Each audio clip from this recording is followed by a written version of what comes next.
Okay, so we're here for part 2 of the Soulblight Gravelords faction pack overview. And I just wanted to start off by saying between the previous video and the current video, I've changed the marking rubric just a tiny bit. I had previously points for whether the ability is interesting and points for whether it was useful.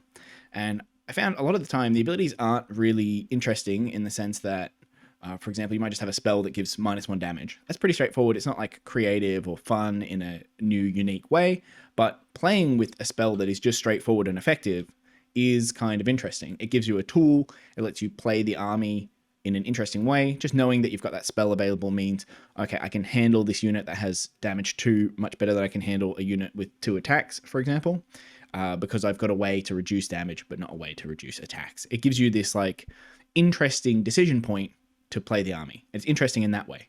And so I found like pretty much any ability that's useful is interesting just by the fact that it's useful. So I was often giving double points for like no reason. So I've changed that to just be you get a point if the ability is useful, and then you get a point if the ability is well designed, because some of these abilities that are useful are not well designed. So a good example would be like the hunger. That's useful, but there are some problems with it. The fact that it's D3 kind of screws up Blood Knights. The fact that you have to kill a unit to get the second D3, I just think that's bad design.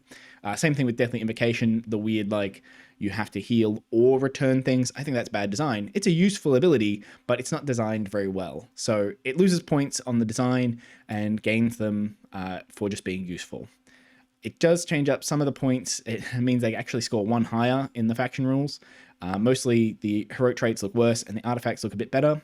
I want to quickly explain. I think I was a bit unfair with the artifacts, just with the way I marked them. So I'm not sure anyone really cares about the marking, but I think it's a fun way to a bit more objectively think about the design of the game.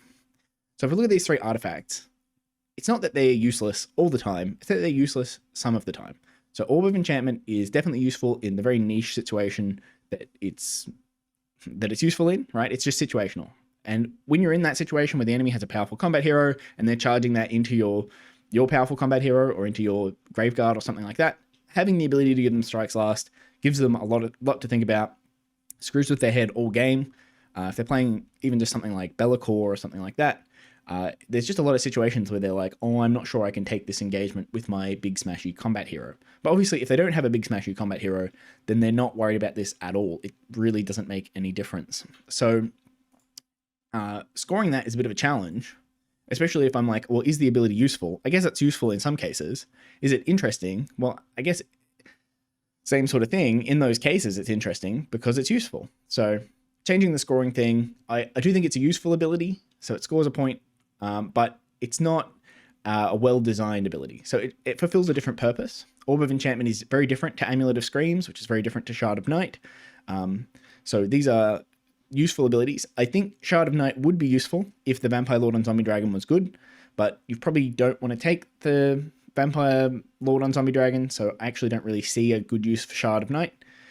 Since you'll probably just be taking Vordry anyway. This thing you can combine with Vordry.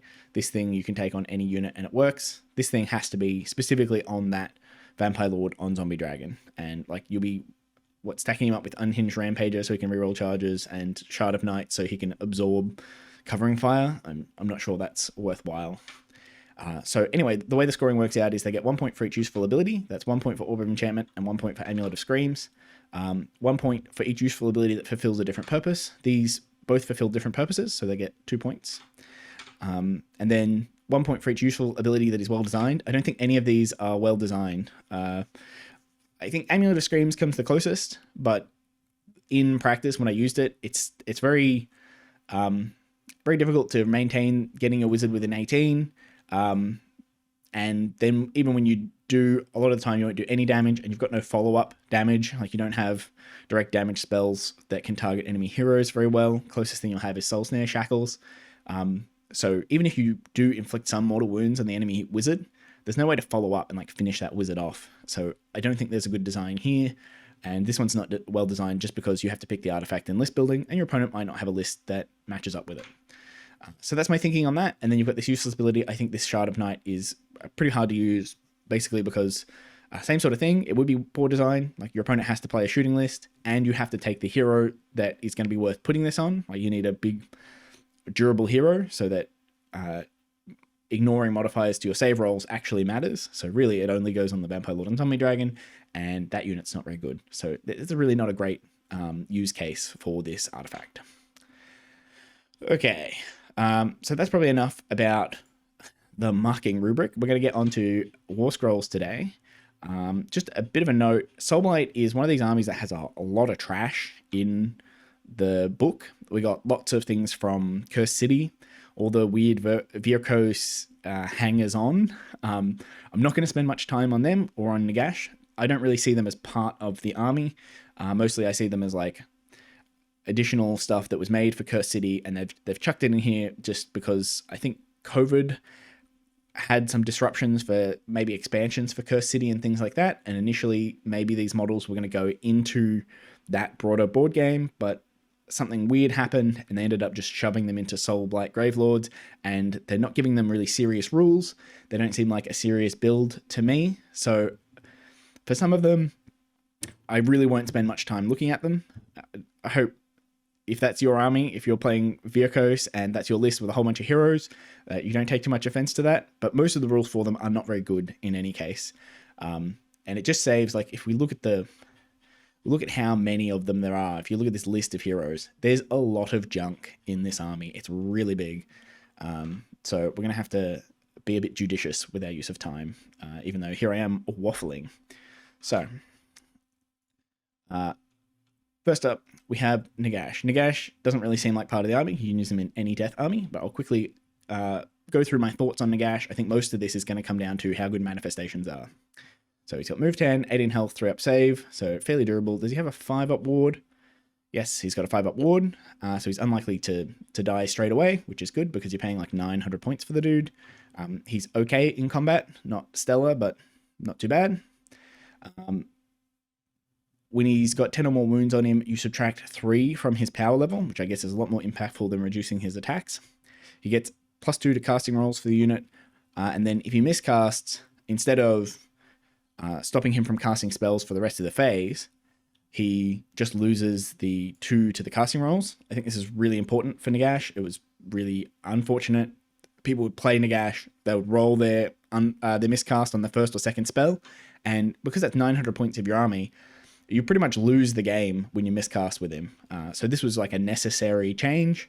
I think 2 to casting rolls is pretty strong, but in Soulblight you can get 2 to casting rolls from a variety of different things without Nagash. It's just that you'll get 2 on 9 different casts. So certainly he's powering out some spells here. I played that tournament over the weekend, and Nagash did really well. I think they took second place, the list that had Nagash, and they're playing it in Nighthaunt. So long as endless spells are really good, I think Nagash has a place in the game.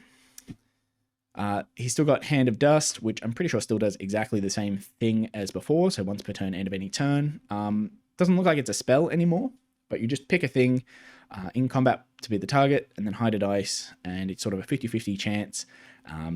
If they get the wrong hand, then you destroy the unit. I think this is probably a lot more impactful that it's end of any turn, because before you used to have to wait until your hero phase. Like they would charge into you, fight you, and then you would come around to the hero phase. Then you would cast Hand of Dust.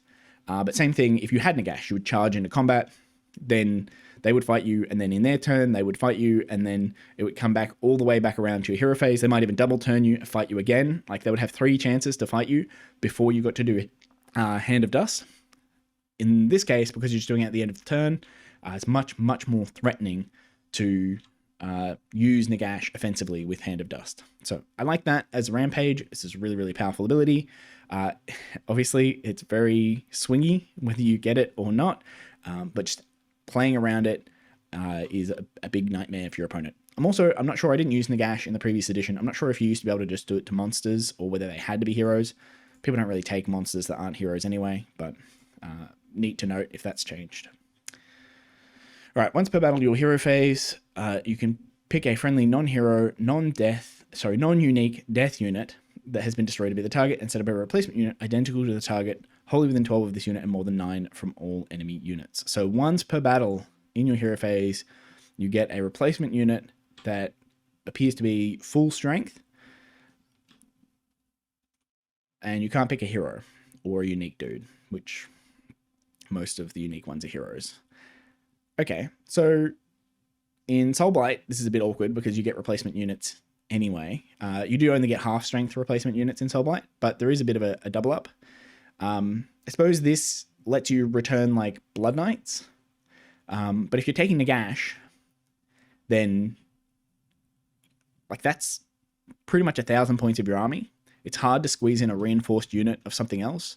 To get the most value out of this, you're going to want a really, really expensive unit to return. So if you could set up a reinforced unit of Blood Knights, I mean, that might be a build in the army. I haven't really looked at this, but you could potentially get almost 500 points of Blood Knights back. It's just then your list is like 1,000 points of Nagash, 500 points of Blood Knights, which are kind of hard to maneuver around in that bigger block of a unit, and then 500 points of Chaff sort of thing. Maybe in different armies this is more useful. In Soulblight, it's hard to see what unit you would replace that would get you a lot of value out of this, especially since you can already get half-strength replacement units, and those half-strength replacement units can be set up within set up 3 away in your turn, which is often more valuable than setting up a full-strength 9 away. Like when you're setting up 10 zombies as a replacement to the 20 zombie unit, you mostly just want to be able to put them straight on an objective, and you can't do that with this ability, so you're going to want to use this on something expensive. I'm just not sure this works that well in Soulblight, but it's not a bad ability. And then your hero phase, he's got Invocation of Nagash, which is casting value 7. This unit can cast this spell more than once per phase. Pick a visible unit wholly within 18 of this unit that has not been picked to be the target of this spell, then make a casting roll of 2d6. One thing that I didn't mention about this this requirement of picking a unit that has not been picked to be the target of the spell for Vile Transference means that even if you fail the spell, you can't pick another unit to target them. So if your opponent only has one like big high model count unit that you want to target with Vile Transference, and you have 2 different vampires that are both wounded and want to target that unit, if the first one fails, you can't even pick the second one to try again. It's annoyingly limiting. For Nagash, this is probably not a big problem because with +2 to cast, you're very unlikely to fail this. And the effect, I think, is not that big. I don't know, having a 5-up ward is kind of big. So at least he doesn't have to cast it on himself. I think before he used to have to cast the 5-up ward on himself. Again, I didn't play with Nagash. I could be wrong about that. So if the target is an enemy unit, inflict D3 mortal damage on it. If it is a friendly death unit, pick one of the following effects. Return a number of slain models to the target with a combined health characteristic of up to 3. If the target has ward 5 until the start of your next turn. So, the target has ward 5 up. It's unfortunate that you have to be wholly within up in the declare step. It'd be neat if it was like, pick a friendly unit wholly within 18, or a visible enemy unit within 18 inches. But just, I guess because they're trying to save ink here and they're trying to save page space, they've just left it as picking a visible unit wholly within 18. I don't think there should ever be a situation where the enemy unit has to be wholly within. That's just a weird condition that makes it very easy to, for example, your opponent can redeploy to get out of it. They are only dodging D3 models. It really sucks for Nagash that you can't target the same unit more than once. I'm a bit confused about why this is the case. It's a bit like saying if you had Archeon or Kragnos, and it's like, well, Kragnos can't put more than 3 of his attacks into the same unit. He has to pick different units. Why? I'm not entirely certain. The whole reason you take this guy is to deal a bunch of damage. Like, this is the way he deals a bunch of damage, is by casting Invocation of Nagash a whole bunch. And it pretty much means that to get a big effect out of this, you have to have lots and lots of units wholly within 18 of him, which is not that easy to do. You don't want a ton of enemy units wholly within 18, because then Nagash is probably going to die. You don't want that many friendly units wholly within 18, because your army is only going to have like 7 units in it. It's going to be a very, very small army because Nagash is taking up so many points. And if they're all standing right next to Nagash, then they're not off somewhere else doing a battle tactic or getting points. So this thing, it's pretty hard to get that much value out of it. And as a consequence, you're going to be casting a lot of endless spells. I think you'll cast this probably a couple times in a phase. This is not a spell. If you look at the Soulblight lore, you're not going to be casting Bile Transference. I don't know about the, like, yeah, he's Soulblight Gravelords, he'll get the lore. I don't know about the other lores for the different death armies, but for Soulblight, you won't be casting their spells unless you're within 12. So there's going to be a lot of situations where Nagash has nothing to do with all of his casts, except powering out all of Morbid Conjuration. And there's a part of me that thinks the reason Morbid Conjuration has 4 spells in it is because it is the lore that you're supposed to take with Nagash.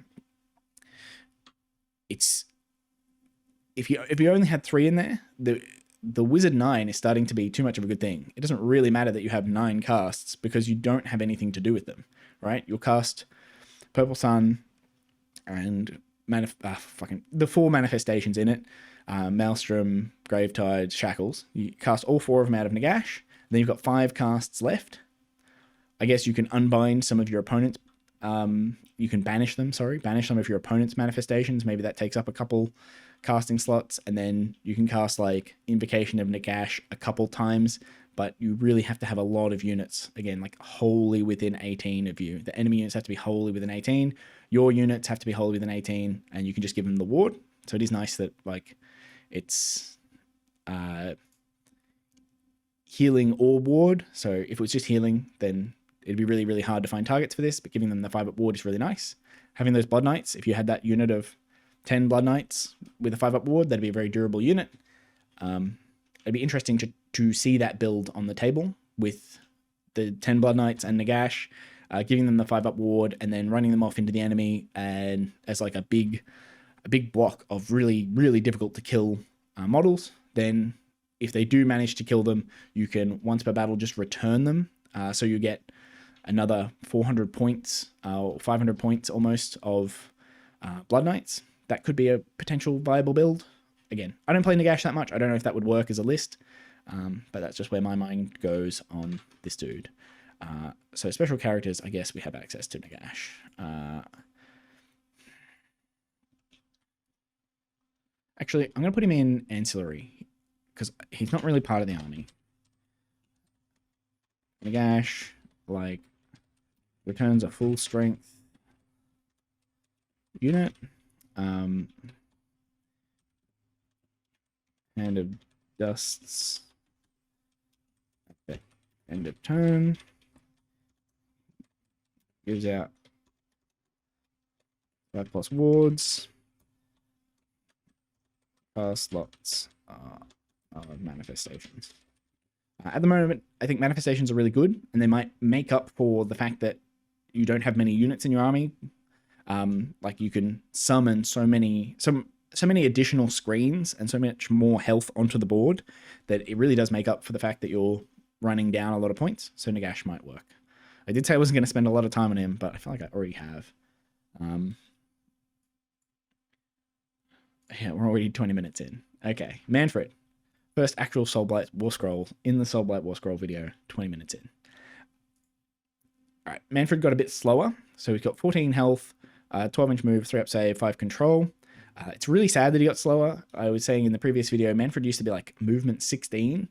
He did used to only have like a 4-up save and stuff. So I think the trade-off here is kind of worth it, but it is sad how much slower he's got over time.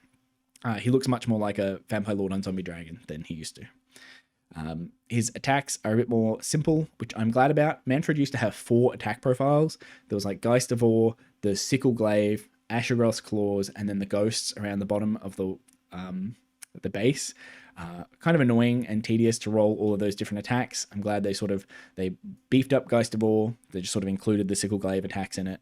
And Ashergroth's Claws, now rend 3, damage 3. This is absolutely huge, but you do only get 5 attacks, and those 5 attacks drop down to 3 attacks when he's battle damaged. This is a huge swing because a lot of your damage comes out of this. And this is a trend for the Soulblight monsters. A lot of their damage is coming out of 4-ups to hit on companion weapons. And the implication of that is you really, really need all that attack a lot of the time to make these units work. So you're going to be spending those command points. You're going to be spending command points on your returning units as well. So you're a command point heavy army. So playing out of the underdog works really well for Soulblight, just because you need that effectiveness to really make use of people like Manfred. Also, power through is really, really useful for the army as well. And you usually don't want to spend the command point on it, but again, playing out of underdog gives you that extra command point. You can do stuff like power through. All right, he's still got the Sword of Unholy Power. If this unit has slain any enemy models this turn, for the rest of the turn, add 1 to the attack's characteristic of melee weapons used by friendly Death Rattle and Deadwalkers units by the wholly within 12 of this unit. I don't like that this requires you to kill a model. It's always been a problem of mine, especially when you come up against damage check armies like Gargants. The whole problem with Gargants is that they're very hard to kill. So if you're relying on something like Sword of Unholy Power to juice up your Graveguard so that you can get some damage out, it's not reliable, because armies like Gargants, you're not going to be able to kill a model with Manfred first. There's some other weird implications, like with the Hunger, you want Manfred to get the killing blow on the unit, so Manfred heals 2d3 instead of 1d3, but here you want Manfred to strike first, so that you can get the +1 attack. There's also a problem where with activation order, thankfully we have a lot more tools now, right? This ability has been around for a million years, and it's been around when Soulblight really didn't have any of the activation wars stuff, but Manfred does have a way to strike first built into his war scroll. It's not super reliable, but we've also got a spell that can make them strike last, and being able to combine those sorts of things together, you can activate Manfred, kill a model, get the attacks, then activate the other unit, and make use of those attacks. So this works better than it's ever worked. I'll put it that way. This is the best version of this ability, just because of the activation stuff. Maybe, I think in the previous edition, it was nice having, we used to have guaranteed fights first on any turn that Manfred charged, but we also had a problem where you only got this effect if Geist of War specifically killed something, right? Because it's the Sword of Unholy Power. And because he had those like 4 profiles, the way the rule was written was like, you have to attack with all the other ones first, then you have to attack with Geist of War, and if Geist of War kills something, then you get this +1 attack. That was really annoying, and actually meant that you had quite a good chance of not killing an enemy model with the sword in particular. So now it's easier to get that one model because you can use all of the mount attacks, because some of those Sickle Glaive attacks have been folded into Geist of War's profile.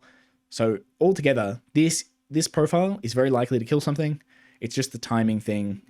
It's really awkward if you activate with Manfred first, kill a model, then they activate and kill all of your Graveguard, and sure, you got +1 attack, but you lost all of your attacks because your Graveguard is dead. You have to like play around it a bit, and it's less, it's not as good as it looks because of that weird timing issue. But I still like it. Manfred's got this reaction.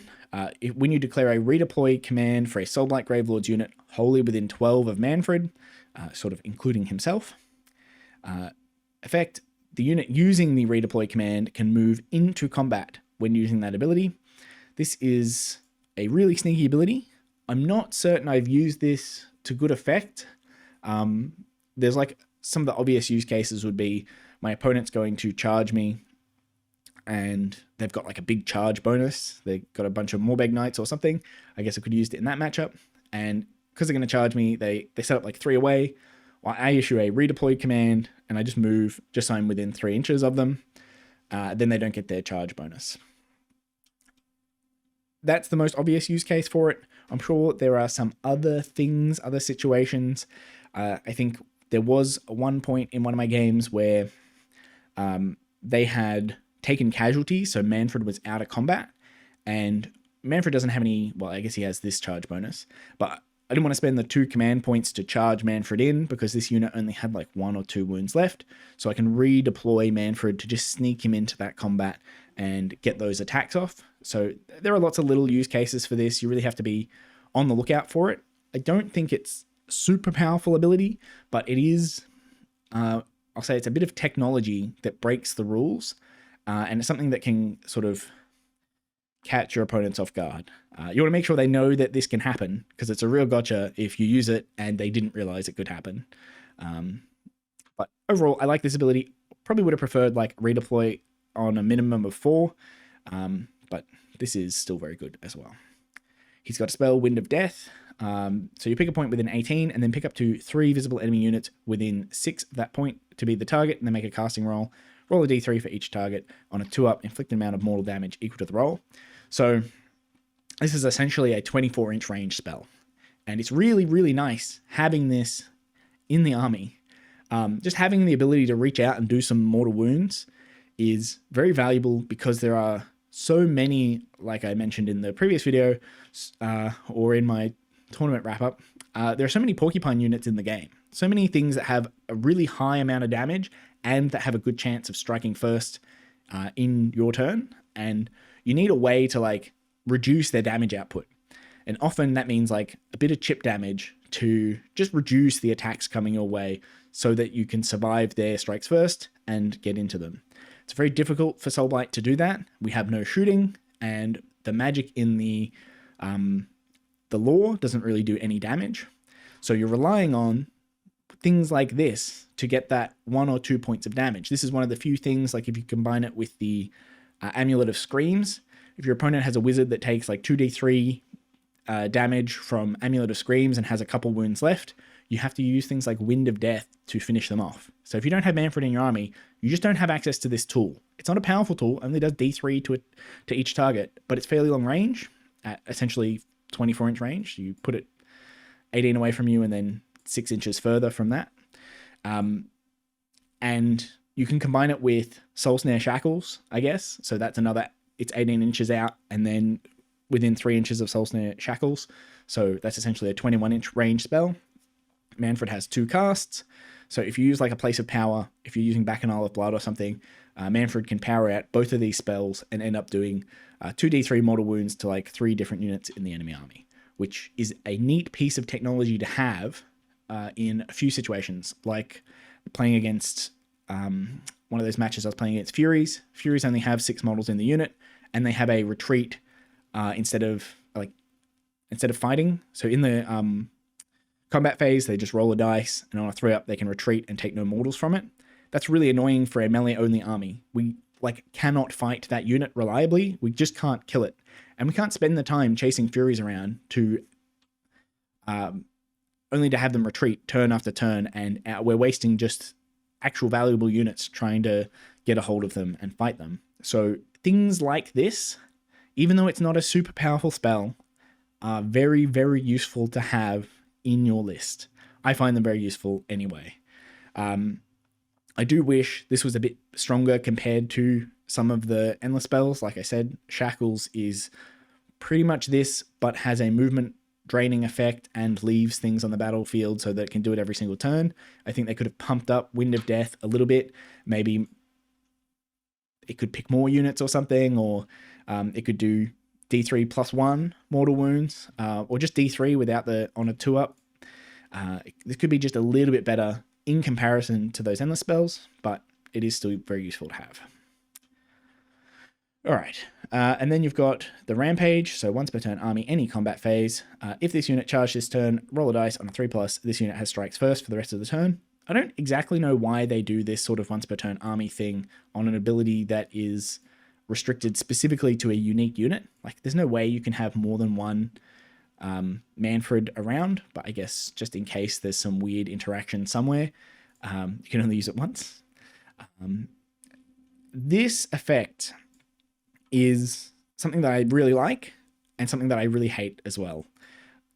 Strikes first on a 3-up once you're already in combat is a bit problematic. I mentioned in one of my games recently, I was playing against 20 Wardens. Wardens have the ability to roll a dice, and when a unit charges them, they can roll a dice, and on a 4-up, they get strikes first.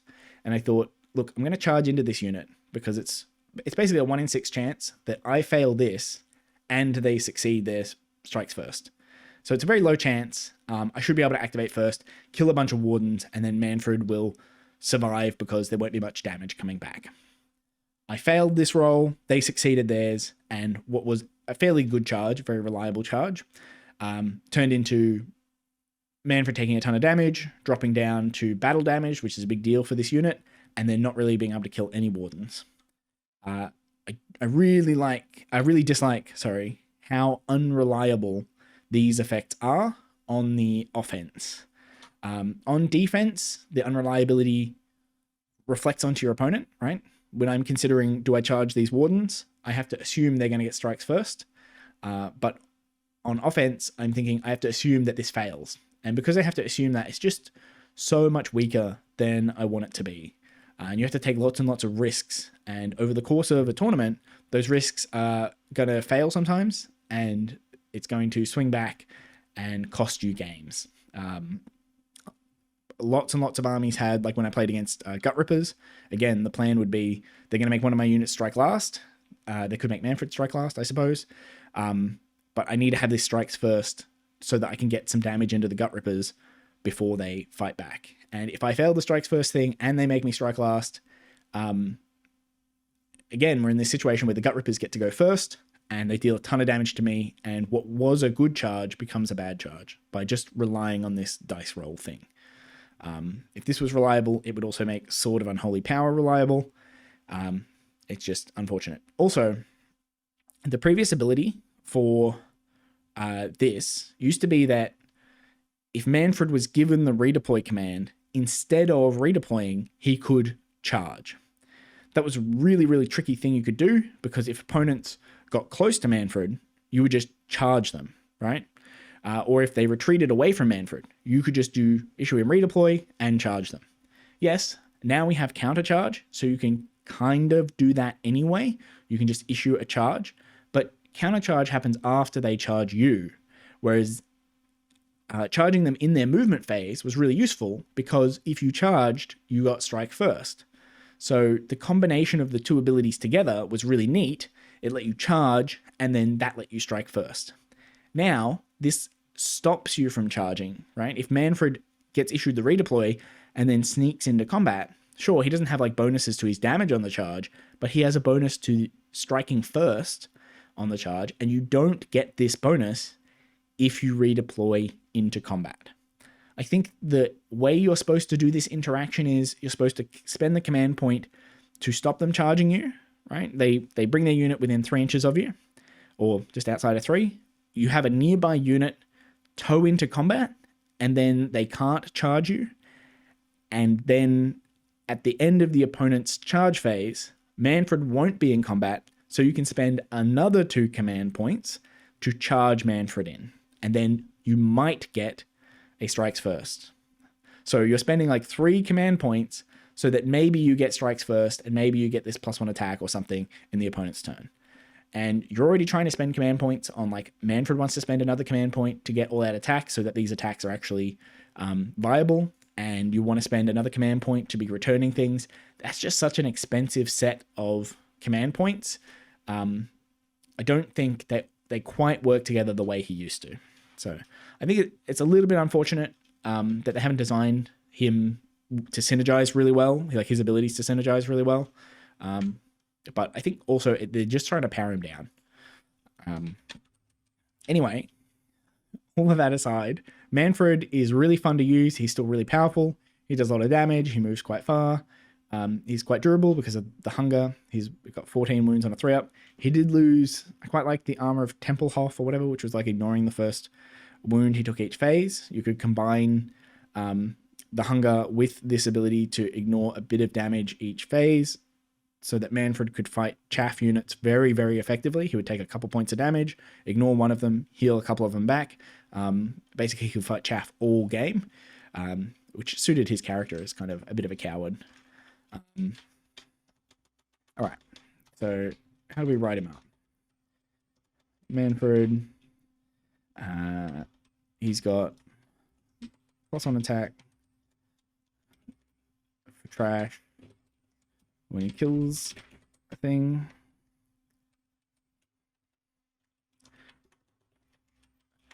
Nice. It's not only his sword now. Then he gets strike first on the charge on a 3+. Unreliability is sad. Redeploy into combat.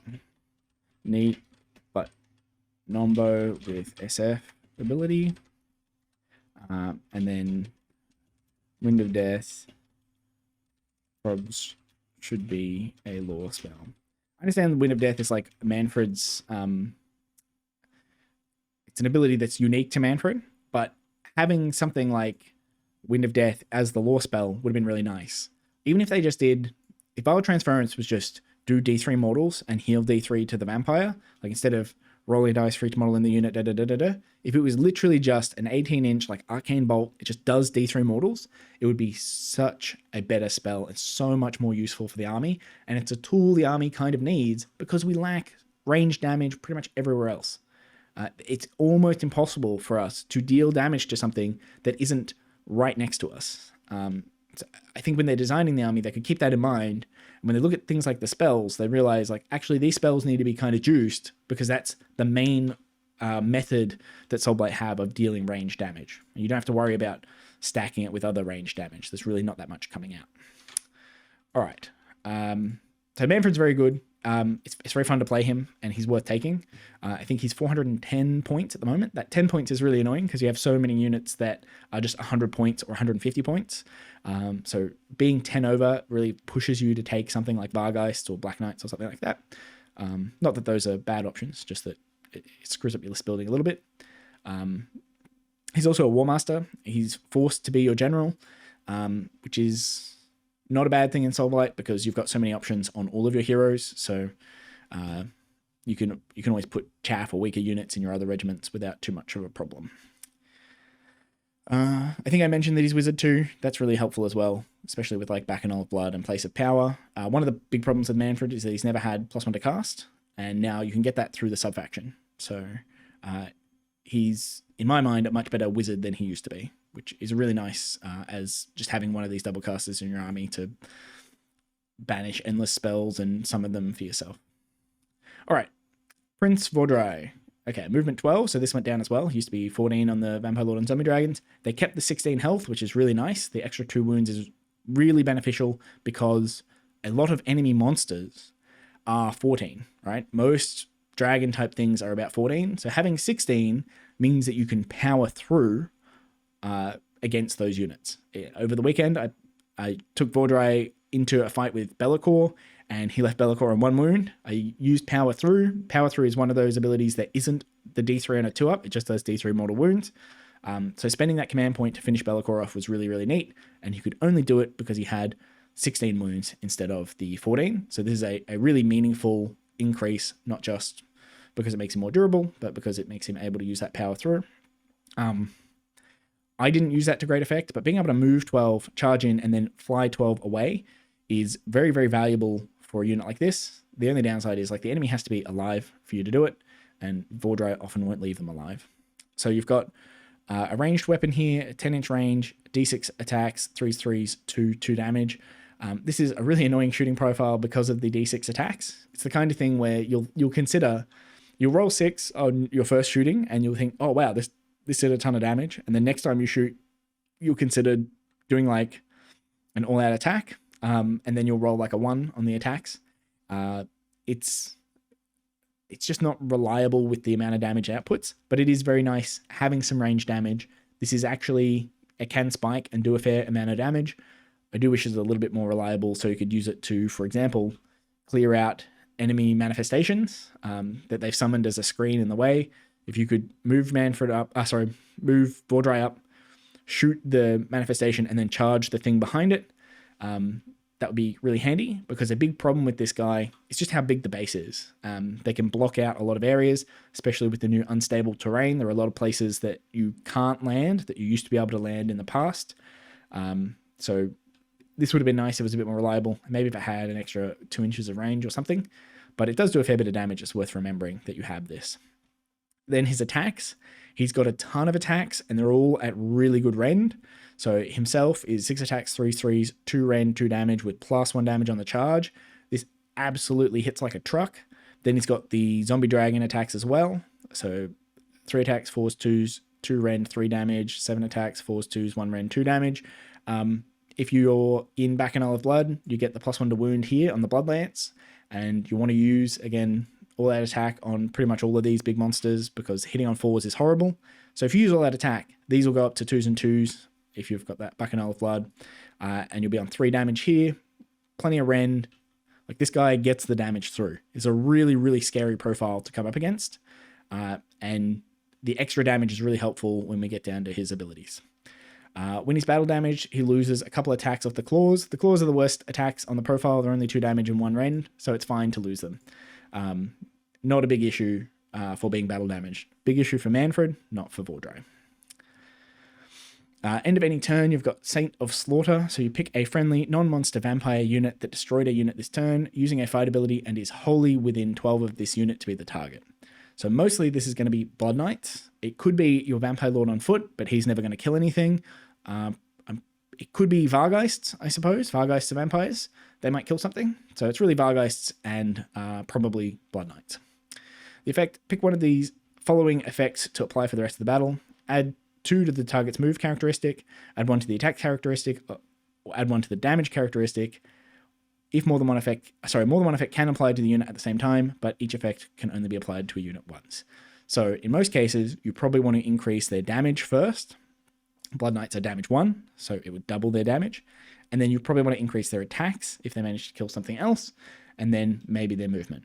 It depends on the situation exactly. This is it's copying the old Castelli subfaction rule and just sort of folding it into Vordry.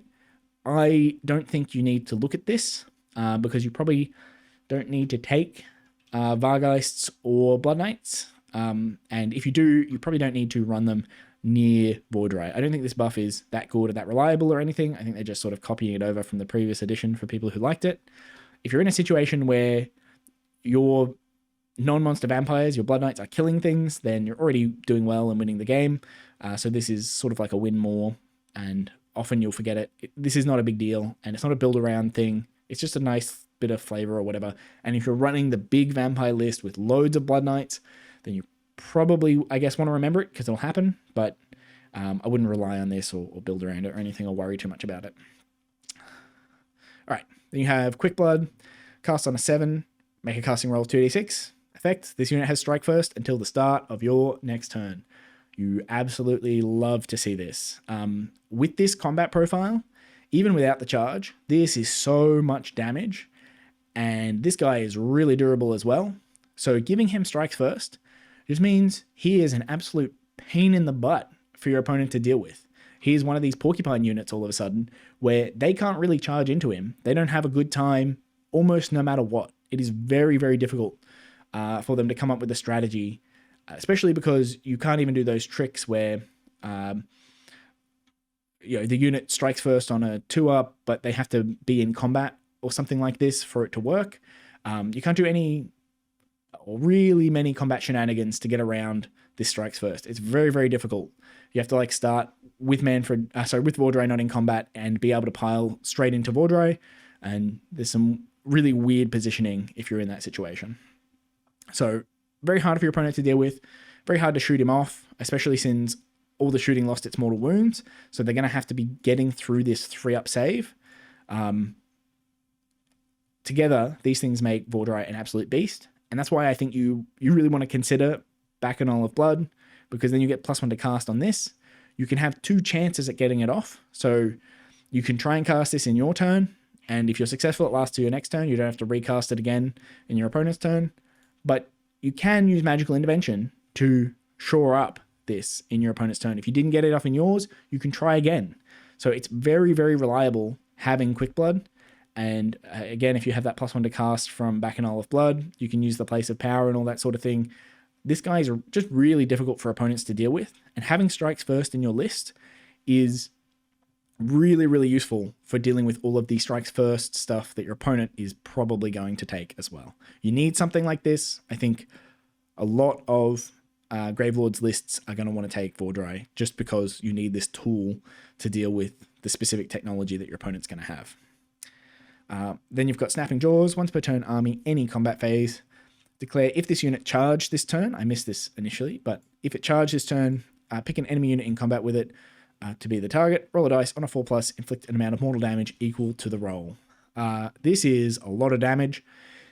It's sad that it's only on the turn that he charges, but it's another thing that he can just show up and absolutely delete a unit. If you just roll any of the numbers that do damage here, 4, 5, or 6, mortal wounds straight out, that enemy unit is probably not going to survive the combat. It really spikes this guy's damage, puts an even bigger threat on him, even before all of these really excellent attacks. So all around, this guy is a really solid beat stick, and he's only a little bit more expensive than a Vampire Lord and Zombie Dragon. So Vampire Lord and Zombie Dragon is 400, and where are we? Prince Vordry, 480. So 80 more points, and you get like this strikes first thing. You get a much better rampage. I guess we have to look at the Vampire Lord and Zombie Dragon, and you get a better combat profile. So Vordry, I really rate the guy. I took him in over the weekend, and he was very, very useful. Even though I didn't use him very well, there were situations where like he was the guy for the job, and I was just really thankful to have him in the list. Vordry, is that how you spell it? Ooh, I think so, yeah. Strikes first spell. Absolutely slaps. Some extra Blood Knight buff thing you don't care about. All around, very good war scroll. He just like gets the job done. He could cost a lot of points, and I think you'd still take him. But there is a points level, I suppose, where he's just less efficient than other things. I still think you need this. I think you need strikes first so much in the army that you're going to pay a lot of points to be able to put strikes first on this kind of unit. Okay, Neferata. So broadly the same as Manfred on the wheel. Her attacks are a little bit different. She's like skewed towards anti-hero, but I think she does a similar amount of damage when you add these things together. Annoying that her things are still separated, but I think she still has this weird, like, has to damage things with the Dagger of Jet for the ability down here, which is a bit annoying. Has the same battle damage where, like, the good attacks go down. Then she's got once per turn army, end of any turn. You pick an enemy hero that was allocated any damage points inflicted by this unit's Akhmet Ha. That's the dagger. This turn to be the target. Roll a dice. On a 5+, the target is automatically destroyed. So the sad thing about this ability is that you can't pick each enemy hero. You can't like get in combat with a couple heroes and then damage each of them with the dagger with like just one wound and then roll multiple times. You don't only have to pick one. This sort of thing is mostly a deterrent. A lot of the heroes that you care about killing with it, you won't be able to kill with it, like Marathi. But heroes that are like Vordry, it can be intimidating for your opponent to know that there's just like a 1 in 3 chance that you just kill the dude. I do think there is a bit of an issue with this, in that you can't use this if you're dead. So you have to use it at the end of the turn, and then you get to pick the hero that you allocated points with the dagger, and then on a 5 it's destroyed. But if you get in a big fight, like if you charge into an enemy Maw Crusher with Neferata, probably a bad idea, and you deal some damage to it, and then it fights back and it kills Neferata, then you don't even get to do the roll. So I don't rate this ability. I think it's mostly flavor. It's very hard to rely on it for anything, and because of that, there are most of the time you're just going to want to put all of her attacks into fighting the thing anyway. It's not like you can just do the dagger attacks into the hero and then all of your other attacks into other stuff if you need that hero to die. I suppose what you can do is, if you don't really care whether that hero lives or dies, you can just put the dagger attacks into the hero. It's very likely you'll get some through, and then try and rely on this to spike some extra damage. You're not losing too much damage by throwing these attacks that way instead of into the unit that you're fighting. So in that situation, it's okay. But if you really need the hero to die, the one that you're fighting, you're just going to want to put all of your attacks into that hero anyway. And in that case, it's not much different. Like if you kill it, then you're only doing a couple extra wounds because you'll have done most of your damage. It'll only have a few wounds left, hopefully, if you're trying to kill it. And you're relying on killing it with Neferata. So this ability is less good than it looks. Or actually, I don't know, maybe it's about as good as it looks because it doesn't look great. Passive, Twilight's Allure. subtract 1 from hit rolls for combat attacks that target friendly Soulblight Gravelords while they're wholly within 6 of this unit. So that's a very small range. She does have a fairly decent sized base. I think the main thing is that it affects herself, so she's always going to be -1 to hit, and that's really nice, especially if you want her to be fighting enemy hero monsters, because a lot of their wounds are going to come from those 4-up to hit attacks, like these sorts of attacks. So permanent -1 to hit is actually a really, really good debuff to have. She can pair up with another unit pretty well. I think Vaudrai's base is 5.5 inches across, so you can tag team them. You can put Neferata right next to Vaudrai, and they will both get the buff. It's like just big enough to fit one other unit in there. You can put some Blood Knights. Blood Knights move 12 now, so they can keep pace with someone like Neferata, and they'll have that -1 to be hit. I actually think this is a really, really powerful ability, and the fact that it's like always on, you don't have to roll or anything, just means Neferata is a bit harder to kill than otherwise. I'm sad it doesn't work on shooting attacks. It's never worked on shooting attacks, but all the same, still really, really good ability. Oh, sorry, excuse me.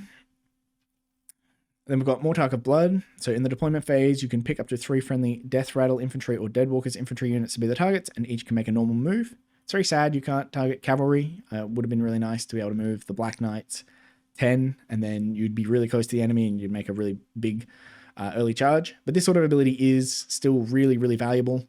These units are horrendously slow, and being able to get that 4 inches extra movement, I think, often means things like Seize the Center are really easy. You're setting up a big, if you're going to do a big block of like 20 skeleton warriors, you can make a big wall of skeletons that's really hard for your opponent to interact with, and you can put a bunch of really punchy units behind it.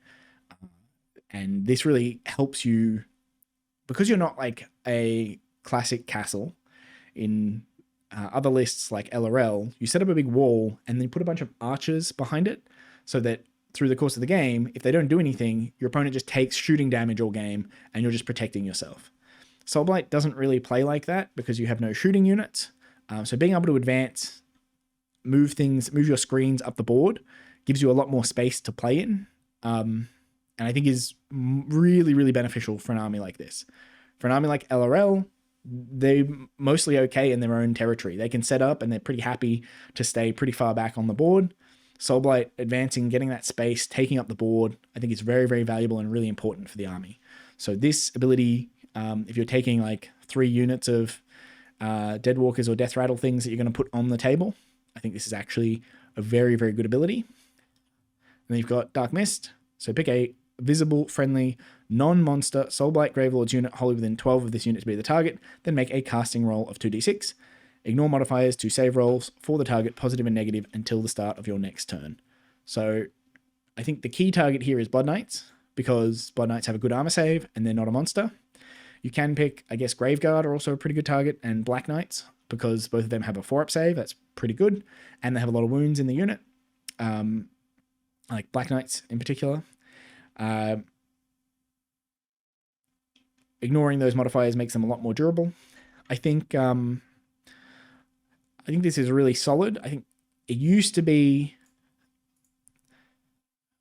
let you cast it on monsters. If I remember right, the previous Legion of Blood list was like you took an ethereal amulet, which made your guy ignore modifiers to their save rolls, and then this was even better when they released it. It was like ignore negative modifiers but not positive ones, so you could rock around with a 2-up impenetrable armor save.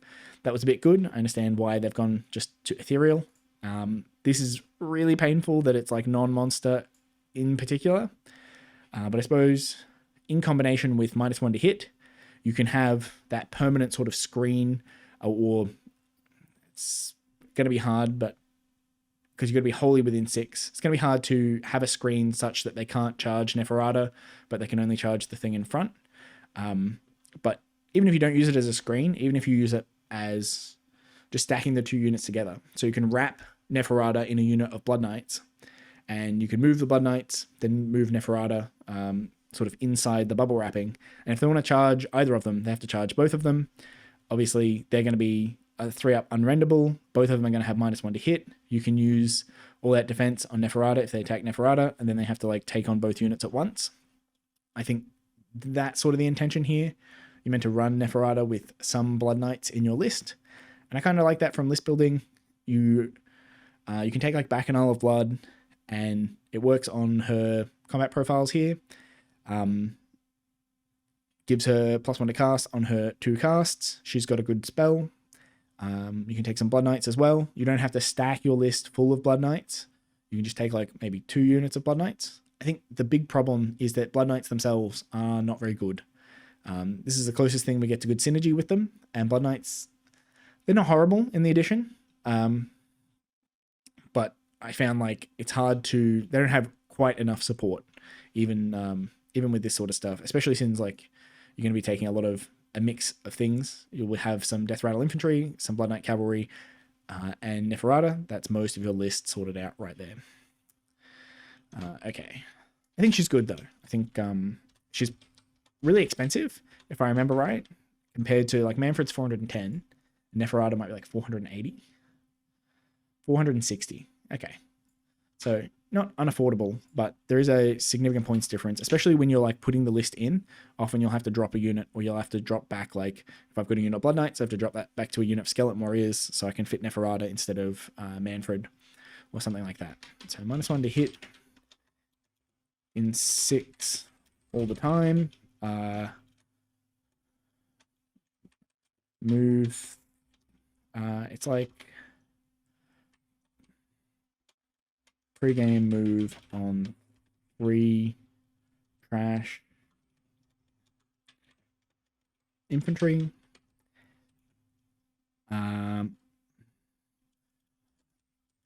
Unrendable save on non-monster. And then like some fluffy anti-hero thing.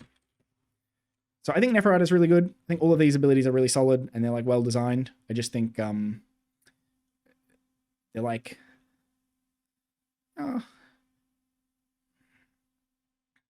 I'm keen to try her because this sort of stuff it's a mix of weird abilities. She's kind of fighty and a bit more durable. She makes your units more durable. I can see a thing where you play kind of like a castle and you advance up to the middle of the board and you're trying to use... I was just thinking, like, if you use Graveguard and put them near her, they get -1 to hit, but you also need a Necromancer nearby. You need an infantry hero for Graveguard to get their 5-up ward. So having them on a 4-up unrenderable with a 5-up ward is quite good, but you need a really tight block of dudes, and when you're in that situation, you don't have any shooting damage or anything. There's not a lot of stuff forcing your opponent to come to you. I don't know. It could work. I think I have to try this list out to see if it works. Certainly the unit's fine. It's stacked with like good abilities. I just have to see it like in action for me to know if like it all adds up into something more than the sum of its parts. All right, I'm just going to take a quick break. Okay, we're up to Laukabai. This is the Vengorian Lord named character. These things dropped an armor save, which is really unfortunate for the unit. I think that was sort of their shtick in the previous edition. They had the 3-up save with -1 to rend, and now there's really little reason to take them. So they move slower for, I'm not sure why, they move slower than the Vampire Lord and Zombie Dragon, that sort of stuff. They've got 11 health, so they're pretty squishy with the 4-up save. They only have a 6-up ward. Yep. They do reduce your rend by 1 in melee only, so they're just like weaker to shooting. But then similar sorts of armor save, but fewer wounds in combat, so still very squishy. They've got like an okay attack profile. This is pretty good. It's not as much damage as the Vampire Lord and Zombie Dragon, but it does have like a bit more reliability. They're hitting on 3s on their... these are kind of equivalent to these attacks up here. You've got 5 attacks, 4s, 3s, 3 rend, 3 damage. Down here we only have 3 attacks, but we're hitting on 3s, so that's actually pretty similar to that sort of damage output. And then you've got the same, this is close to, I suppose that is Ren 2. It was like, if you look at Manfred's only Ren 1. If you compare that to this profile, we've got 6 attacks, 3 threes, 1 rend, 2 damage. Losing 1 attack but gaining 1 rend is probably worth it as a trade. Or just like, it's like this without the charge damage, but 1 for your attack. So decent damage coming out of the profile. And then you've got Nightmare's Miasma. Subtract 1 from the rend characteristic of melee weapons used by enemy units while they're in combat with this unit.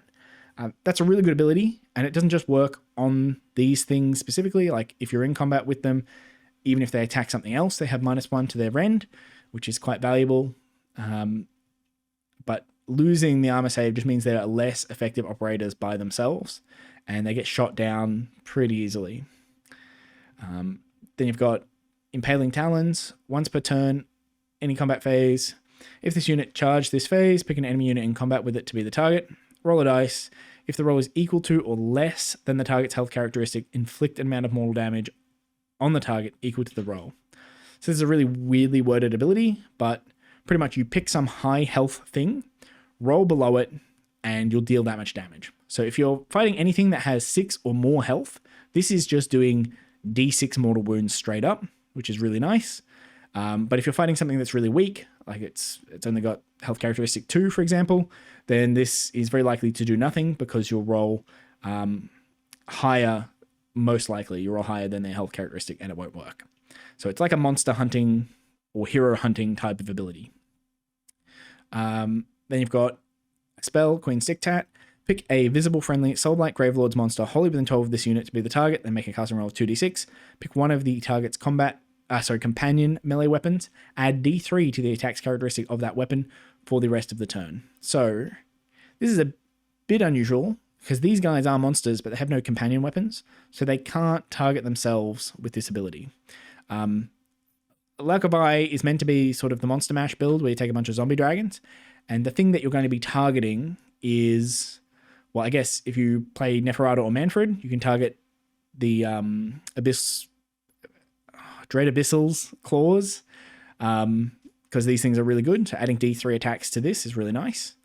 Or if you're got a Vampire Lord and Zombie Dragon, you target the more attacks. These things do Rend 2, 3 damage. So adding D3 to that is really nice as well. I don't think this is restricted to non-hero monster. It's not. So I actually think there might be a place for Laukavai. You could even do that tag team if you're light on points or whatever. You don't want to invest in getting Vordry, which I think is probably the better option. But if you want to run a tag team with a Neferata so that you both put them next to each other with Twilight's Allure, the opponent, if they charge you, are going to be in combat with both of them. They're smaller bases, so it's harder for your opponent to, like, if you had Vordry next to Neferata, it'd be possible for your opponent to just charge Vordry and not be in combat with Neferata. Whereas if you're running Laukavai and Neferata next to each other, they're smaller bases, so it's very hard for them to be in combat with one and not in combat with the other one. So because you're in combat with both of them, you'll get -1 to hit, and you'll have the -1 to your rend at the same time, which reduces your damage really significantly. She can, I guess you can't cast that. I think the problem I'm looking at Neferata is that you can't really stack this with this on the unit that you want. It's hard to have any of the non-monster units tag team with Neferata, but it's hard to use, well, you can't use Dark Mist on those monsters. So I think you just Dark Mist something, and then you do tag team with Twilight's Allure. Anyway, you're using this Queen's Diktat to make Neferata's mount do D3 extra attacks, and you're using Twilight's Allure to protect Lurkabai, Nightmare's Miasma to protect both of them, so on. Like, I think this is a really neat little tag team that you could build up. It really depends on how many points this thing is, because it's very likely to just get shot or die. But then I guess they'll be stuck in combat with Neferata. How much is she? Laukavai, 320.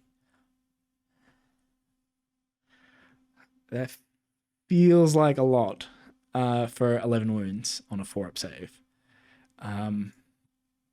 The damage output is pretty high, and if you stack up the defensive buffs, I think your opponent might be really surprised about how hard a time they have getting through this.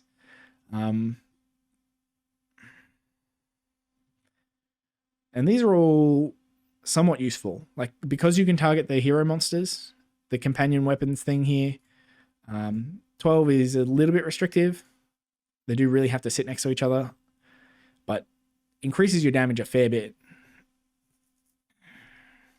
And then this is quite good. This is very scary as well. Just having D6 extra damage on a big monster type thing, or even just 6 wound heroes. This is reliable extra damage. That'll mean that, like, with this and this, you've got a very high chance of wiping something out or threatening at least battle damage on it. I don't know. I kind of think Laugavai is okay. I'm gonna put her in good. I think.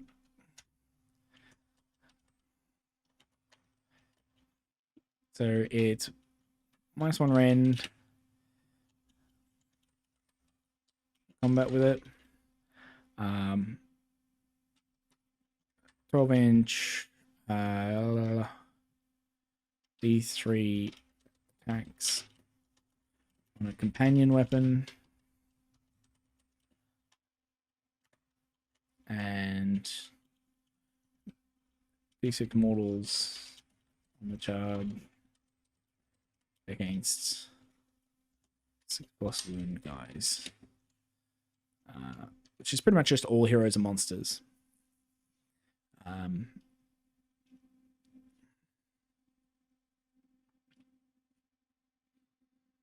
Yeah, I think there's a good war scroll. There is like a points value where I take this every time. If it's cheap enough, she's a good war scroll. She's also a wizard one. Yeah, I think it makes it. There's like nothing. If this was restricted to like non-hero monsters, the war scroll would be dead. But if you can tag team it with Wardry or Neferata or something like that, it's kind of neat. You get extra damage in there. Does this last? It's only till the rest of the turn, which is unfortunate. I suppose it'd be neat if you could double up until the start of your next turn. You could give Wardry strikes first and give him D3 attacks that lasts till the start of your next turn in both cases. But you have to use this one pretty offensively. I don't know. The 4-up save really hurts it for me. This not lasting until the start of your next turn. This being charge only. There's a lot working against this unit.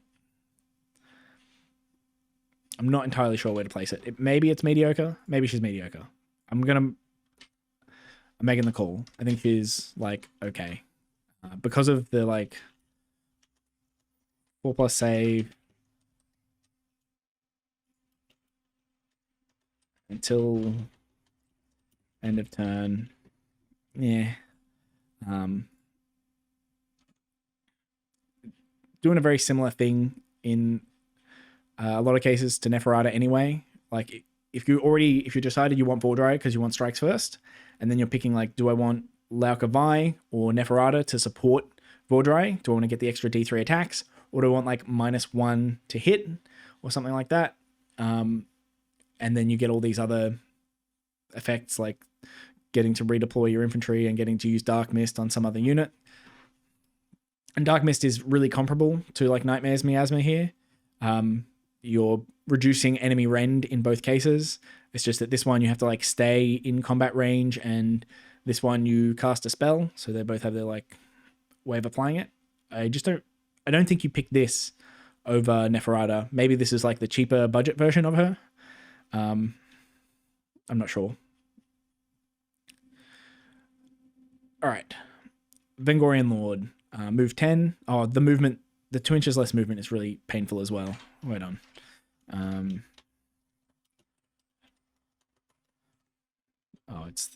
Yeah. Okay, Vengorian Lord. We got a Nightmare Saber. So 4 attacks, 3 threes, 1 rend. Okay, I think Laukavai gets the extra rend. Extra attack and extra rend. That makes a huge difference to the damage output of the profile. Then you've got Gordon Talons for 3 attacks, 3s, 2s, 3, 3. So that's still pretty good. End of any turn, Festering Feast. Pick a visible, friendly, non-hero Soulblight Gravelords monster that destroyed an enemy unit this turn and is wholly within 12 of this unit to be the target. And then heal 6 the target. Okay, this ability doesn't do anything because you need to run non-hero monsters, and you're probably not going to do that. The Terrorgeist and the Terrorgeist and the Zombie Dragon are just not good. I guess we'll get to those war scrolls. They've never been good in the past. This has always been a really weird sort of thing to do. So I guess we'll have a look at it. I really don't like, they could have had a place for this unit. This ability could have worked quite nicely on something like Vordry, but limiting it to non-hero just means this is, for me, this is pretty much just blank text. Heal 6 is neat, but it's healing 6 on a unit that I'm not going to take. Once per turn, army, any combat phase, you got Scything Talons. If this unit charges this turn, pick an enemy unit in combat with it to be the target. Roll a dice. On a 3-up, roll a dice for each model in the target unit. For each 5 plus, inflict 1 mortal damage on the target. Why do you have to roll a 3-up and then roll 5-ups? Like, if you roll badly here, then you just do no damage. So why is there an extra gate on it? Like, if you roll this, then you get to roll this. I don't really understand that. This effect is at least it's 5s instead of 6s, but this doesn't amount to a ton of damage. Like, if you charge into 20 Gut Rippers, I suppose you get about 6, so you kill like 3 Gut Rippers maybe if you roll the 3-up. So I guess on average you kill like 2 Gut Rippers. Not a ton of damage coming out of this ability. It's weirdly, not weird, but it's different to Lack of Eyes is like trying to hunt enemy heroes and monsters, and this is trying to hunt things that are opposite to that. So I guess the different purposes for the units. And then you also have Nightmare's Miasma, which is called exactly the same thing, so you can't stack this with Lack of Eyes version of it, and it's just -1 to the rend characteristic. I don't think this is good. This is like blank text. This is meh. Like, it's not, you're not going to take this as a piece of technology in the army. It doesn't do anything. It's just sort of damage, and you can get damage by just taking a better unit. Like, just don't take this guy for damage. And then this, I think you would rather just take Laukabai if you want this effect, especially since you're giving up armor save and all that sort of stuff. What's this guy? Vengorian Lord. 330. He's more expensive than Laukabai. Why? He has like a worse combat profile, the same rend thing, blank text over here, and a bad ability. Whereas Laukabai has like, this is useful if you're doing the tag team. Same ability. This like actually is pretty scary for the opponent. If they put a hero anywhere near her, she can almost just paste the dude. And with the follow-up attacks, it's very likely to, because she's got an extra rend and an extra attack here. Like, this profile is kind of scary, whereas the one down here, like, this is a bad hero attack. If you look at like a Stormcast dude, a random Stormcast dude on foot, right? Look how big this dude is with his huge sword and his big saber or whatever. A random Stormcast guy on foot has 5 attacks, 3 threes, 1, 2, and will have like crit mortal or crit auto wound or crit 2 hits or something. This is worse. This huge monstrosity thing that is way too big for its own good has a worse combat attack than just like a Stormcast guy or most enemy heroes. He has this in addition. This is like the monster half of him doing attacks, and this bit is okay, but you're not doing a lot of damage, right? It's like just that profile, and then like a little Stormcast attack as well. I don't get why this dude is 330 points. I think we're in bad territory. So, no. Yes. Vengorian Lord. Non-hero monster ability. Stopped reading.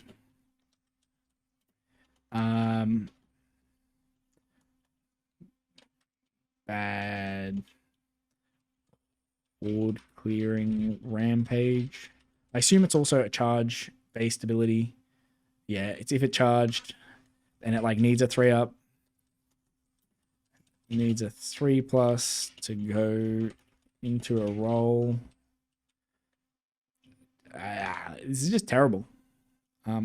Which is a shame. I'm one of the like, this is a real Marmite model where people absolutely love it or hate it. I really like this model actually. There's a lot about this that just reminds me of like classic vampire horror, and I really want to get one, but this is trash. It's just not worth using the unit in the army.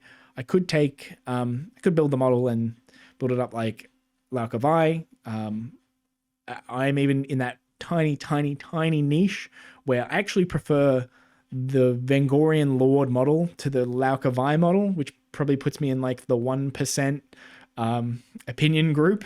But yeah, this guy is just super trash, and he's been trash since release. That's really, really unfortunate.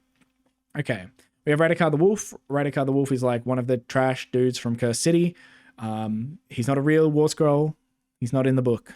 Okay, he's got like some hero stuff. He has an extra health because he drops an armor save. He's got like some hero attacks. Again, interesting to look. 5 attacks, 3 threes, 1 2 crit mortal. That's like a standard hero profile. What has this guy got? Worse than that. I have no idea why. This guy should at least have this combat profile on his big nightmare saber. Anyway, Call to the Hunt. If it charged, then you get add 1 to wound rolls for combat attacks by friendly Death Rattle, Deadwalkers, and Vehicos Bloodborne units while they're wholly within 12. So like your trash stuff, and these guys I think are a bit like Vargeists. And then you've got a spell that's like reroll charges for friendly Soulblight Gravelords infantry units that are wholly within 12. It's actually not too bad. And it could last until the start of your next turn, so it helps with counter charge and stuff like that. He goes in ancillary junk. I'm going to put probably most of these guys in mediocre or bad. So, Radikar the Wolf. What is it? If he charges, you get add 1 to wound rolls. When charging. Trash. When charging, and reroll charges. I think it's for trash as well. For infantry. Spell. This is like, okay, you might take him. This effect is kind of good. This effect, I guess, is useful. I'm pretty sure Radikar the Beast gets this as well, but I don't want to spend too much time on this guy. He's like, okay. Then you've got Radikar the Beast, who moves 8, has 12 health and a 4-up save. I think this movement's going to be really important because his movement ability changed. He's got Bloodslit Claws, 6 attacks, 3 threes, Ren 2, 3 damage with crit mortal. This absolutely fucking slaps. This is a ton of damage. You'll roll like 1 of these as mortals, do 3 straight up.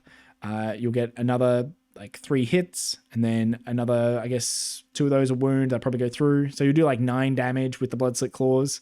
And then another probably 4 damage with this. It's a fair bit of damage coming out of Radikar. Especially if you do like bonuses or anything like that. Call to the Hunt. If this unit charges turn for the rest of the turn, add 1 to wound rolls for combat attacks. I'm pretty sure this is exactly the same as this one up here. Call to the Hunt. It's even called the same thing. Death Rattle, Deadwalkers, and Vehicos Bloodborne. Really unfortunate it doesn't include himself because wounding on 3s here really sucks.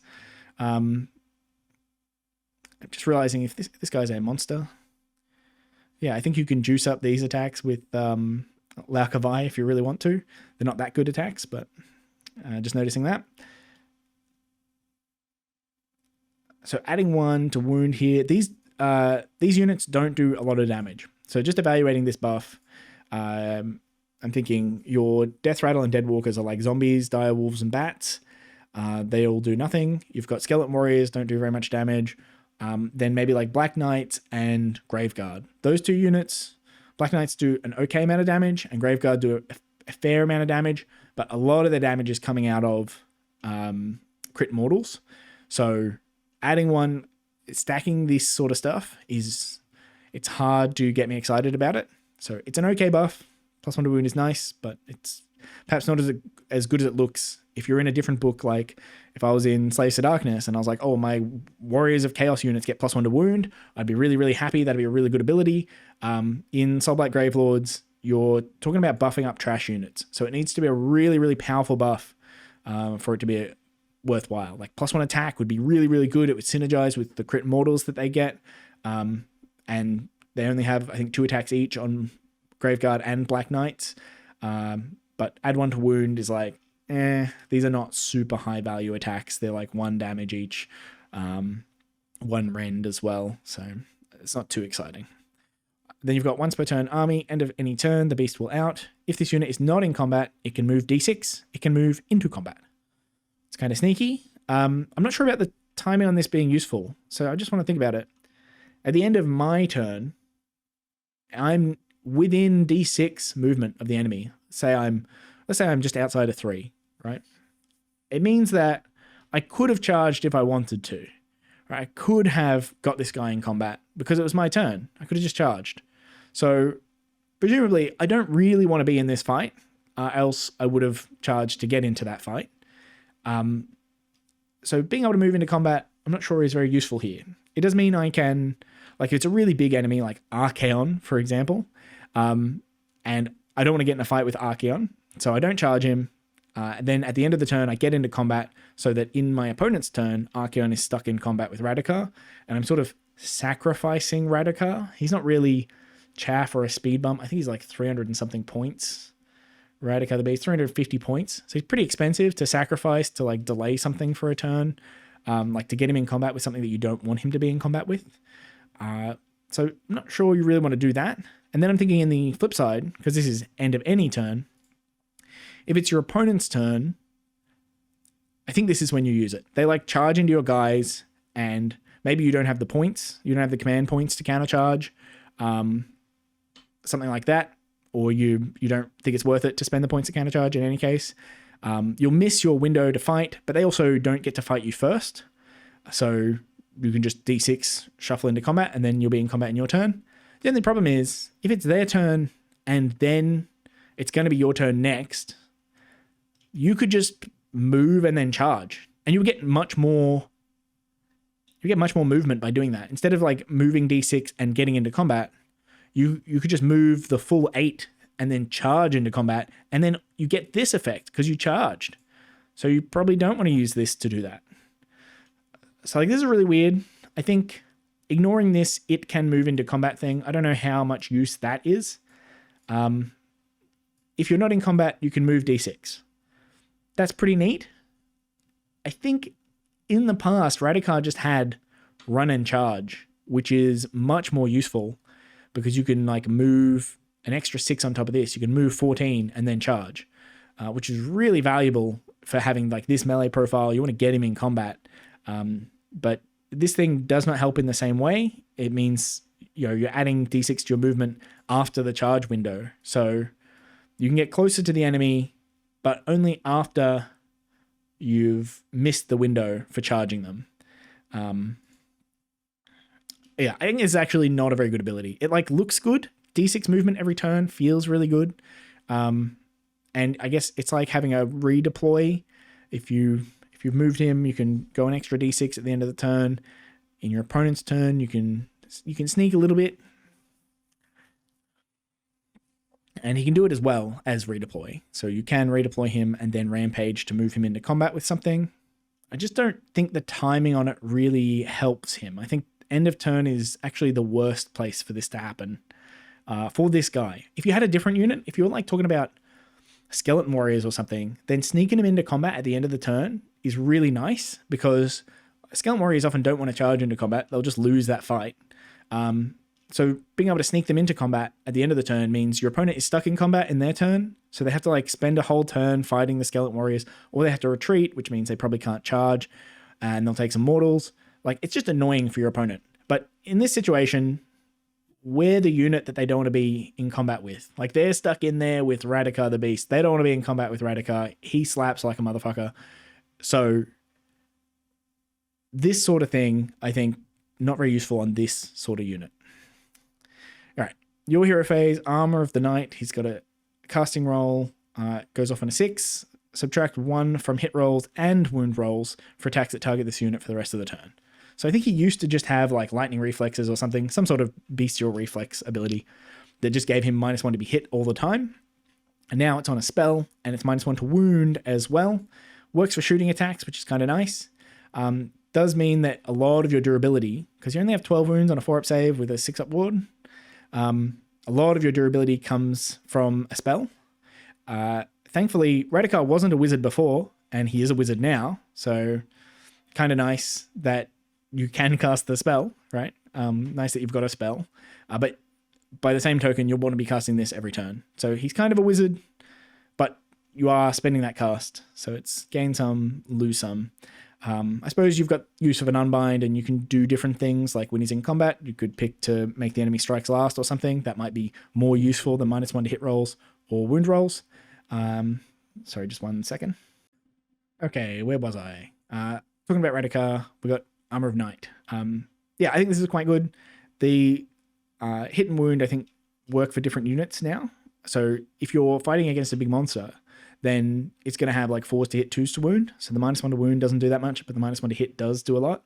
But if you're fighting against things like elves, they'll have like 3s and 4s. So the -1 to wound is doing a lot, and the -1 to hit is not doing that much. So having both of them, I think, covers a lot of your bases. It's very useful. It works on shooting. The casting value is okay. It's just that your opponent can unbind this.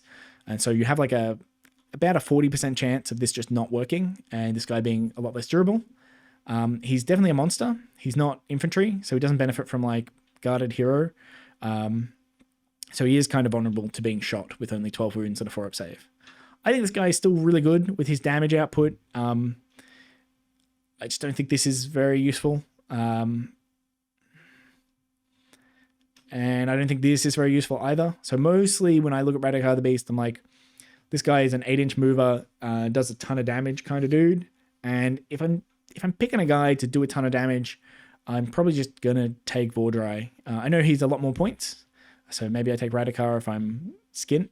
But then even then, I might be looking at something like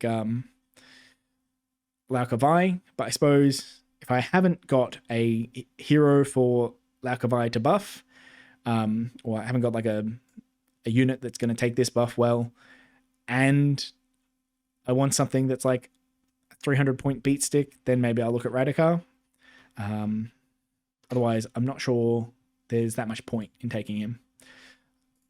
Okay. He's not junk. I think he is actually part of the army. I think he's good.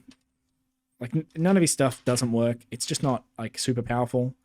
So he gives +1 to wound, to trash on the charge, -1 to be hit or wounded for self on a spell, and weird D6 move at end of turn.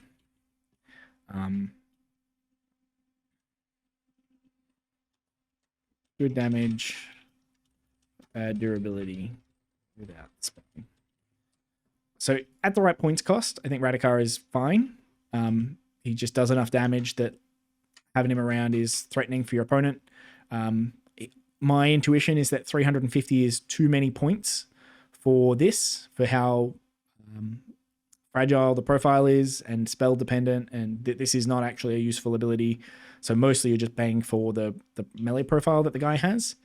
In Soulblight, you are really you struggle to find damage, especially in your units.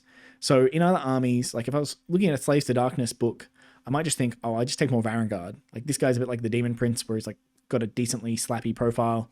This is actually a lot more damage than the Demon Prince, but I would always think, why would I take this hero that's taking up a hero slot? Why wouldn't I just take more Varangard? In Soulblight, that's not quite the case.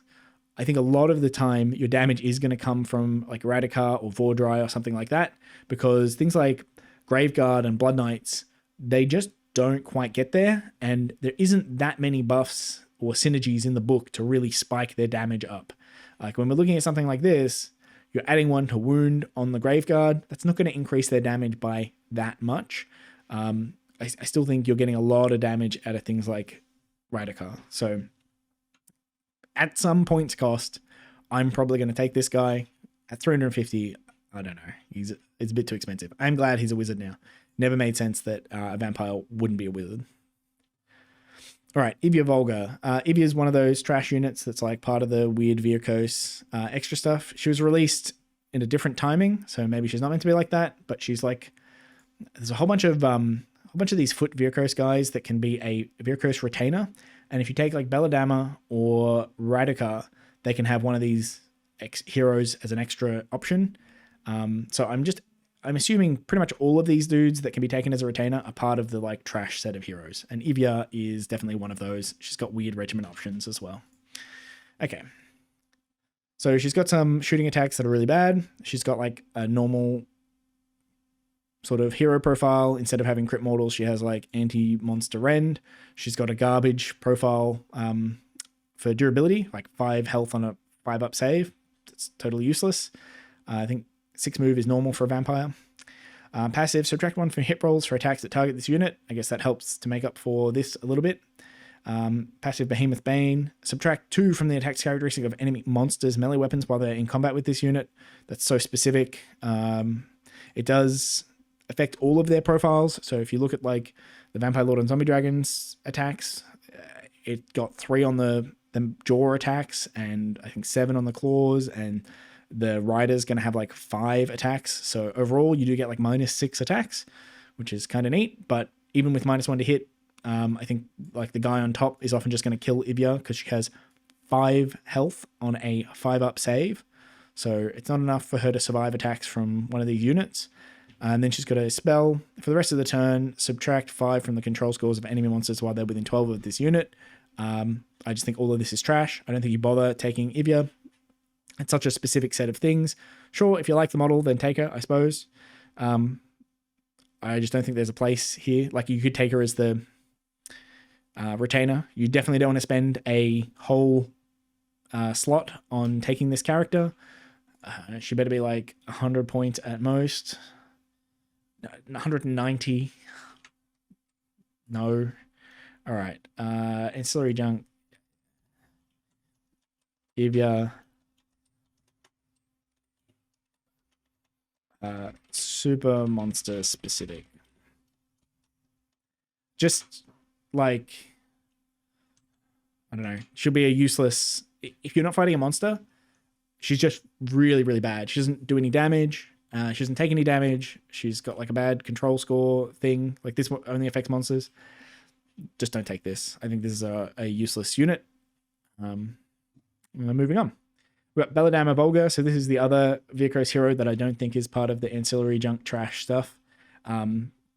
She's a real unit and had a really, really good war scroll in the previous edition. Gave like crit mortals or something, or crit 2 hits to things in a like 18-inch range on her spell. Was really, really good. She's a double caster that was like 150 points or something. Belladamma was just like an actually really good option to take in your list. She has move 8, 9 health, and a 4-up save. Is she still infantry or she's cavalry now? So I think she gets half of guarded hero. You can shoot her even if you're further away than 12, but you get -1 to hit because she's still a non-monster hero. She's got like bad attacks. This altogether is pretty bad, which makes sense because she's a grandma.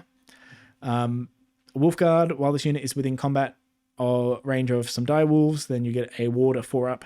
Each time you make a successful ward roll for this unit, allocate 1 damage point to the dire wolves unit, and then you can't make ward rolls for those damage points. I think this is interesting. I was listening to Haywo the other day, and he was trying to draw this distinction between like allocating a damage point and I'll show you the rules. There's like allocating and applying damage or something. Okay, so allocate. I think that's what we want. Okay, so after resolving the effect of an ability that inflicts damage points, whether it's via attacks, mortal damage, or both, then you allocate the damage points. So you inflict the damage points and then you allocate them. And they've got this little diagram, and you've got a damage pool sort of thing. And after you take damage points, for each damage point, then you roll a ward roll. And if the ward roll is successful, then you remove it. And if it's unsuccessful, then you allocate the damage point. So the understanding is like, if you inflict damage points here, then you put them into the damage pool and then you get to roll wards. But if you allocate damage points, then you're at the stage after the ward roll. So you don't get a ward roll to allocating, you do get a ward roll for inflicting. And most of the time, abilities like this, where like you're not supposed to be making ward rolls, use this allocate wording. So I think this is like reminder text, but I think even if this wasn't here, this allocate 1 damage point language would still imply that you don't get ward rolls. which I suppose is useful to know for other war scrolls, or if they stop putting this like designer's note type reminder here.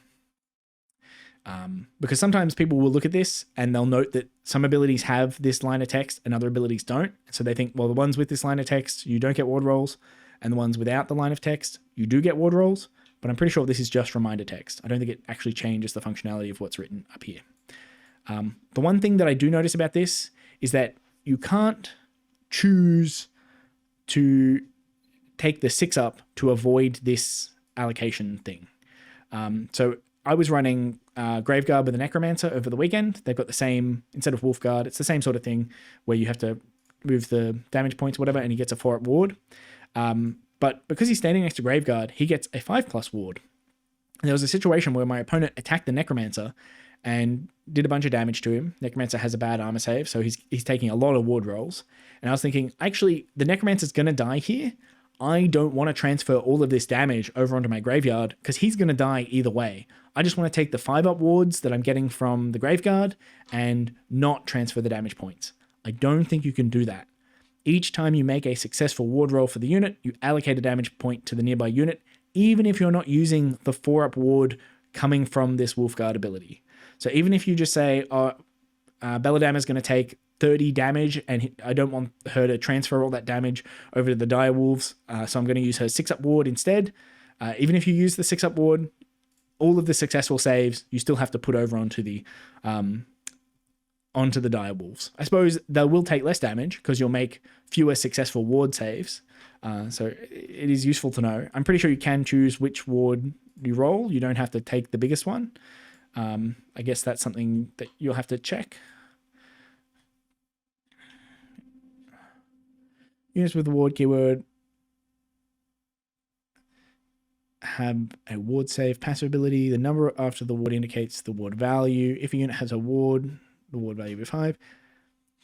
So they have this passive ability. In step 1 of the damage sequence, make a ward roll of d6 for each damage point in this unit's damage pool. If the ward roll equals or exceeds this unit's ward value, remove that damage point from the damage pool. I guess if you have multiple wards, you have multiple versions of that passive. I don't think you even need to do ward saves. I'm not certain about any of this. It's going to take up too much time to look through it all. I'll have to consider whether you're forced to take ward saves or not, because it's a passive, so it wouldn't have a declare thing. It doesn't say like can or may, so I guess you might have to. But then if you've got multiple wards, then the passive is going to be the same thing. So you'll have to pick one of them because you won't be affected by multiple passives at the same time.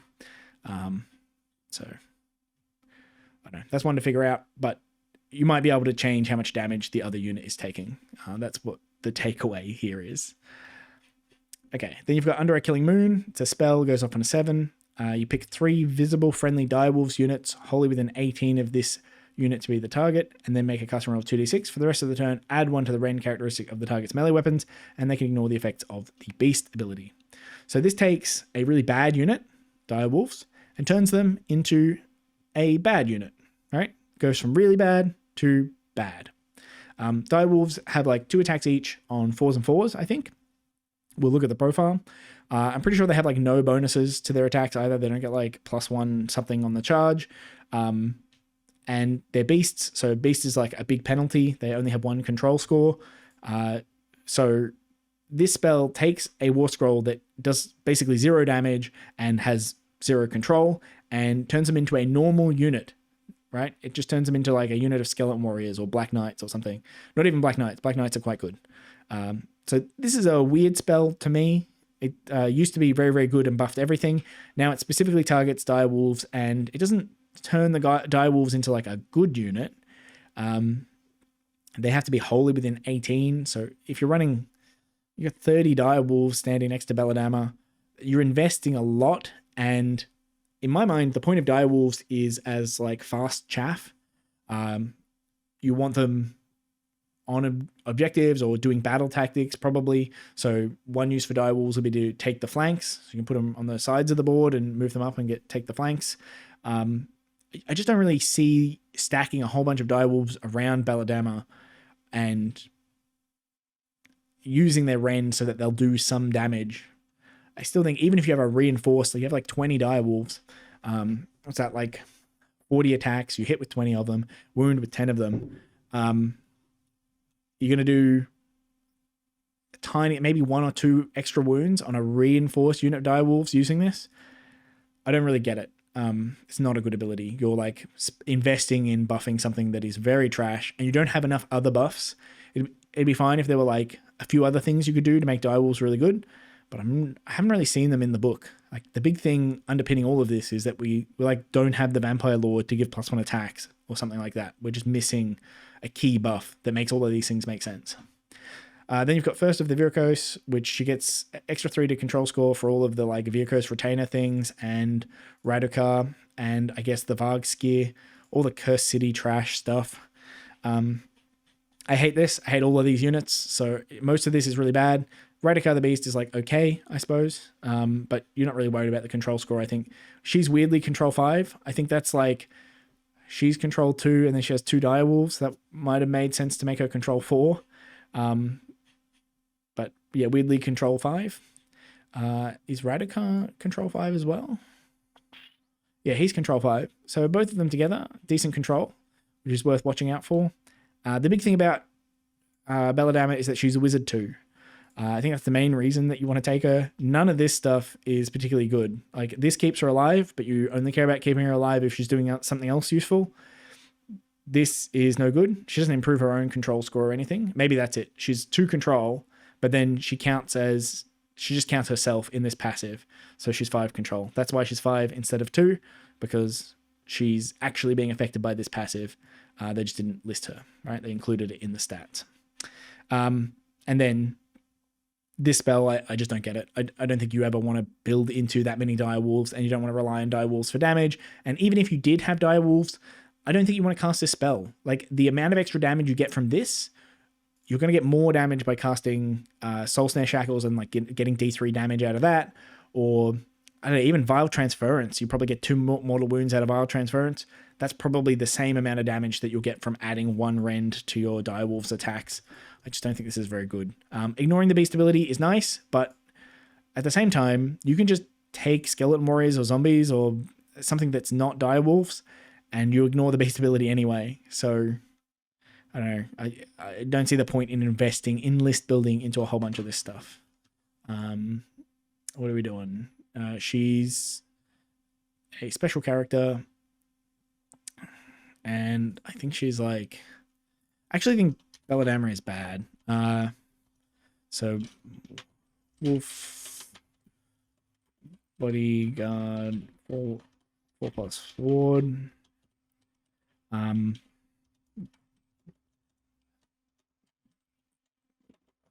Good buff for a bad unit, and silly control score nonsense. Double caster. It's possible that like she is cheap enough that she's just a double casting wizard that you want 2 casts, but I don't think that's a well designed war scroll if that's the case. Belladamma 230, probably not as well. What's the other one? Sekhar 260. You probably just take Sekhar if you want a double caster, which is a bit disappointing. Yeah. All right, Gorslav, he's part of the Cursed City trash. He's like pretty squishy. He has bad attacks. Keeper of the Corpse Gardens, passive. While this unit is within combat range of a friendly Deadwalker Zombies unit, so specifically the zombies, not the direwolves or the bats, whatever, he's got like a 4-up save and does whatever, passes the wounds off. Once per turn, your movement phase, arise. He can pick up to 3 Deadwalker zombies that are wholly within 12 of this unit to be the target. Roll a d3 for each target on a 2-up, return the number of models. So it's kind of like Deathly Invocation, but only in your movement phase and only on Deadwalker zombies specifically, and they have to be wholly within 12 of this dude, and it's on a 2-up rather than like just D3, or rather than just 3. Like Deathly Invocation is just 3 flat. I don't know. I don't think this guy is worth taking. Maybe Maybe he is if you've got like 120 zombies in the list. I don't know. Turns a few zombies. Only happens in your movement phase. Meh. I just think that's terrible. And he's not a wizard. So you won't take this guy because you're going to take this guy. Torgilius the Chamberlain. I'm going to talk about this guy. He is Cursed City trash, but he is actually good.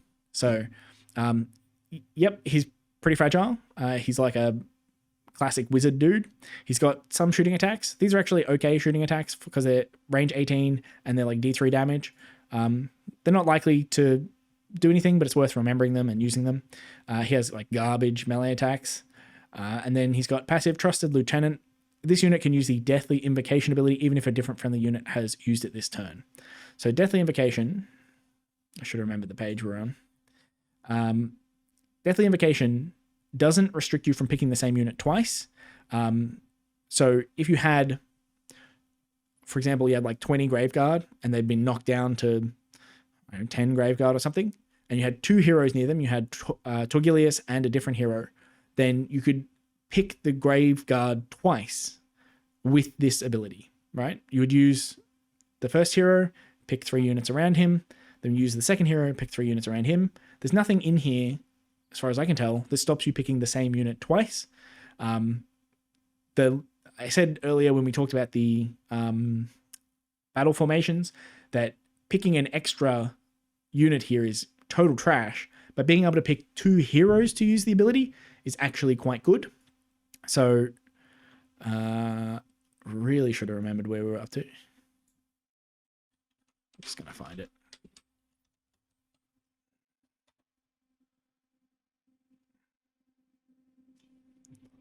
Oh my god.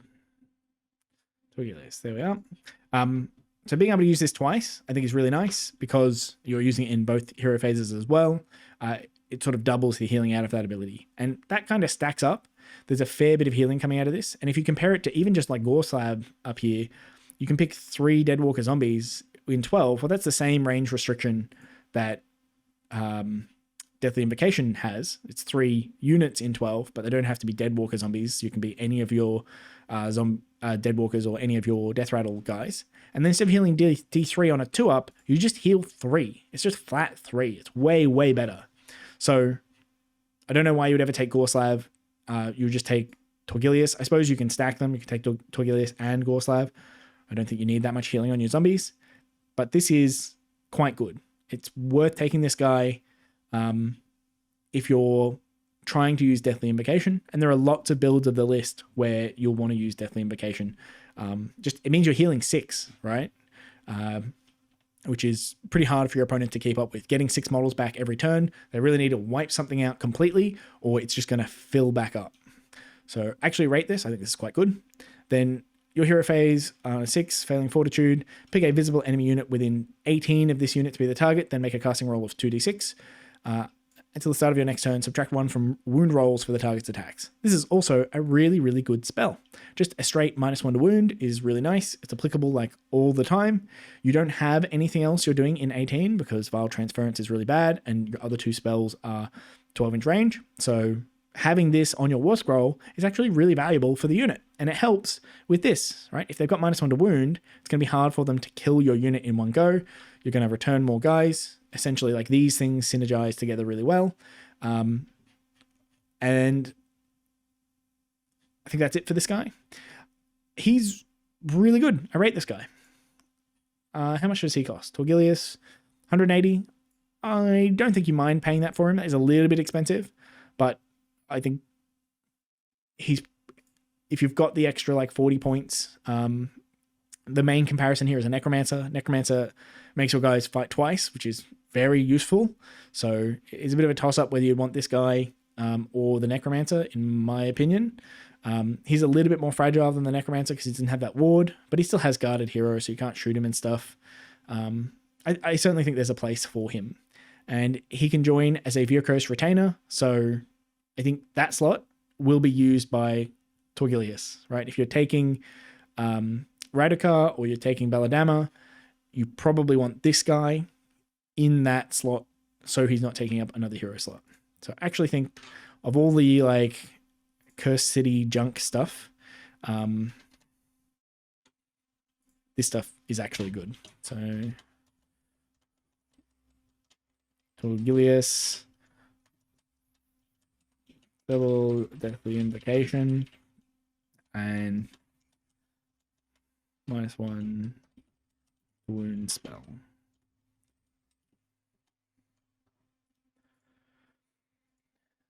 Okay. Vikos Bloodborne. They've got an 8-inch move, 3 health, 6 up save, 1 control, Piercing Blade, 3 attacks, 3 threes, 1, 2 with crit 2 hits. This is very similar to the Vargeist profile. And this durability is very similar to the Vargeist durability. I think Vargeist might have a 5 up save and 4 health, and Vargeist move further and fly. Cling to the Shadows. While each model in this unit is within 1 of any terrain features, this unit can be targeted by shooting attacks unless the attacking model is within 9 of it. This is actually really helpful because with this durability, they'll die to shooting pretty quickly. And I think with this, they can do a lot of like tactic type of things. You'll run them around the edge of the board trying to get battle tactics. Death in particular likes doing take the flanks, and then you've got to follow up. It's like Inevitable Demise or something where you have to have 2 units in enemy territory 9 inches away from all the enemies, and they can't have been set up in the same turn. So often what you want to do is like put some units on the flanks and then push right up into the corners to try and get that second ability. And if your opponents spend their time chasing sideways and backwards to try and get these units, then they're mispositioning and they leave themselves sort of vulnerable in the middle. So these are useful for that kind of thing. End of any turn, they roll a dice on a 3-up. They can use a move ability as if at their move phase. So it's unfortunate that it's on a 3-up. You can't really rely on it. So you can't. So I'm going to do take their land and then move these guys and then use this ability to get into range for take their land, or for that battle tactic I just mentioned, because you're relying on that 3-up. You don't want to put your battle tactics on a 3-up. But yeah, neat that you can stop them being shot, because that is a weakness of the Vargeists, right? Vargeists often going to get shot. They can sort of deploy anywhere they like, but so you can keep them out of melee range pretty easily, but it's hard to keep them out of shooting range. So that's one advantage, I suppose, these guys have over that. Infantry, Ward 6, I don't know. How much do they cost? They probably can't be reinforced. And they're a unit. 3 of them for 150. And how much of Vargeist? You get 3 Vargeists for 160, I think. Yeah, I don't think there's much reason to take these over Vargeists, especially because they like move slower and they don't fly. I have a feeling Vargeists have 4 attacks now. I could be wrong about that. I don't think you want to reinforce your Vargeists, but there is a case for it. Having a reinforced unit of flying dudes can be a really neat counterpunch. Like they do enough damage that it's like kind of worthwhile. Yeah. I think these guys are just mediocre. They're not like bad. They have some uses, but they're not doing some sort of, they don't have a piece of technology that Soulblight don't have in general. And I don't think you want to take them just because they can't be shot. Bloodborne, something like this. Double move maybe, but move 8. Kind of not good enough. Like they're not durable enough to take a hit, and they're not powerful enough to wipe something out in one go. Even isolated targets, I don't know. You could take out like a small foot hero or something like that, or some chaff. They're like mediocre, but they're like do what Vargeists do. Which I think gives them like, you get minus something. Practical or near duplicate. I think they are a practical duplicate of Vargeists. Okay, Watch Captain Helgrim. So this is more Cursed City stuff. He's got like a bad wheel. He's slow and squishy. He's got some bad attacks. At least they're Ren 2, I suppose. They're not as bad as some of the others. He's got one of these double fight abilities. So you fight with Helgrim, and then you can fight with something else immediately after, but there's no buff or anything, and it's only specifically Death Rattle skeletons, not just any Death Rattle, it has to be Death Rattle skeletons. And he's got a passive: each time you make a run roll for a friendly Death Rattle skeletons unit wholly within 12 of this unit, you can change that roll to a 4. It's a neat ability, but wholly within 12, it's just not worth taking this guy. He's bad. I guess he's a retainer. What is he? Watch Captain Helgrim, 110. At least he's cheap. I don't know. I don't think you bother taking him.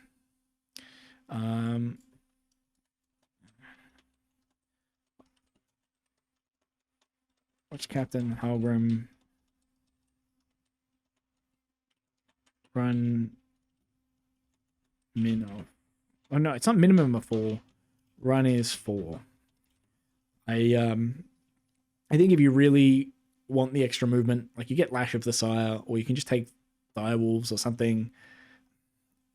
There are lots of other ways. You can take Black Knights instead of taking Helgrim and Skeleton Warriors. I just don't think this is that valuable. If you really need your Skeleton Warriors to move, you use the command point for the 6, or you'll use like Lash of the Sire or something, or both. I just don't see this guy as actually being useful. He is Death Rattle, so he can heal himself, I suppose. You can use Deathly Invocation on him. And then you've got the Varg Skier. Move 8, 8 health, 5 up save. This thing doesn't have a 5 up ward. He's got like... These are not good attacks. I was thinking he used to have okay attacks, but if you compare him to like a hero profile, he hits about the same. I guess this could be scary if you hit both of them, but you're not going to hit both of them. So he's like a foot hero that hits okay. Banding Haste, add 1 to the number of dice roll when making charge rolls for this unit to a maximum of 3. In addition, when it uses charge, it can fly. That's kind of neat. But it's a beast, so it has control score of 1. I guess. Like, it has control score 1 anyway, but you can't buff it. Doesn't... Wait on. Doesn't Belladamma buff this thing's control score? Add 3 to control scores of friendly Radikar the Wolf, Radikar the Beast, If You're Vulgar, Lady Annika, Kritza, Bloodborne, and Varg Skier units while they're wholly within 18. So she adds 3 to its control score. And then the Varg Skier nullifies it anyway. Because it's a beast. Nice. Excellent design. Just top notch. I don't think you ever take this guy. I think he's really bad. This is kind of neat, but you've got no way to like deep strike him. He's not a death rattle or dead walker, so you can't like put him in the grave or something and summon him out. He like does a 3d6 charge and then is bad in combat, so you don't care that he's done a 3d6 charge. I just think the Varg Skier is horrible. Varg Skier. 3d6 charge on a unit that does nothing. Combat. Beast ability breaks. Belladamma's control score ability. This is the kind of thing that you can tell that they do not put much effort into working out how these things are going to work. They don't expect you to use the Varg Skier or Belladamma or that combination. They put 2 abilities in the game that cancel each other out, and they didn't notice because they're not playtesting and playing out the army like, oh, you've got a Varg Skier, that's part of your army. Look, this is a really interesting piece that Soulblight Gravelords players are going to want to pick up. That's not what they're doing. They're like, this model exists, and like, we're going to give you some sort of rules. So like, if you painted it up, I guess you can put it on the table if you want to, but you're not supposed to. You're not supposed to do those. They like, don't playtest them or notice the flaws in their abilities like that, because this is a stupid thing to do, and we're meant to just ignore it. Kosagi Night Guard, still more Curse City trash. Really annoyed at how much Curse City trash is in the book. I almost wish they had like the same way that there's a supplement for Stormcast Eternals that has all the stuff that's going to Legends next year. If they had a Curse City supplement that was like, here's all this extra stuff you can use for Curse City if you want, and keep it out of the Soulblight Gravelords battle tome. It's actually really annoying having to consider all this as part of my army. as part of the main of my army or something. Like put it all in a Regiment of Renown or something. Just here's the Cursed City Regiment of Renown. I don't know.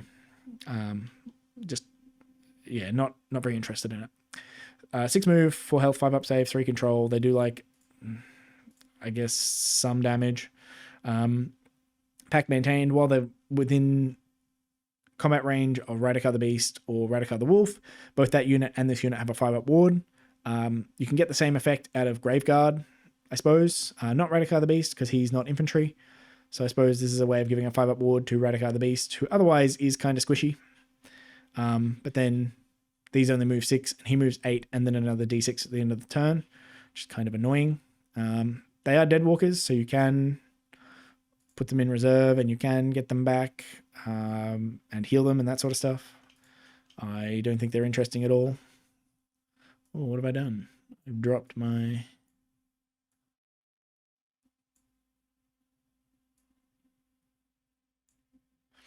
Yeah. How many points are they?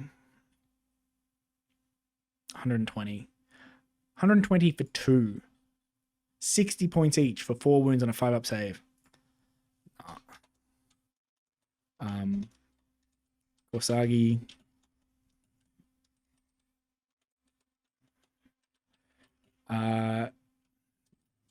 They exist. I don't know. I don't get it. And you can't reinforce them as well. Is that right? Korsagi Night Guard. This unit cannot be reinforced. What's the point? Lady Annika. Still more. This is not quite Cursed City trash. This one I'm not sure about. This is one of those ones that could be like Belladamma or could be like Radikar the Beast that's meant to be part of the army. I just don't know. I think they're all... Lady Annika, yep, she's a Via Coast Retainer. I think these were things that were like planned to go in Cursed City, this chick and Kritza, but they didn't end up doing like the expansion pack to Cursed City or something, so they just like had the models around and shoved them into Soulblight. But they don't really want them in Soulblight, so they're like just floating around doing nothing. And they don't want to give them really good rules. I don't know why. I guess they don't want to sell the miniature or they don't want to bother balancing the game around them. They don't want them to be a part of the core army, but they do want to give you something to like, I don't know, they can sell some of their models and they're technically usable. Anyway, 6 move, 5 health, 5 up save. So very, very squishy. I think she has some other abilities to keep herself alive. She's got 7 attacks, 3s, 4s, 1, 2. So still not a lot of damage because we're winning on 4s for some reason. She has no ability on that. Deployment phase, supernatural speed. Pick this unit. If it has not been deployed, set this unit up in reserve, lying in wait. It has now been deployed, which is... That's probably the condition on all the deploy things. So she deploys in reserve. End of turn. Kiss of the Blade, Proboskian. Pick an enemy unit that was allocated any damage points inflicted by this unit's combat attacks this turn to be the target. Roll a dice on a 2+, subtract 1 from save rolls for the target for the rest of the battle. That's kind of a neat sounding effect, but it would be nicer if she just like killed the unit by like dealing decent damage or something like that. So she deep strikes, I think, this other half, Starving Nightmare. If this unit is lying in wait, set this unit up wholly within enemy territory more than 9 from all enemy units. This army has so many units that can deep strike. You can take like Vargeists and they can just, in the movement phase, they can just set up 9 away in your territory or in enemy territory or whatever. You've got all of the Death Rattle things and all of the Deadwalkers things that can set up within 6 of a terrain feature, 9 away from the enemy. There's just lots and lots and lots of units that can teleport and end up 9 away. So this is not a particularly special ability. And then when she gets there, she like dies. Does she have a 4-up ward? Yes, she's got a 4-up ward, which sort of makes up for her 5-up save. But it's if she had both, if she had a 3-up armor save and a 4-up ward, she'd be very good. But the fact that she's only got a 5-up save means she's about as good as just having a 3-up armor save and a 6-up ward. Like the durability is not that different to just a Vampire Lord. And the damage output is actually about the same as a Vampire Lord. And this teleporting thing is about the same as a Vampire Lord. The only thing she gets is this. She can -1 to save rolls for a specific target, which, I don't know, I suppose if you charge into Archeon and you give him -1 to his save rolls for the entire battle, maybe it's worth sacrificing her for that. But even, okay, Lady Annika, 150 points. Even if you take this unit, you can set her up 9 away, but she has no bonuses to charge or anything. So she doesn't even get in combat. I think most of the time she just like appears and the opponent will kill her. I don't really get the point of this unit. So, Lady Annika.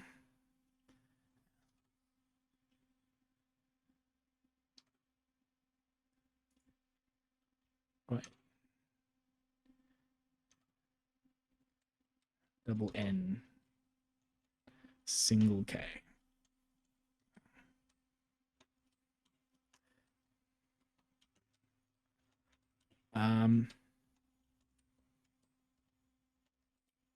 Doesn't get in combat, then dies. Like, this effect just is, you can't get it to happen the way you want it to happen, and then you're essentially paying 150 points for -1 to the save rolls for like that one unit for the rest of the battle. I think, does she have to survive for this as well? So you pick an enemy unit that was inflicted. It's a bit like Neferata's thing. If you die, you can't even use the ability because you're dead.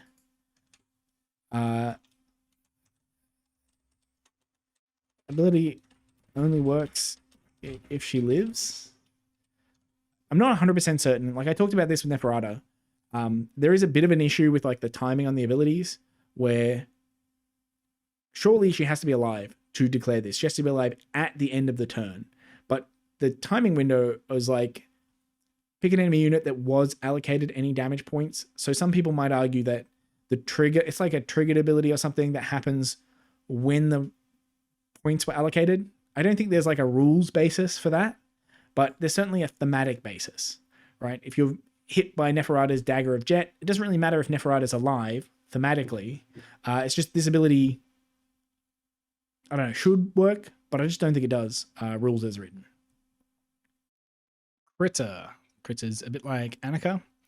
We've got 6-inch move, 5 health, again, 5 up save. Still got a bad melee profile.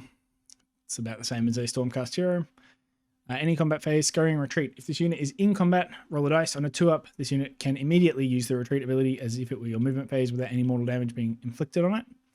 And then any combat phase, the Verminous Court. Pick an enemy unit in combat with this unit to be the target. Then pick an artifact or power that that target has. Roll a dice. On a 3-up, the target no longer has that artifact of power. Okay.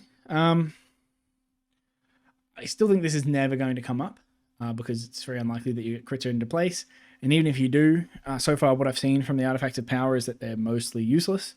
So I wouldn't be taking this guy in a list and expecting to come up against artifacts that are really useful and then I can take them away. It's just, if they have a useful one, they'll be able to stop you from doing this. And if they have a useless one, then this is kind of useless as well. But this ability is kind of neat. It can be very, very difficult, especially for melee-only armies, to deal with a unit that does this. He does only have 5 wounds, so if your opponent gets within 12 and they shoot him, he'll die. And even just using a couple spells, if they've got spells that deal mortal wounds or impact hits or any of that sort of stuff, they can probably take this guy out without the retreat thing. But on a 2-up is very, very reliable, so you might be able to do some interesting stuff with it. He doesn't move that fast. It's only 6, so it's much more useful if you've got high movement and you've got a lot of movement out of the retreat. I'm going to put him in mediocre. I don't want to spend a lot of time thinking about him. This ability actually does something. It's like a piece of technology, but off the top of my head, I can't think of any use for it. Retreat from combat on a 2+. The rest of him doesn't make a lot of sense. Is he a wizard? No, he's not even a wizard. Neither is Annika. I don't know.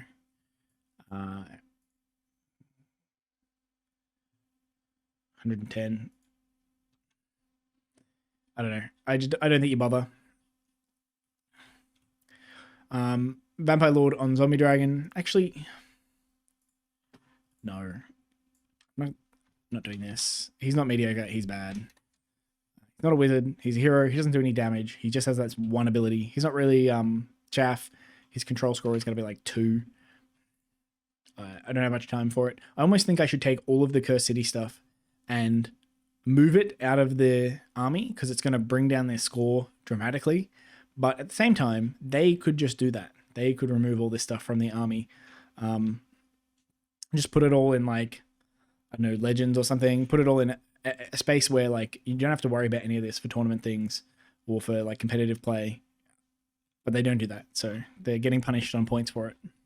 All right, the Vampire Lord on Zombie Dragon. This dude should be good. He is one of the key models of the army. This guy and the Vampire Lord on foot should be excellent. They're like core on theme models for the army. Like it's literally called Soulblight Gravelords. Soulblight is the name of the vampire curse in Age of Sigmar. If you've got the Soulblight curse, you are a vampire. That's how that works. And the Gravelords are like, it's their Grave Empire. They're the lords of the Grave Empire. So literally, Soulblight Gravelords is vampire lords. They're descendant, like, in the universe, the book is a follow-on from the Vampire Counts, which is another vampire lord, right? This is the central hero of the army. This is the Vampire Lord on Big Monster, and then you have the Vampire Lord on foot. Both of them should be absolutely excellent war scrolls that you feel really good about taking. So let's see what we've got instead. We've got 12-inch move, 16 health, 3 up save, 5 control. That's quite good, right? All around, very durable, a bit slow. Sad that they dropped the speed, but very, very durable as a monster hero. Shooting attack has D6 attacks, hits on 2s, wounds on 3s, 1 Ren, 2 damage. It's really weird that this is 2s and 3s, and that Vordry's one is 3s and 3s. I'm not sure why it's the case. They seem to be like both just a breath weapon attack, but traditionally they've been different. They could have just made them the same. This is worse. Like 2s and 4s is worse than 3s and 3s. And I think Vordry's one is Ren 2. This is Ren 1. So this is just kind of worse. Then you've got some melee weapons. You've got 4 attacks, 3 threes, 2 Ren, 2 damage with charge plus 1 damage. So same as Vordry, but 2 fewer attacks. Excuse me. The Maw is the same, and the Draconic Claws are the same. Then you've got battle damage. It drops 2 attacks off the claws, so the battle damage is pretty good. And then he's got these 2 abilities. Passive, that which should not be. If this unit charged this turn, for the rest of the turn, subtract 1 from the control scores of enemy units while they are in combat with this unit. Why? 1? If it was 1 from the control characteristic, maybe. And if that wasn't to a minimum of 1, if it could actually subtract it down to 0, then maybe. But this is such a minor effect, and it only happens when you charge. Why? This could happen all the time. You wouldn't even notice it. I think the only niche, very, very narrow case where this matters is if you charge this guy who has control 5 into an enemy monster that also has control 5, that is controlling the only thing controlling an objective, then you can take that objective off them. That's the use case for this. It's worse than if he had control score 6 because it only works on the turn that you charge. It is such a narrow, such a tiny, insignificant ability. Okay, this one is going to be really good though, because this guy's like 400 points. He's a centerpiece of the army. He's like the namesake of the army. This one's going to be really good. Okay, so once per turn, army, end of any turn. If this unit charges turn, okay, not a good start. Pick an enemy unit in combat with it to be the target. Roll a number of dice equal to the target's health characteristic. For each 6, inflict 1 mortal damage on the target. Okay. So just applying that against himself. If you have like 16 wounds, this does, I don't know, 2, maybe 3 mortal wounds on average. 2 and a bit mortal wounds.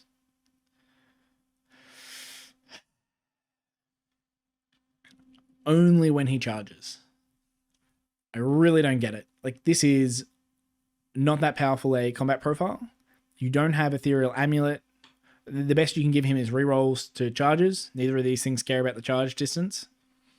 And you only get the rerolls to charges in your turn, so you don't get it on the counter charge, which, because it's such a big base, if you're doing a counter charge with this thing, you probably need quite a large charge roll. And I guess you can make it unrenderable to shooting attacks. But you don't really want to take this. Like, it's not doing anything. It's just like an okay beat stick that has no abilities at all. I did say earlier that in Soulblight, you do often look at your heroes for their damage capability, but for 400 points, Manfred is right there at 410. Just double checking. Manfred 410, Vampire Lord and Zombie Dragon 400. So what is this guy doing that Manfred is not doing? Right? Manfred is a double casting wizard. He gives you redeploy into combat. He gives +1 attack to nearby things when he kills something. He's got like strikes first when he charges. He's got a spell. This thing doesn't have a war scroll spell at all, right? It's a wizard. It doesn't have a war scroll spell. So he's stuck casting Vile Transference, whatever. This used to have a war scroll spell. It wasn't a good one, but it used to have one. Like, what's the point? Why is this thing like this? Why is this such an empty war scroll? This is horrible, right? They've done a terrible job. All right, so hero, Vampire Lord on the Dragon. Blank war scroll. Okay damage. No support. Yeah, I don't think there's that much that you want to do with this. I guess you can run him with... No, even if you were taking something like Lack of Eye, I would take the Lack of Eye, then I would take like Vordry and Neferata and Manfred, and then probably like 2 units of Skeleton Warriors or something. There's no list I would ever put this guy in. Vordry is right there. You'll just pay 80 more points and get a guy that does a ton more damage, has strikes first, and has like buffs your Blood Knights, and has like a rampage that does stuff. Okay? If you're taking this guy as a beat stick, you just take Vordry. There's like no room at all for the Vampire Lord on Zombie Dragon. I suspect that the people writing the book have thought, well, I guess in the past, Soulblight Gravelords used to have this issue where you would only get half the rules on any of these big named characters, like Manfred or Neferata or Vordry. They had rules that only worked in their own subfaction. And so they were all kind of separated out a little bit. If you played Legion of Night, you could take Manfred. If you played Legion of Blood, you could take Neferata. You could take them in the other subfactions, but they would be much less effective because half of their rules would be missing. Now, you can take any of those named heroes in any subfaction. So I guess they're thinking, instead of like taking a Vampire Lord and Zombie Dragon, you just take one of the named characters and they like come pre-built with abilities that are better than the artifacts and heroic traits. So you don't really need this unit. All of the subfaction rules work on them. So like the +1 to cast and the +1 to wound on the charge work on Manfred and work on the on Vordry and things like that. So they don't need to work on this. So maybe that's their thinking. They're like, this model, that you don't need this in your army because you just run a whole bunch of special characters, and don't everyone like special characters? Who wants their own guy with their own set of artifacts or whatever? I think at some point I'm going to do a video on this special character problem, because I think before there was a whole bunch of like, I remember a very long time ago, there like weren't special characters, and the way you would make your character special is you would take like a Chaos Lord, and then you would spend a whole bunch of points buying spells for them, buying different bits of armor, buying a magical weapon, and it would make that thing very unique, like a special character. And then you would have, and they introduce things like special characters. A special character is just a Chaos Lord that would have a very specific set of these items, right? They're sort of a bundle of magic items and abilities and stuff. And they might get some extra ability or some bonus thing, but the penalty is that you don't get to choose the mix of options, right? So you can either have this fully customized thing that you can get exactly the list of artifacts and traits and stuff that you want, or you can have this pre-bundled thing that's like Be'lakor or whatever that just has a set of essentially the same abilities, the artifacts and heroic trait abilities, but they're like pre-packaged on this guy. And there will be ways to restrict doubling up on them. Like if the traits are your command trait, for example, then you had one of these special characters and that special character had to be your general, then you would miss out on the command trait because this guy had to be your general.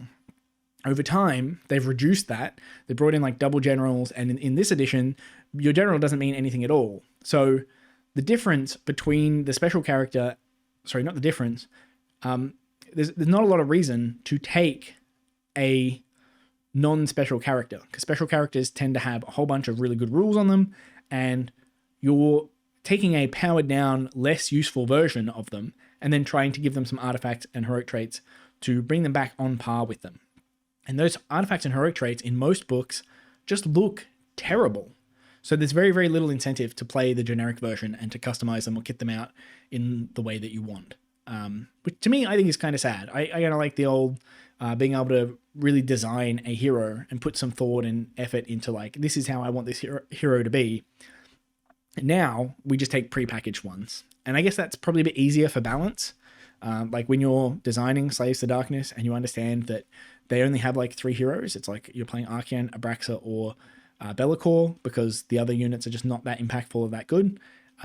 You can design the book knowing that they're going to take these abilities and you don't have to create as many rules that are any good.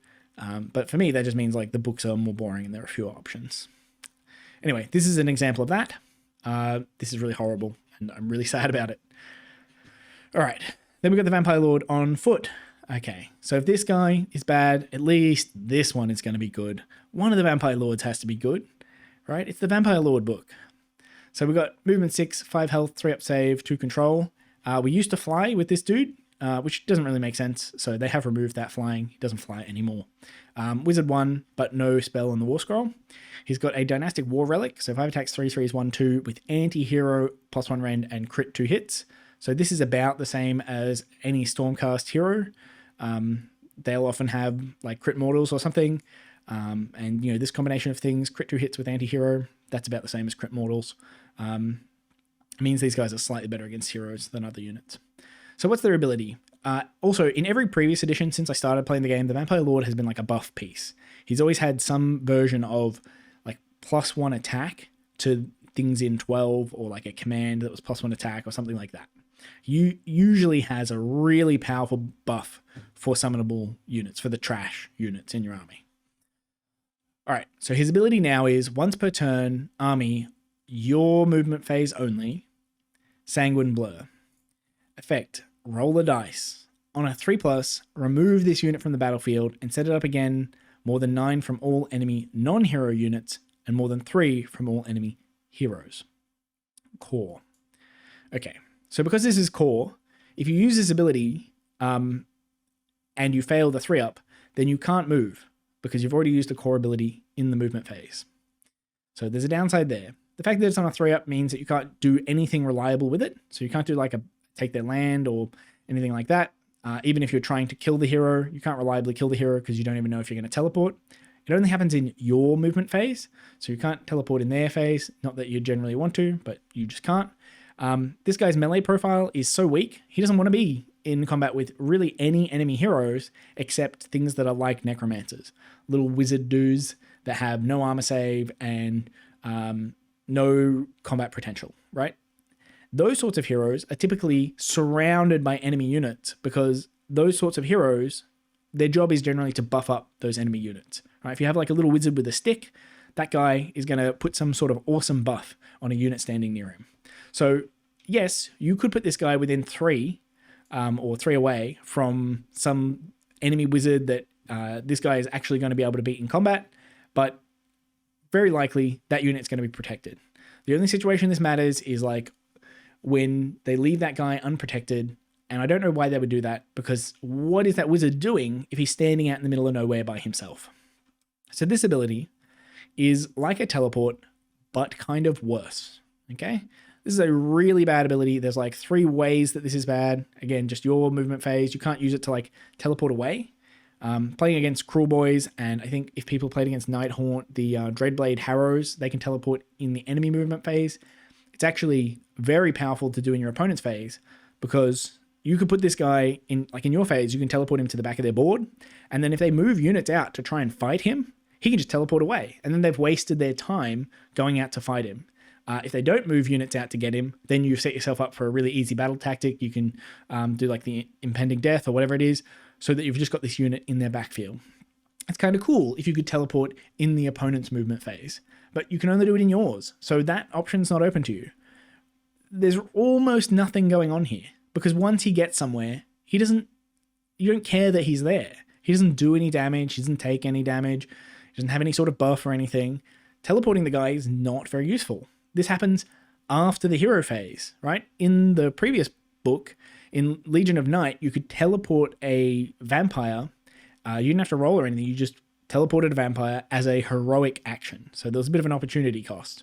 But the advantage was you did it in the hero phase, and it was completely reliable. So you could teleport the wizard over, cast a spell, and then in the opponent's turn, you could teleport him back, right? It would work in both turns. And because it worked in both turns, it was completely reliable. You could do some really, really fun, really awesome stuff.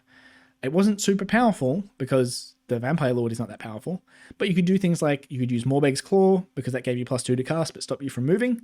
This isn't a move, so you could still teleport, which is really neat. You had 2 different buffs. You had a +1 attack buff and you had that Morbeg's Claw buff. So putting the guy in the right spot was really useful. You actually had like more vampire spells, I suppose. But yeah, because you could do spells, you would teleport the guy and you could summon like an endless spell or something. Or you can cast one of their, like, what's it called? Soul Pike or something like that. The vampire spells weren't amazing, but it was like a fun, useful ability to be able to teleport them in Legion of Night. And I think that's what they're copying here. But this is just garbage trash. So this dude should cost, I don't know, 80 points, I think. Because he doesn't do anything, right? He costs like 80 points and not take up a hero slot. Let's have a look at what the Vampire Lord actually does. 160 points. Takes up a hero slot. What is the point? Why do you take this guy? What is going on here? Even if you wanted to take, like, let's say you want Amulet of Screams, right? You're trying to get within 18 of the enemy wizard. I would suggest you have a better chance of doing that by putting it on a White King and then putting the White King in reserve.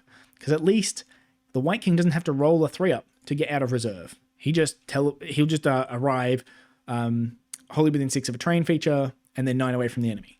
Right? This thing has to roll a 3-up. There's a good chance it just doesn't work. And if it doesn't work, then you're just standing around doing nothing. I really do not get the point of this. It happens after Deathly Invocation as well, so it's not like you can teleport somewhere and then use Deathly Invocation. I suppose the what's it called? Endless Legions. You can summon a unit wholly within 12 of a hero. One of your replacement units come up wholly within 12 of a hero. That does happen in the movement phase. So you could teleport this guy and then summon the unit using the Vampire Lord. And maybe that's what they intended initially.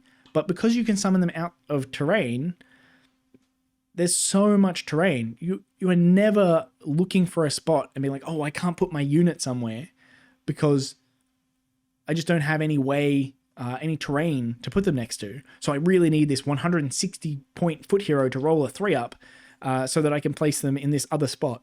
That just does not come up. And your spells are not good. Like, having a dude with no War Scroll spell, what is the point? What you really need in the army, what the army is missing, is an ability to stack a bunch of buffs on your skeleton warriors. That's what this guy should have done, right? He should have given a buff to your skeleton warriors. He always used to give +1 attack. Why doesn't he? What's the problem? This is very disappointing. It's the fact that both of the Vampire Lords are basically garbage in the army called Vampire Lords. Oh boy. Why? It's like teleport completely ruined by bad timing and unreliability. If this guy could teleport in both turns, and if he could do it without rolling the 3-up, I might have a different opinion, right? And if you could do it in the hero phase, all right, now we're starting to get somewhere. Now I can teleport somewhere, use Deathly Invocation. I can teleport, cast a spell, and then in your opponent's turn, I can teleport away. There are so many things that he can start doing if you change the timing on this, or if you change it so that it's both turns, or if you change it so that like you don't have to roll the dice, right? But the way it is at the moment, this is useless. Okay, I rolled some dice for this. It's very difficult to kill an enemy hero with this profile. That hero needs to have like a 6-up save. You need to be in like Bacchanal of Blood, so you get +1 to wound on the charge. You need to spend the command point to get +1 to hit as well. So you'll have 5 attacks, +1 to hit, +1 to wound, rend 2 against the hero, so they're like a 5-up save, or maybe a 6-up, so that all that defense doesn't work. And then you need to roll well, right? You still need to roll kind of well, because you need to do like 6 damage with this weapon profile. So you need at least 3 of these attacks to go through, and it's not a given with this sort of profile that you will get 3 of those attacks. Even on 2s and 2s, there's a good chance you don't get those attacks. And that's against a hero that has like no ward and like a 5-up or 6-up save. Being able to put him 3 away from heroes is not useful. Like there's just no, I just don't get it. There's just not a use for it. Which is, again, super frustrating. I just think the whole point of the army is the vampires. If you're getting into Soulblight Gravelords, you're like, yeah, if I wanted skeletons, I guess I could play OBR or something. I want this like classic horror. I want some vampires. I'm playing the vampire army. And these guys just suck. It's so disappointing to see. All right. Kato Itzika. So we got 6 health, 6 move, 4-up save, 3 control. Very sad he has a 4-up save. That is one redeeming factor. You do get your 3-up save on the Vampire Lord. I feel like this guy maybe isn't wearing that much armor. Maybe he should have a 4-up save. I don't know. They could have given him the 3. He's got an Itzikarian Greatsword, 5 attacks, 3 threes, rend 2, 2 damage with crit auto wound. This is getting a little bit better. He's just got the rend all the time. He's got crit auto wound instead of crit 2 hits. Although with this kind of profile, they're very, very similar, I think. In fact, I think crit 2 hits is slightly better if you're wounding on a 3-up, right? Because if you get 2 hits, that's the equivalent of getting one... Sorry, if you get the auto wound, that's like just rolling the 4-up here. If you have 2 hits and you have a 4-up, then you'll hit one of them and miss one of them. So you wound with one of the 2 hits that you get. Whereas if you have crit auto wound, then you wound with something that is like a 50% chance that you would have failed. So either way, you get like 50% extra. So I think if you wound on better than a 4-up, crit auto wound is worse than crit 2 hits. Anyway, that's over analyzing. These profiles are both not great in combat. He's got a spell that goes off on a 7. You pick a visible unit within 12 and make a casting roll. If the target is an enemy, inflict D3 mortals on it. It's kind of neat to have sometimes. If the target is a friendly, Death Rattle, or Deadwalker's unit, subtract 1 from wound rolls for combat attacks that target that unit for the rest of the turn. Sad that it is just rest of the turn. It doesn't last during the opponent's turn, which is when you really want something like -1 for wound rolls to last. But anyway, just need to have an option for this. I suppose at least it's a warscroll spell rather than like being blank. Your hero phase, the Court of the Lost. Roll a dice on a 2+, pick one of the following effects to apply at the start of the turn. Very sad this is on a 2+, but I think it used to just be guaranteed. Anyway, this unit has a move characteristic of 12. Does he fly? He doesn't fly. So I think this, either he used to fly or this used to give him flying as well, which was really neat, but I guess they've toned it down as well. I think it used to give him 14-inch move, but now it's only 12. Or you get +1 to casting, unbinding, and banishment rolls. This is actually really nice. It's hard to find unbinding and banishment bonuses.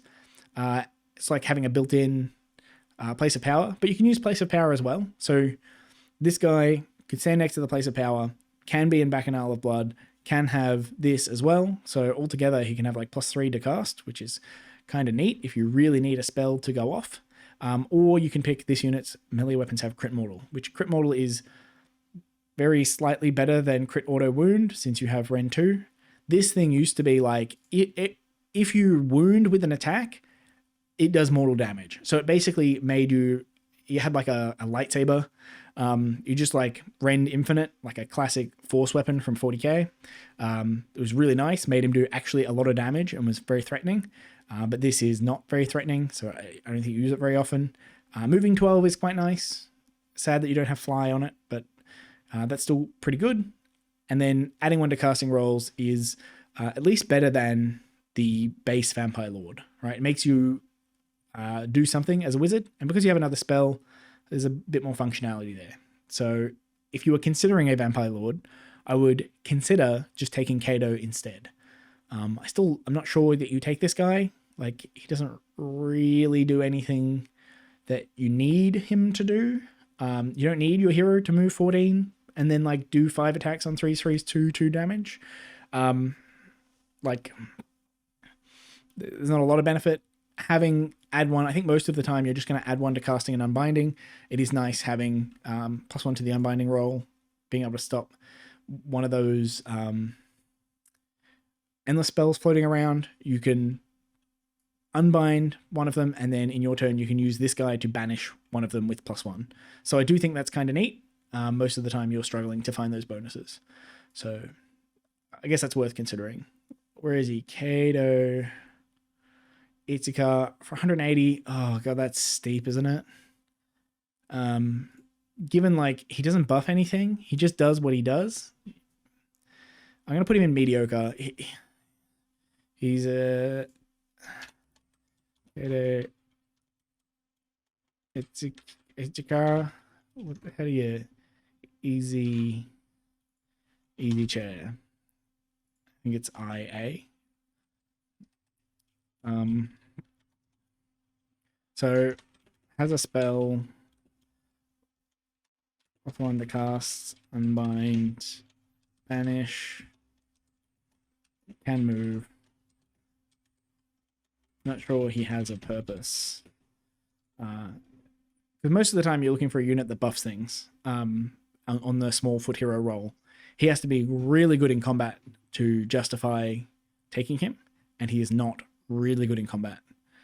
If this was the old ability that he had and he just got to go through wounds and you could give him +1 to wound on the charge, so it'd be like 5 attacks, 2s, infinite rend, like just go straight to mortal damage, do not pass go, then I think this guy would be good, but this is there's like no point. And he only has a 4-up save. Why? That's sad.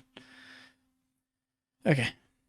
Askurgan Trueblight, he's almost in the trash category, by the way. I'm not even sure he's like meant to be part of the army. I feel like he was like released with a book, and yeah, I'm not even sure he's meant to be part of the army. You got Askurgan Trueblades. These guys are like a Warcry warband, and you used to be able to reinforce them, and reinforcing them made them kind of good. But you can't now, I'm pretty certain. Askurgan Trueblades cannot be reinforced. Okay, so you got move 6, 2 health, 5-up save, so not very durable. I think they lost a pip of save here. Askurgan weapons, 2 attacks, 3s, 1 rend, 1 damage with crit 2 hits and anti-monster +1 rend. So this is not the best combat profile. I guess it looks like a Graveguard profile, but instead of crit mortals, you have crit 2 hits and anti-monster +1 rend. So I'm thinking I still prefer Graveguard at this point. You've got 8 models in the unit, and the leader used to have double attacks. They used to have a different weapon that made them like equivalent to having 10 models in the unit. But I suppose you're just relying on the Curse Blood to do that. He's got a bit extra rend, but he hits worse. Has 5 attacks. It's not a ton of damage output coming from this unit. They do move faster than Graveguard, but at the moment I'm looking at these and I'm looking at Graveguard and thinking I'd just take Graveguard. Especially 160 points, a very, very similar price. These guys do have 2 health each. Okay, that's a big difference. Creed of the Askurga Renkai. Subtract 1 from hit rolls for combat attacks made by enemy monsters that target this unit. Add 1 to hit rolls for combat attacks made by this unit that target enemy monsters. Okay, so this is a bit like, it reminds me of the monster hunters in Cruel Boys. If this unit is like viable by itself, and then this pushes it a bit up against monsters, then that's kind of neat. -1 to hit For monsters is a big deal because monsters are hitting on 4s. But the fact that you have a 5-up save means that these things are going to die pretty quick, even with the -1 to be hit. But you get +1 to hit, which is kind of neat. Any combat phase, gut-wrenching howl. Pick an enemy unit in combat with this unit's curse blood to be the target. Roll a dice on a 4-up. The target has strike last for the rest of the turn. Okay, so the question is, does this unit do enough damage that it is scary for your opponent if they run into it and then they get strikes last? I think the answer is no, because you can't reinforce them. All right, so at most, this unit has, what is it? They got 2 wounds each. There's no extra wounds on the curse blood, so they just get 16 wounds for the unit on a 5-up save. It's not particularly durable. They're not doing an absolute ton of damage or anything. It's like fairly normal sort of damage, like 2 attacks, 3 threes, 1/1. It looks like it's about the same as Chaos Warriors, right? But they're just not very durable. And then they get some bonus against monsters, which is not super meaningful. I don't think you bother with these guys. Especially since it's not just in combat with the unit, it's in combat with their curse blood in particular. So it's hard to use them as like, you could double layer your combats a bit. You could have like Graveguard and then a Skirgan sitting behind them, or I guess in front of them. But your opponent can often charge the unit without getting in combat with the curse blood, so they can avoid this pretty easily. If it was in combat with just the unit of a Skirgans while they have a curse blood in the unit, that'd be a little bit different. It'd be a bit easier to leverage this, but this is a bit awkward. There's no requirement that you don't charge. I suppose you could use this as like a counter charge guy.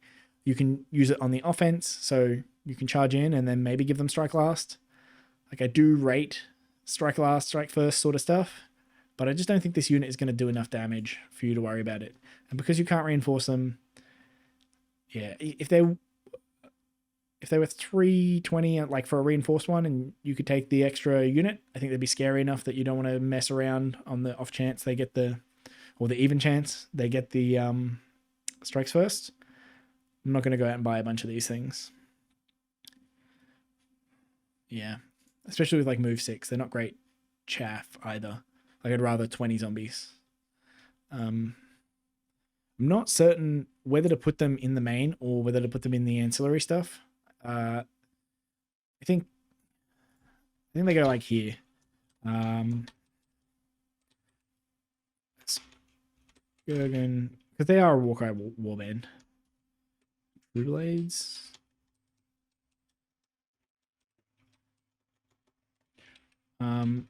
Don't do anything. So the problem I'm having with the unit is they don't do enough damage to be a porcupine or to be a hammer.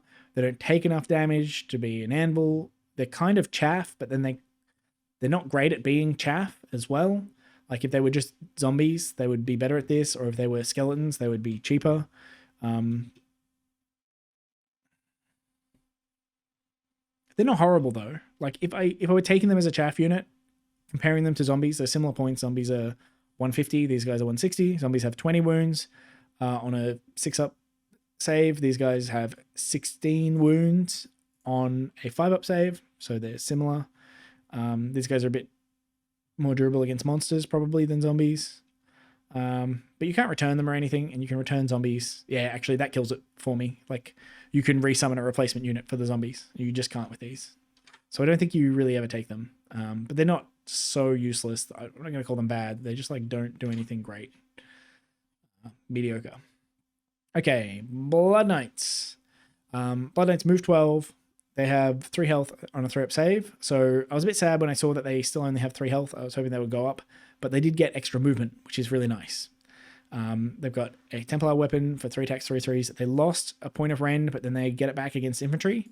And then their charge +1 damage. And their knights got their horses, got the normal horse treatment of going to 5s and 3s. I think they used to be 4s and 4s. So this is not too different. It's slightly worse, but pretty close. Then they have a passive, Riders of Ruin. When this unit moves, it can pass through models in enemy infantry units and can pass through the combat ranges of enemy infantry units, but it cannot end a move in combat unless specified in the ability used. It's really annoying that they can't move over your own infantry, would have been really thematic, I think, and really nice if you can move over your own Deadwalkers or Death Rattle infantry units. So you can ride over your skeleton warriors, because who cares? They'll reassemble themselves at some point. The Blood Knights need to get to where they're going, but you can't do that, which is really annoying for screening and all sorts of things like countercharging. All of that is just, it's very frustrating.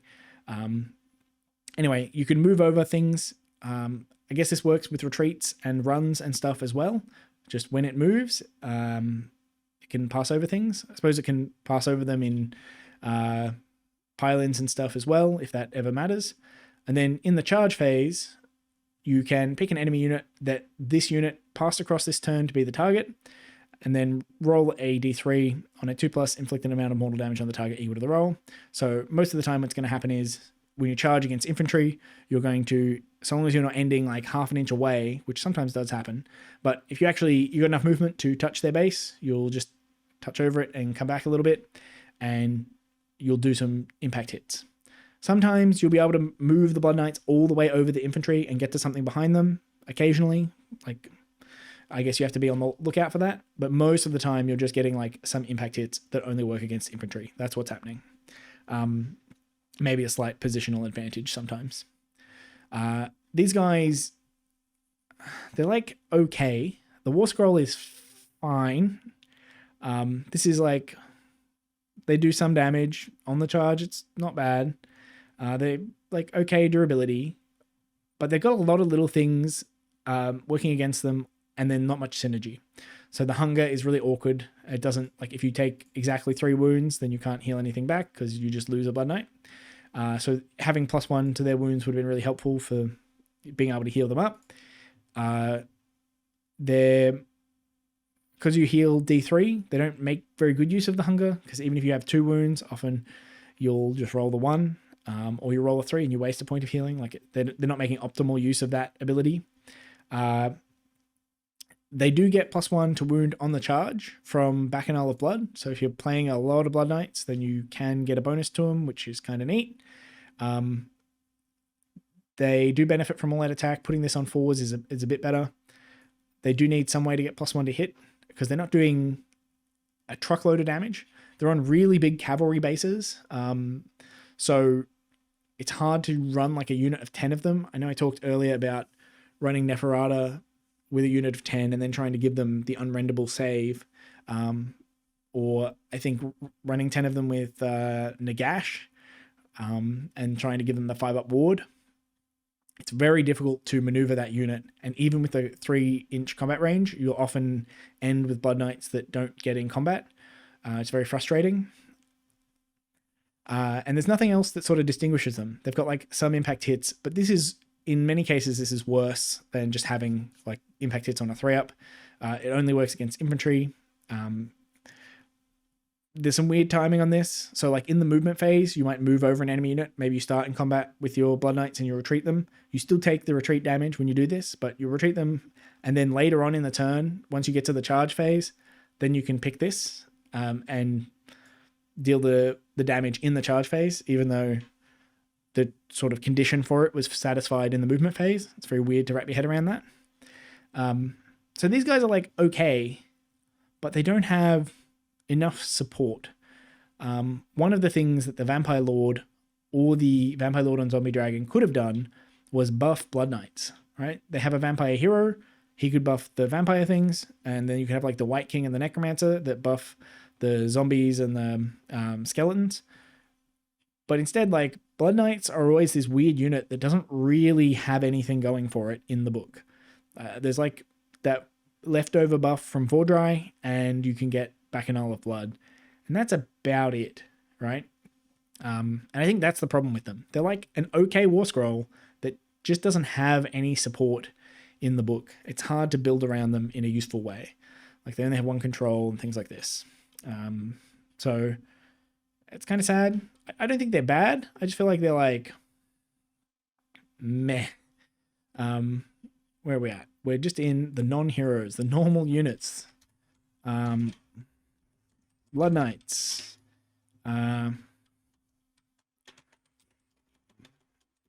Move over infantry. Okay damage. needs more synergy.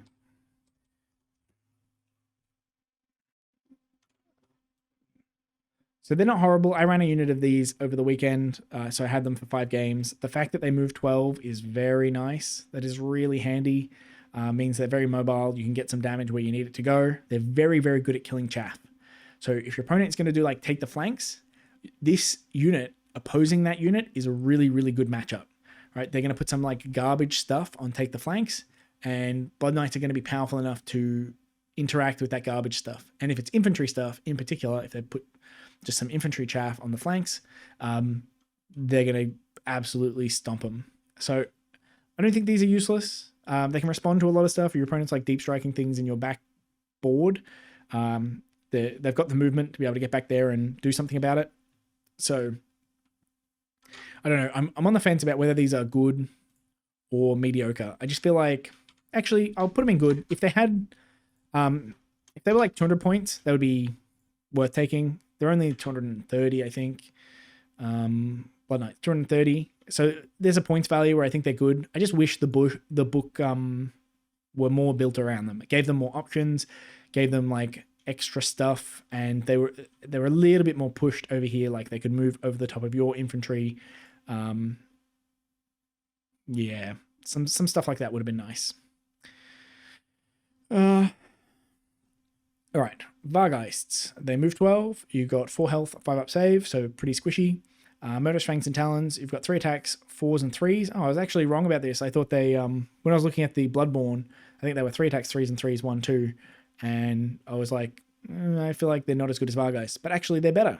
All right, Vargeists are 4s and 3s with crit 2 hits. And then they've got once per turn army, your movement phase, Death's Descent. If this unit is not in combat, remove it from the battlefield and set it up again on the battlefield more than 9 from all enemy units. So I think this is what you take these for. And this is also the reason why the Vampire Lord is garbage. If you look at the Vampire Lord is 160, unit of Vargeists 160. So directly like 1 for 1. The Vampire Lord, you have to roll a dice to teleport him. These guys, they just guaranteed do it, right? This is very, very useful. The fact that they have 12-inch move, they've got a good enough combat profile that they can fight some chaff or something, or an endless spell. Like they can do something.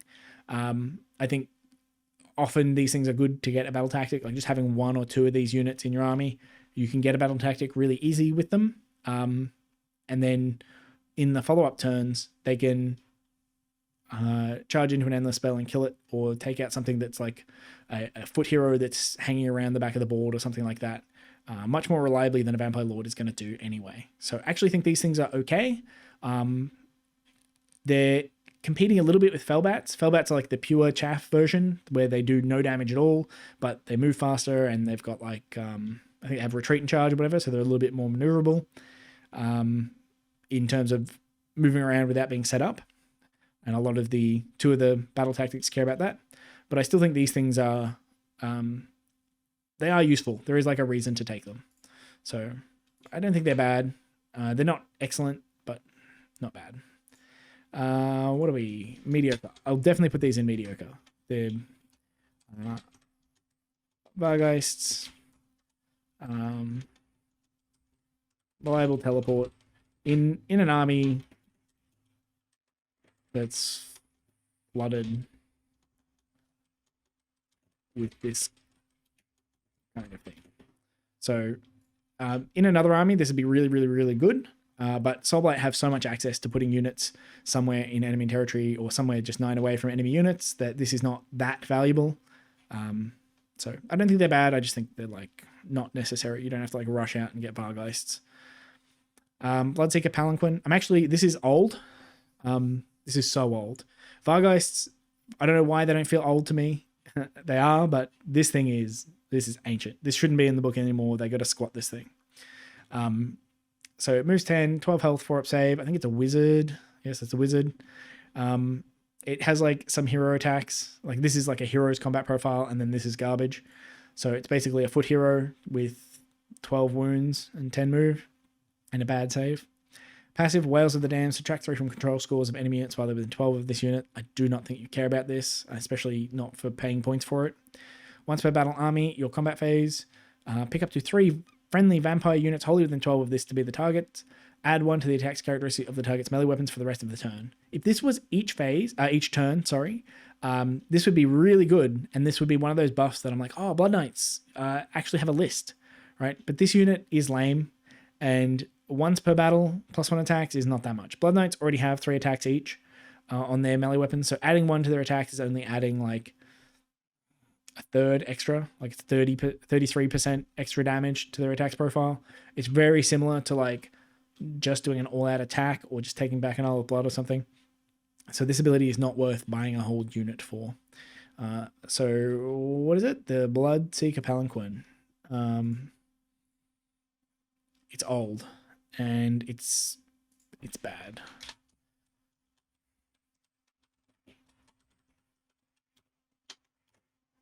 Once per game, 1 attack, big vampires for a turn. I just don't think you care about this thing. All right, Mortis Engine. So similar sort of thing, except even worse attacks. It's finally a wizard. This thing used to have a necromancer. It was called a bound necromancer stuck on the model. You can see him. There's like a guy stuck there, but it wasn't a wizard, which is a bit weird. Now it's a wizard. Passive Nexus of Death Energy. When a friendly Death Rattle or Deadwalker's unit wholly within 12 of this is picked to be the target of the Deathly Invocation ability, add D3 to the number of damage points that can be healed or the combined health characteristic of models that can be returned. So it's 3 plus D3 instead. I don't know why it's D3 instead of 3, because, for example, if you're trying to return Black Knights to a unit, you're going to have to roll the 3 to get another Black Knight back. That's really frustrating. So this is just worded in the stupid way instead of in the good way. But I guess that helps a little bit. Maybe there's a build with like Torgilius and the Necromancer and a Mortis Engine so that you return 6 plus 2d3 models to a unit. So you're like your Graveguard, drop down to maybe 1 model left. You get to the hero phase, you're going to return 6 of them plus 2d3. And if you're not in combat, you can do a rally on top of that. So maybe there's some sort of build where that works. I'm not sure. Then you've got the Reliquary. When this unit is set up for the first time, place a stored energy dice beside it with a 1 facing up. Each time a friendly Soulblight Gravelords wizard successfully casts a spell within 12, increase it by 1 up to a maximum of 6. And then once per turn in your shooting phase. So it's not a shoot ability itself, so you can like run the thing and still do it. But you like can't use it for covering fire or something like that by the same sort of token. It's not a shooting weapon. Pick up to 3 enemy units within 10 inches of this unit to be the targets. I wish that was a bit longer. Roll a dice for each target on a 3+, inflict an amount of mortal damage on the target equal to the value of this unit's stored energy dice, then change it back to a 1. So this is a bit like Malevolent Maelstrom, the unit. It does get to charge itself up a bit because it's a wizard. It doesn't affect your own units the same way Maelstrom does, but it only happens on a 3-up instead of a 2-up. This is very unfortunate if you spend all game charging this thing up, getting it all the way up to 6, right? Maelstrom charges when things near it die. This thing only charges off the spell casts. And you have to successfully cast the spell, so if it's unbound or whatever, it doesn't add to it. It could be 6 mortal wounds to like 3 units, or I guess it's going to be 2 out of the 3 units on average. So if you charge it up and shoot it off, it'll do like 12 mortal wounds. I think this is the best of the 3 of these units. All 3 of them have the same sort of model, the Palanquin, Coven Throne, and the Mortis Engine. Although Coven Throne was alright last edition, so maybe the Coven Throne's it. I don't know. I don't think you take this. It'd have to be really, really cheap.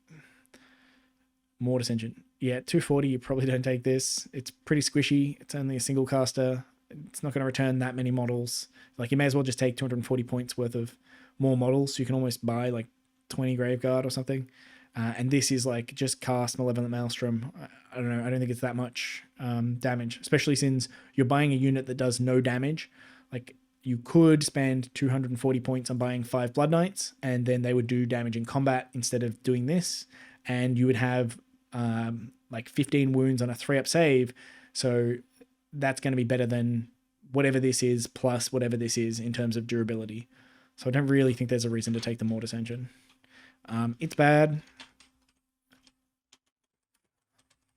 Mortis Engine. On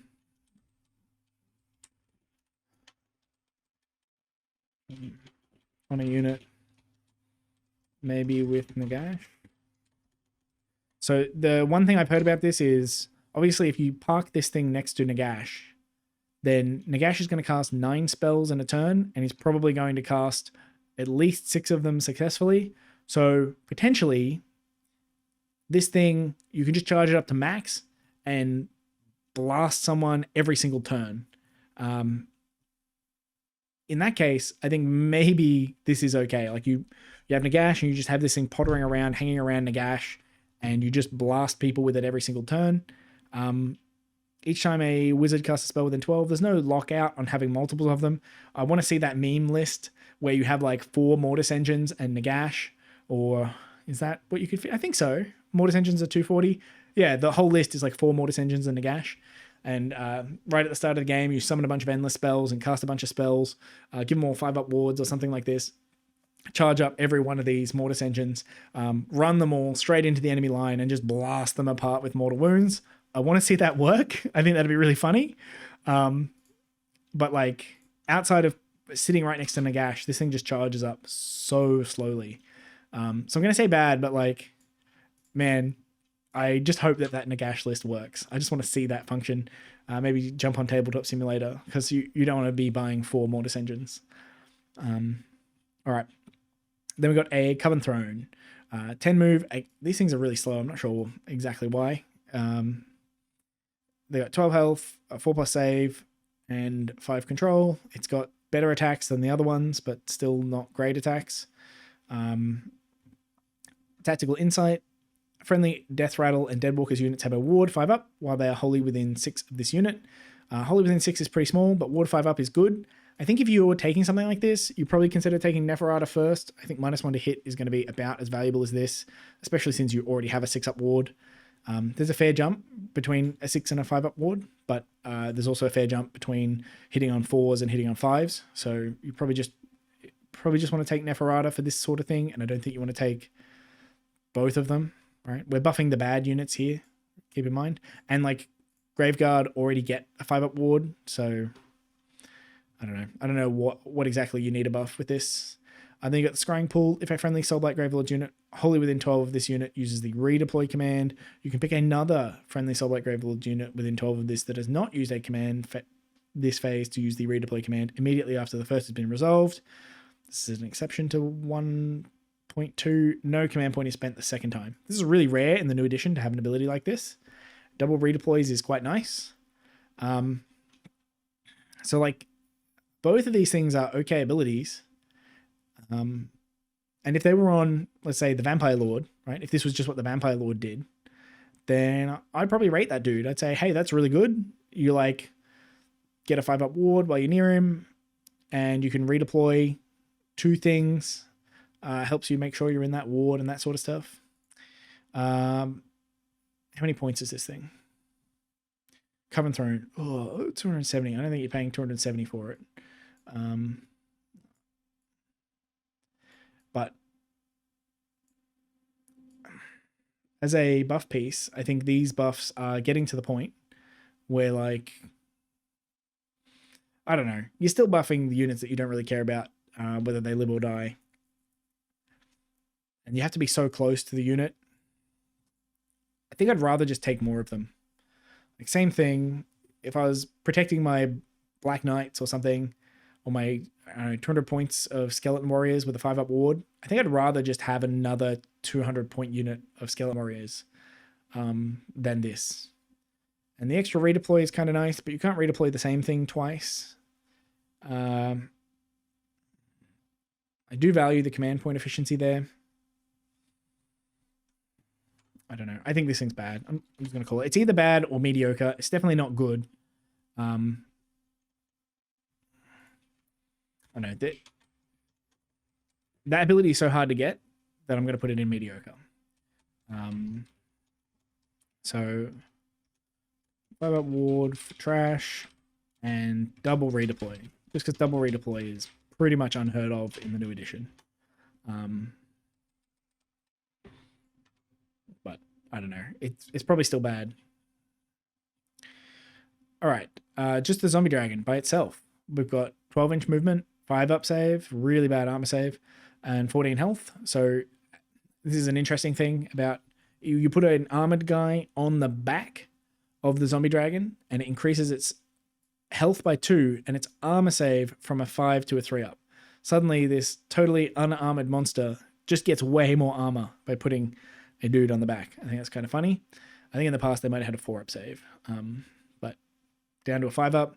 They have like the breath weapon attack, the maw and the claws. They're missing obviously the vampire lord on top, and they're certainly nowhere near as good as Vordry. So what are we doing? Death on tattered wings.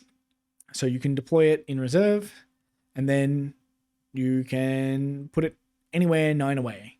And that's kind of neat because there's a 10-inch shooting attack, but its shooting attack is not very good because you're going to roll like 3 attacks and then, I don't know, you'll hit with 2 of them and wound with 1 of them, so who cares? Once per turn, army, any combat phase, you've got armor crunch. If this unit charged this turn, okay, only when it charges. Pick an enemy cavalry or monster, only cavalry or monster. Roll a dice. If the roll is equal to or exceeds the target save characteristic, inflict 3 mortals. Okay, so it has to be a good armor save, cavalry or monster, and you have to charge it, and then you get like 3 mortals. Who cares? I don't know. I'm not going to put this thing in bad. In old. The model is pretty old, but I think the Lozard or the Zombie Dragon holds up, especially the Vampire Lord and Zombie Dragon version. But this thing is... Why?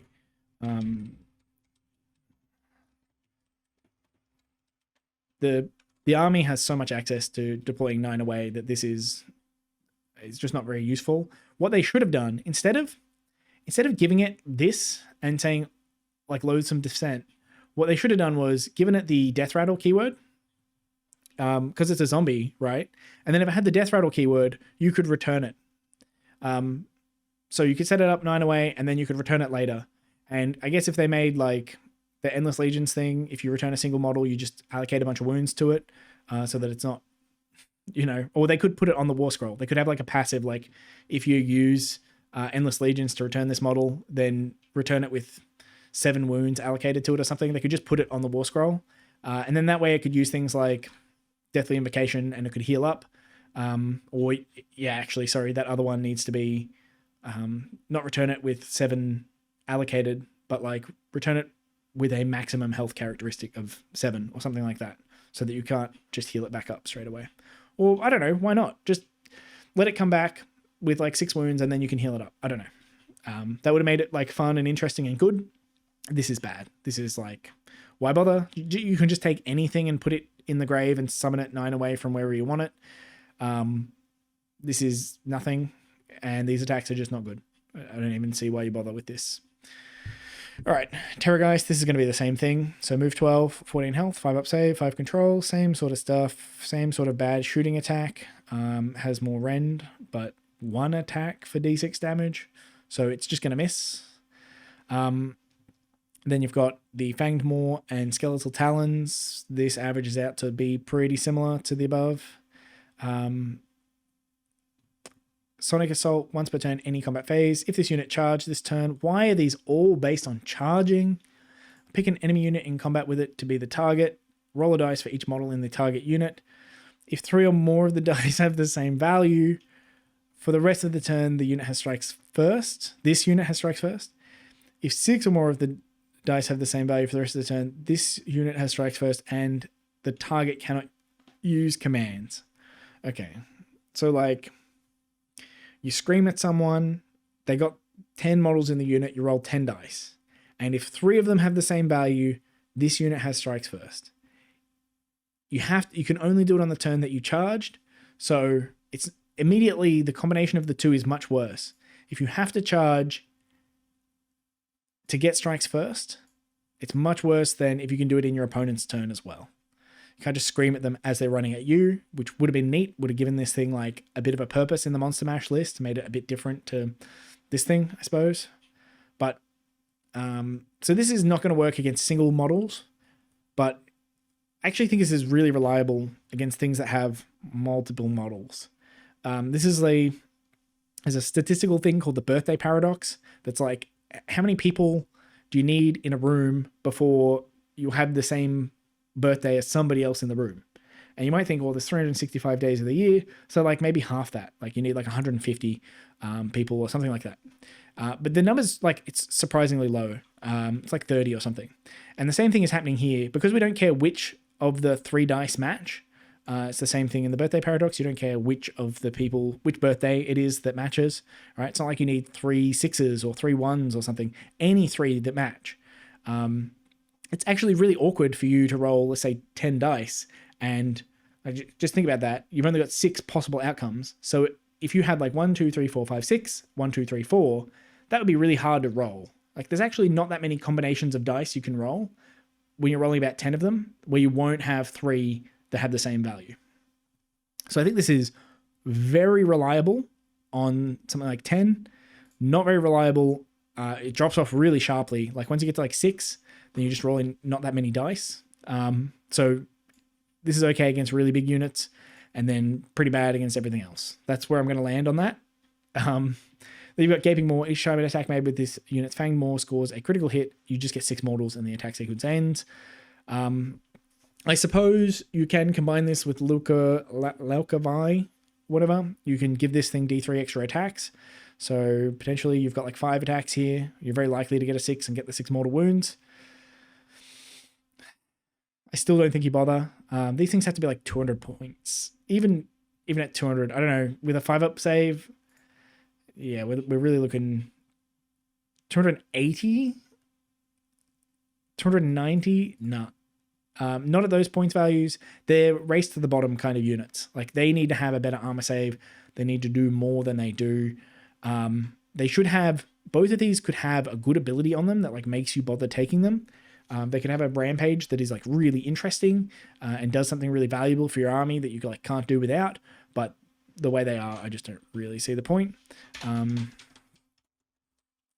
Terrorgeist, funky math problem to get strike first, and then still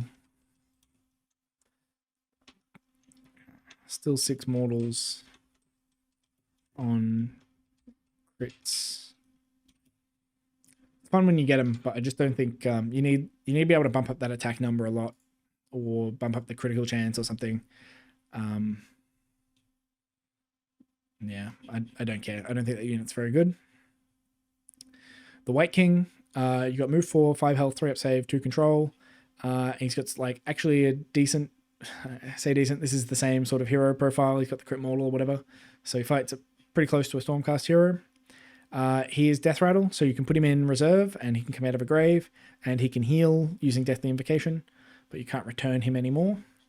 But his War Scroll is like pretty close to blank. He's got this ability where he can fight and then pick a Death Rattle infantry, specifically infantry, to fight after him, and they get +1 to hit rolls if they do. Snoozeville, I think there's very, very little reason to take this guy. This is so awkward to use. Again, I really need to make a video, but just having the hero next to the unit creates all sorts of problems. Like when you run, they'll run at different speeds. When you charge, one of them might get in and the other one doesn't. When your opponent charges, they might charge so that they avoid getting the White King in combat, so you don't get this buff. When you redeploy the unit, you can't redeploy them both at once. So if you're trying to get away from an opponent who's charging you and you redeploy away with one unit, that other unit is still there as a charge target. So they can just charge the White King and then pile into your unit. And it like gives them activation order stuff. It is just all down the line. There are like 30 reasons why having a random hero standing next to your unit is a bad idea and a big penalty. And to get such a mediocre buff that is so easy for your opponents to avoid, and these are bad. Trust me, these are bad abilities. Excuse me. So this is no good, and the fact you can't return him, I think, is unfortunate. They could have just made it so you could return him. He's definitely not good enough for that to be a problem. You can give him Amulet of Screams and teleport him 18 away from an enemy wizard, I suppose, on turn 1, so that you can really make sure you're getting those the pings from your Amulet of Screams as much as possible, but I wouldn't bother. This guy also has weird regiment options. I think you can only take Death Rattle in his regiment. Really very, very little reason to take a White King. So we're in Heroes. We've got like a White King on foot. Blank War Scroll. Just a trash ability. Then you got the White King on Skeletal Steed. We've got a 10-inch move, 7 health, 3 up save, 2 control. He's got like okay attacks. They're not very good. He's not doing a ton of damage.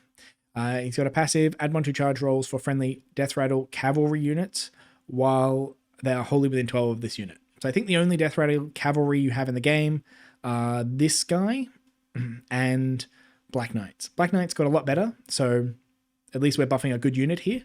That's always a good sign. Adding 1 to the charge rolls is a really small buff. I think I understand why it's not +2, because then you can set them up 9 away and actually get a pretty reliable charge. But then at the same time, I'm thinking that's why it should be +2. This guy doesn't do anything. He's got this the fight ability, but he doesn't give a bonus or anything even when this happens, and he doesn't really do any damage. So this is blank text. This is all he does, is he gives +1 to charge. And when you look at him, you're like, why don't I just take more Black Knights, right? Black Knights are 160. This dude is 190. I would rather 5 Black Knights than this guy. I can return Black Knights. I can heal them better. Or I guess not. I guess this guy heals the same. He'll heal 3 wounds. But I can return the Black Knights. I can get a unit of 3 back with a command point. I can set them up. Sorry. Rather than having +1 to charge rolls, I may as well have 2 units of Black Knights and then charge with both of those units. Then have +1 to charge rolls on the 1 unit of Black Knights that I already have. It's just really weird to try and justify this ability. It needs to be better than it is. If he had like, I think in the previous book, we had like Ogre impact hits or something, and he added, increased the chance that you would get mortals when you charged. I don't know. He also had impact hits himself. He's lost those for some reason. This is such a cool model, and I'm just really sad that it's like bad again. I don't really get the point of this dude. But I do think charge bonuses are very hard to come across. It does work in both phases, so it's not just like in your turn. So I guess it helps on the counter charge as well. I don't know. I'm going to put this guy in mediocre. I think this is so hard to find in the book, and maybe if you're making if you've got like 3 units of Black Knights, which I do, it might be worth running him because bonuses to charge are really neat. But probably not. This guy's probably just bad. I don't think you take him. He has to be, in any case, 190 points is too much.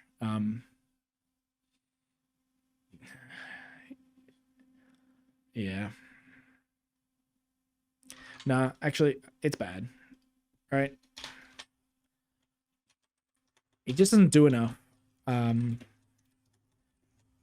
He's on horse. Almost blank.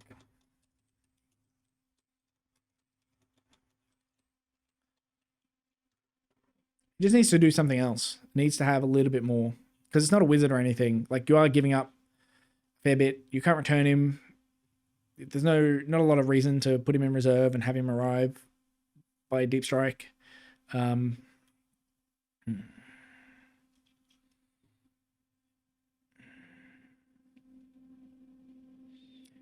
just don't get it. I feel like maybe if they had like, he makes your dudes crit on a 5 or a 6 or something like this, or if he gave +1 to charge to all Death Rattle, it wasn't just Death Rattle cavalry. Yeah, not a lot of point in getting him. Okay, Black Knights. Move 10, 3 health is a big deal. Going up this extra health is makes them so much more durable. They got a 4+ save. I can't remember if they had a 4+ in the previous edition. I think they might have been on a 5+. So these are so much more durable than they used to be. The Barrow Lance, 2 attacks, 4s, 3s, 1/1 with charge +1 damage. And then when you charge, you actually get crit mortal as well. So these things do real damage when you charge with them. If you've got like 10 Black Knights, that's like 20 attacks. You're going to get about 3 of them are going to be 6s. So you're going to do like 6 mortals, which is pretty good. And then with all the hits and wounds, and because you've got rend here, and you're still 2 damage, you'll probably get, what is that, like 16. So you get like 8 hits. Even if you're not using all that attack, you'll get like, I don't know, 5 or 6 wounds, and your opponent's probably going to fail 2 or 3 of them. So you might get like 12 damage out of a charge of Black Knights, which is pretty damn good, really, depending on their armor save and all that sort of stuff. But half of it's coming through as mortals.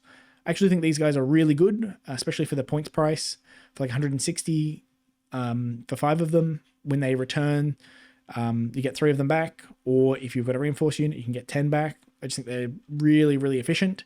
They have decent number of models as well for objectives and all that sort of stuff. Decent movement. I think they're a bit slower.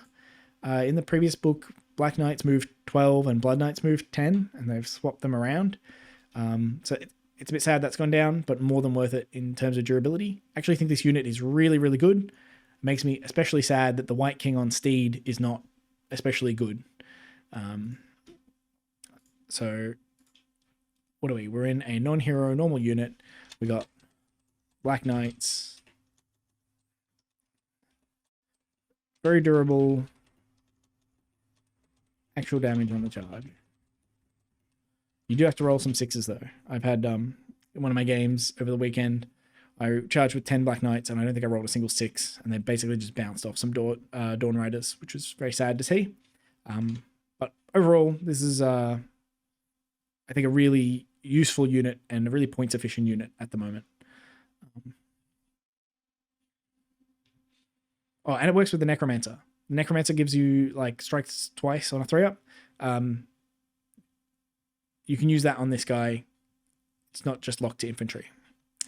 Then you got Graveguard, 4-inch move, 1 health, 4-up save, 1 control with their White Blades and Great White Blades. So they pretty much force you to take the shield option. You get the extra save point from the previous edition, but you've got the lower damage. You got 2 attacks, 3s and 3s, 1 rend, 1 damage with crit mortal. In the last book, they got 6s to wound were a mortal wound, and moving that over to the hit roll is actually a lot better. And then they've got Guardians of the King. While any friendly Soulblight Gravelords infantry heroes are within this unit's combat range, both this unit and those friendly units have a ward 5-up. The main unit that you're going to look at here is the Necromancer or Torgilius the Chamberlain, because all of your other foot heroes are bad, like the Vampire Lord is bad and the White King is bad and that sort of stuff. You could put a White King next to them and try and get the +1 to hit. You do want to have an infantry hero, so I suppose that's an option, right? You don't really care that the White King doesn't do anything. The main advantage of using the White King here is you can put the White King in reserve with the Graveguard. So your Graveguard can come out of the grave 9 away, and you can come out of the grave with the White King next to them. The White King can still use Deathly Invocation, I'm pretty sure. Just any hero can use that. It doesn't have to be a wizard. So you do want a hero next to these guys so that they get the 5-up ward, and so you can return 3 models to them every turn. And I think of all of the things about the White King, that is the one use case for him. It's not because the White King's War Scroll is any good. It is just because he can arrive by Deep Strike. Even the Vampire Lord, you don't want to rely on, like, you don't want to bring your Graveguard out of the grave, and then I guess you can do the Vampire's Teleport first, so you know if it's going to work, and then you can bring the Graveguard up. But I just think it's pointlessly unreliable. So there's like a little niche case where the White King might have a use here. Otherwise, you probably just want to put this guy next to a Necromancer so he can make them fight twice, because fight twice is pretty awesome on Graveguard. They're 150 points, I think, for 10. And even compared to, like, we'll look at those Skirgan True Blades. It's a similar sort of price point. The True Blades have a lot more wounds. They have like 16 wounds compared to the 10 here on Graveguard. But Graveguard having that 5-up ward and a 4-up armor save compared to the 5-up save on True Blades. I think these guys actually take more damage. And they got the option to like be healed and all that sort of stuff. So I'd just get Graveguard.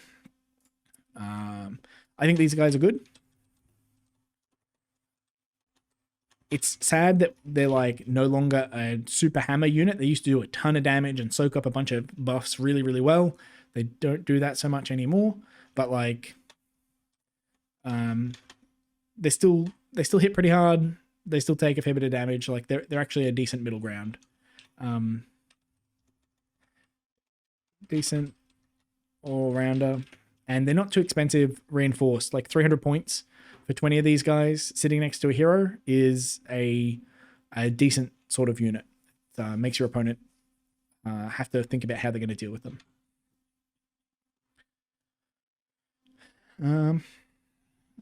The Necromancer. This guy is actually fantastic. So he's got 5 move, 5 health, and 6-up save. So he's pretty vulnerable. He has bad combat attacks. He's got a 4-up ward. And again, you have this problem where if they get into the Necromancer and attack him for a bunch of damage, his armor save is really bad. So he's going to fail all his saves. And then you're going to have a bunch of damage sitting there that you have to take ward rolls for. And so if you make a bunch of these saves, it's going to kill all your Graveguard really quickly. Much more quickly than if they just attack the Graveguard, which is surprising. I don't like that they have these abilities that work like this. I prefer the way this Graveguard ability works, where it just gives them both a 5-up ward while they're near each other.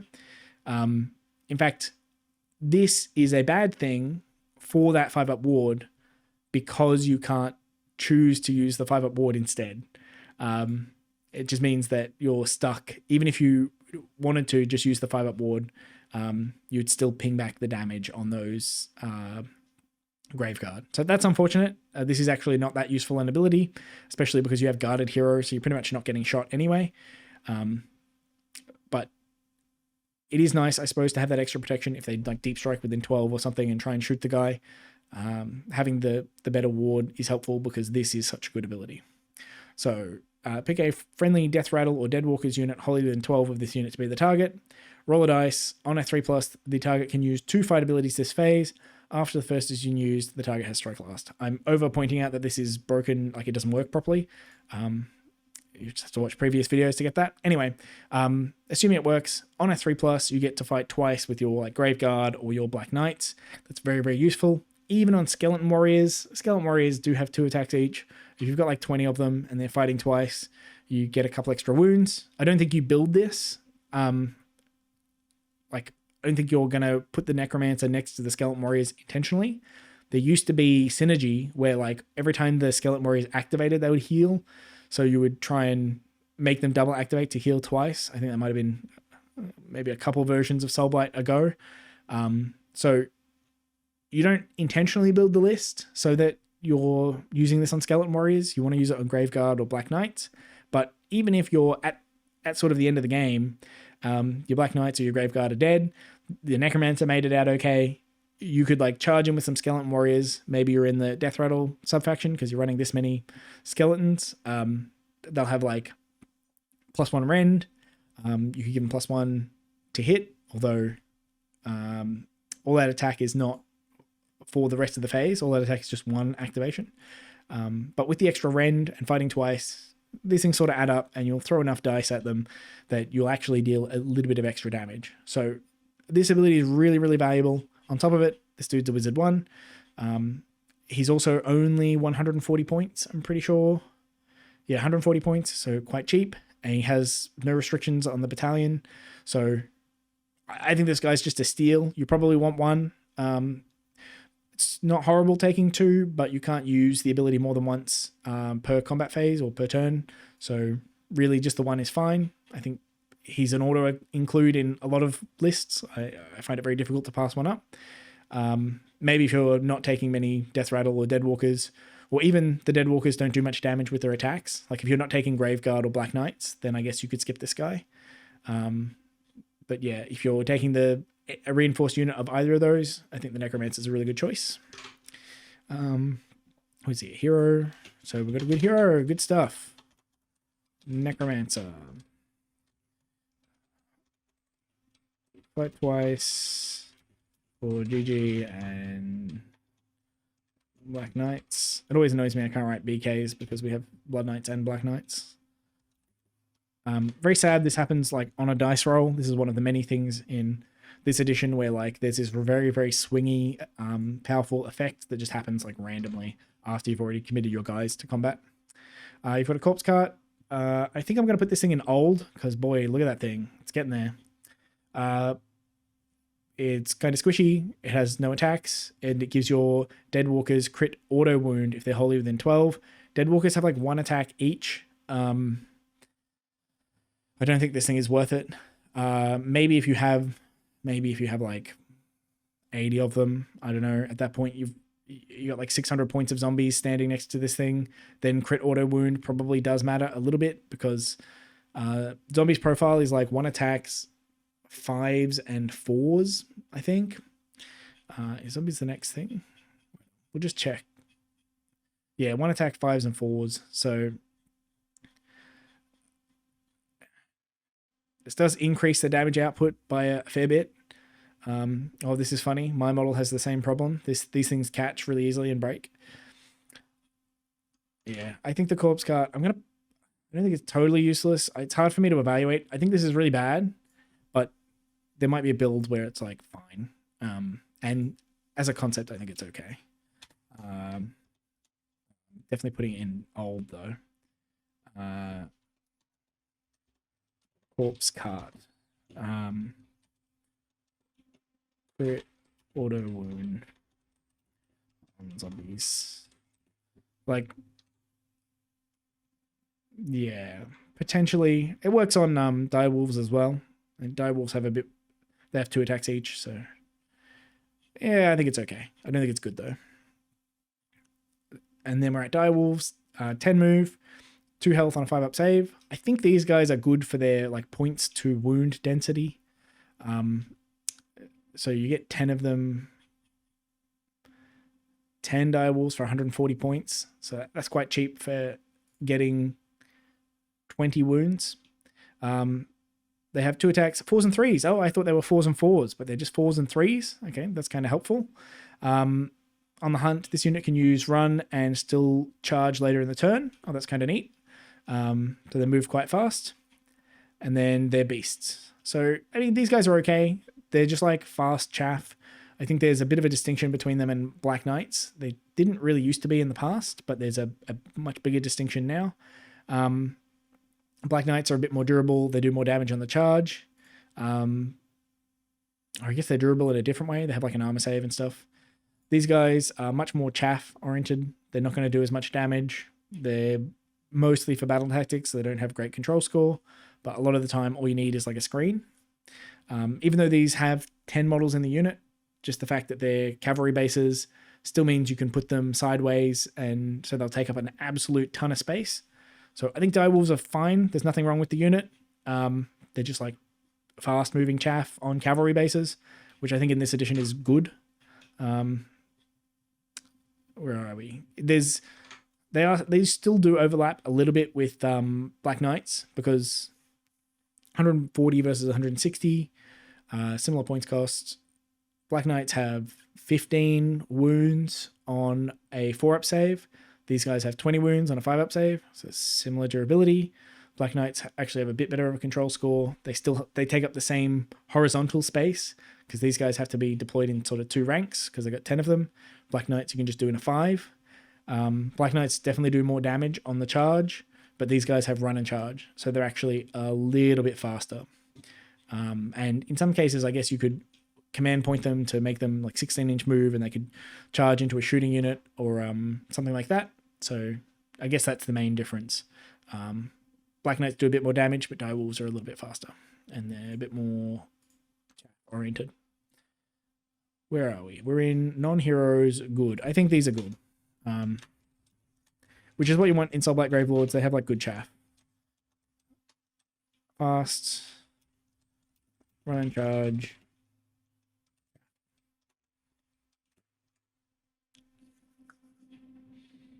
Okay.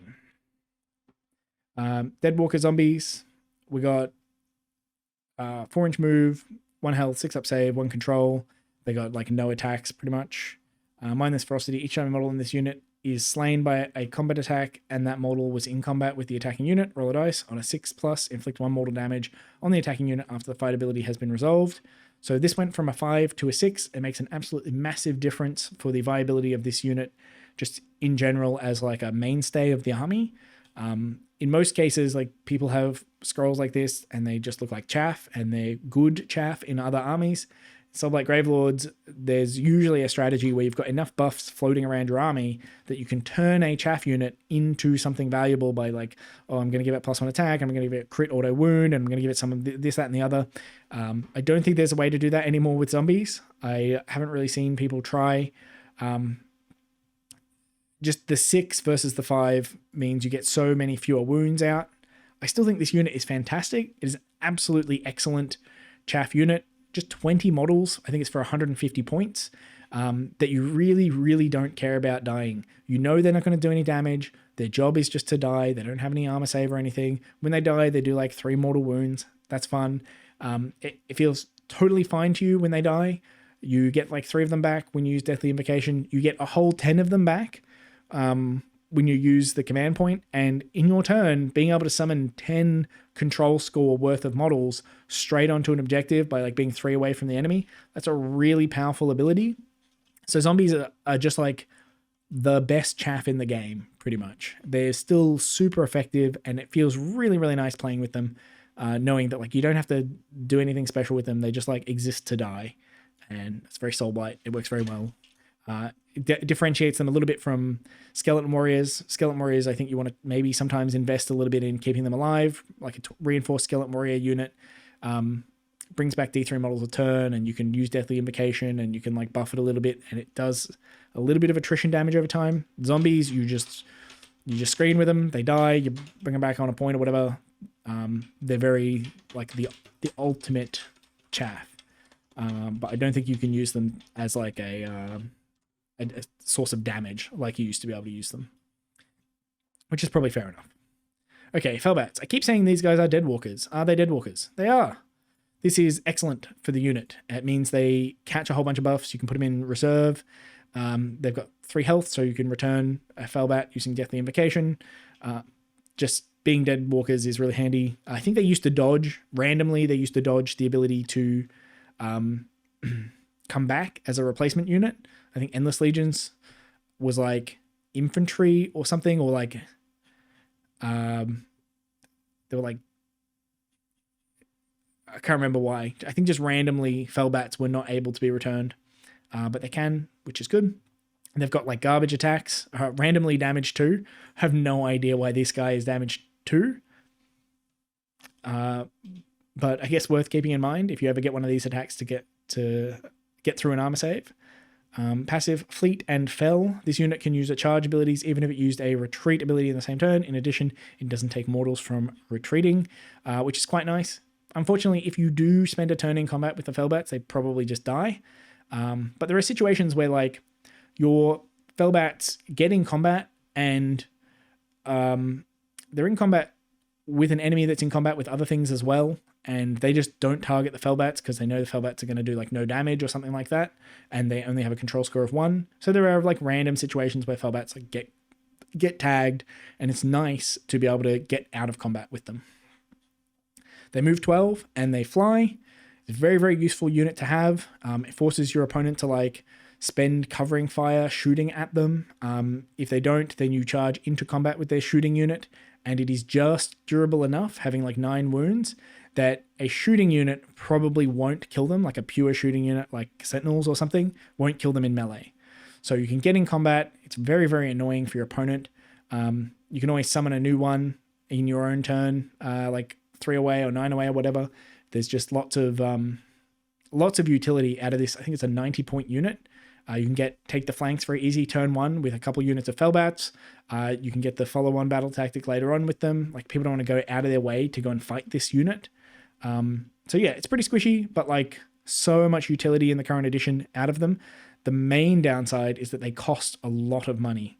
My understanding is that these models in Australia cost more than $90, which means they cost more than $1 per point, which is crazy. that is so expensive. And it's weird to me because they're not special models. You know, they're not some like cool hero with lots of little details.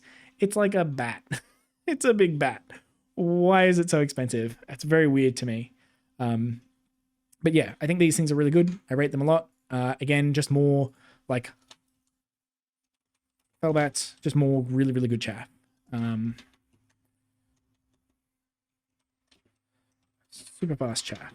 Now, I know I meant to criticize these things. I was a bit harsh in the Slaves book about things that are like practical duplicates, but I actually think all of these different versions of chaff are all legitimately different options.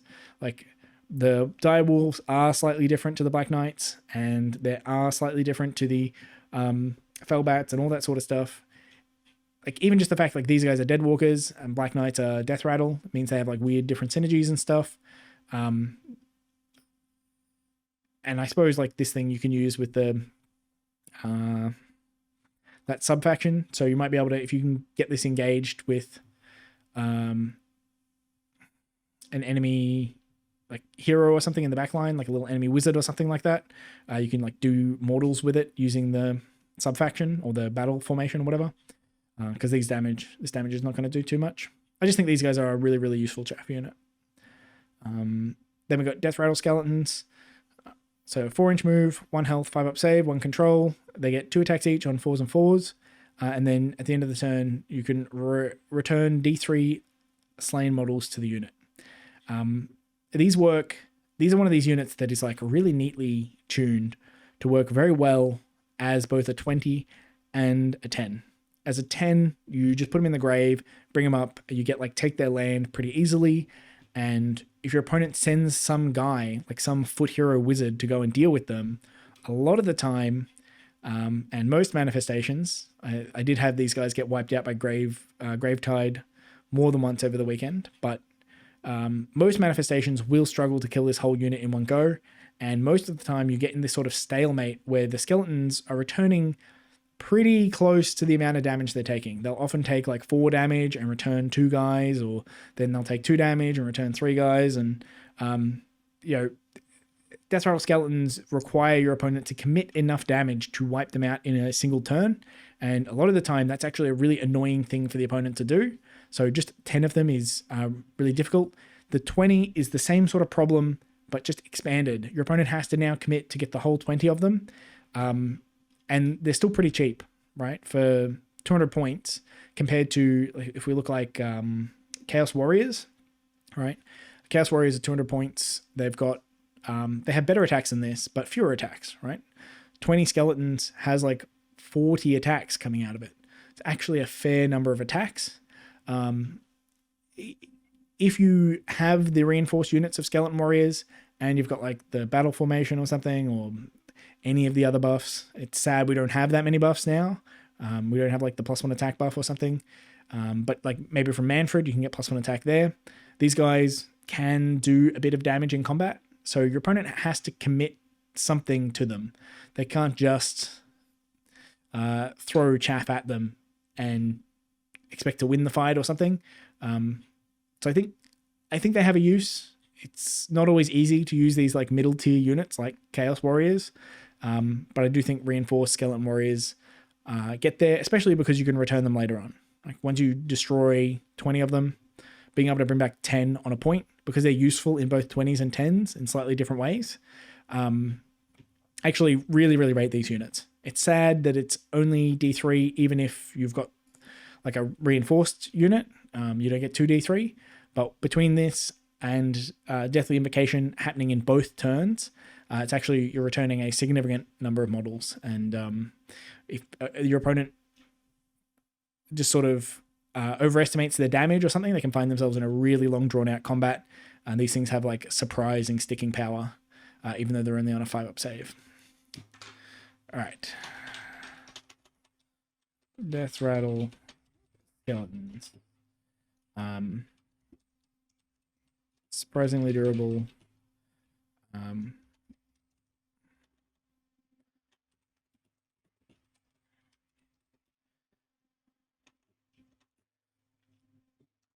So in the case of like zombies, the unit fighting the zombies will eventually win. In the case of skeletons, if they don't commit enough, If they just like send a foot hero to go and deal with them or something, the skeletons will eventually win the fight. That's the main difference between like zombies and skeletons.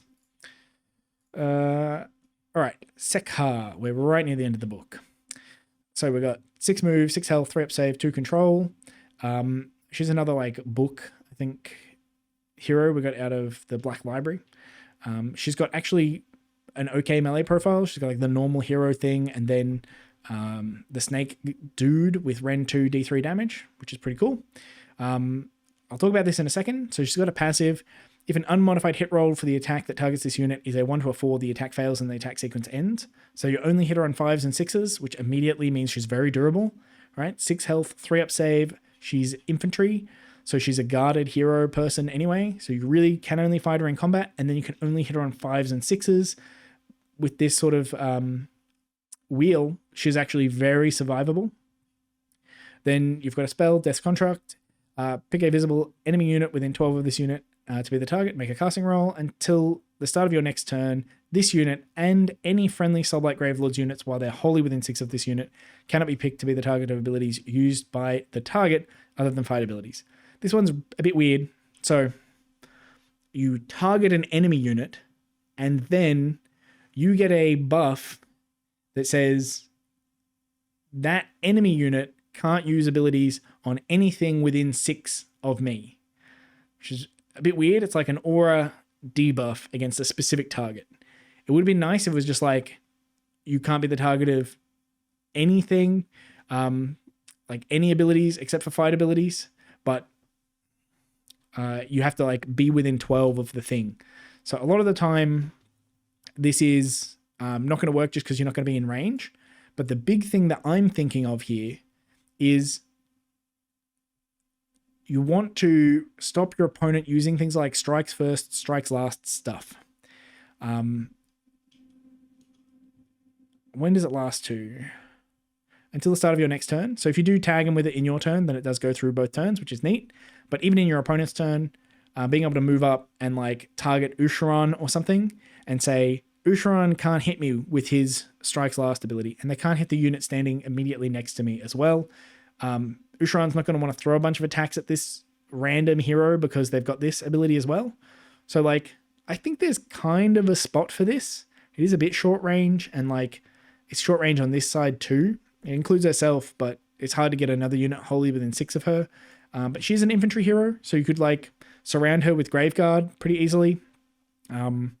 So the Graveguard would get the benefit of Death's Construct, and they both have the 5-up ward. So her ward would go up from a 6 to a 5. And then we're stacking a 3+ armor save on 6 health with you only get hit on a 5 and a 6 and a 5-up ward. She becomes very durable. So I think like there's a lot of synergy going on that points towards this hero actually working. I should mention she's a double casting wizard, which is really, really helpful. Just using those hero slots efficiently is really nice. Getting an extra cast in there, an extra unbind, extra banish, all that sort of stuff. And then you've got this ability as well. Once per battle, any combat phase, pick each enemy unit in combat with this unit to be the target. This ability cannot use Serpentine Agility for the rest of the battle. So you lose this when you use this. Then you roll 2d6 for each target. If the roll exceeds the target's move characteristic, inflict an amount of mortal damage on the target equal to the difference between the roll and the move characteristic. So one important thing to note is that you pick every enemy unit in combat. So if you do like a Tokyo Drift with her, you get in combat with a bunch of enemy units, you can hit them all with this.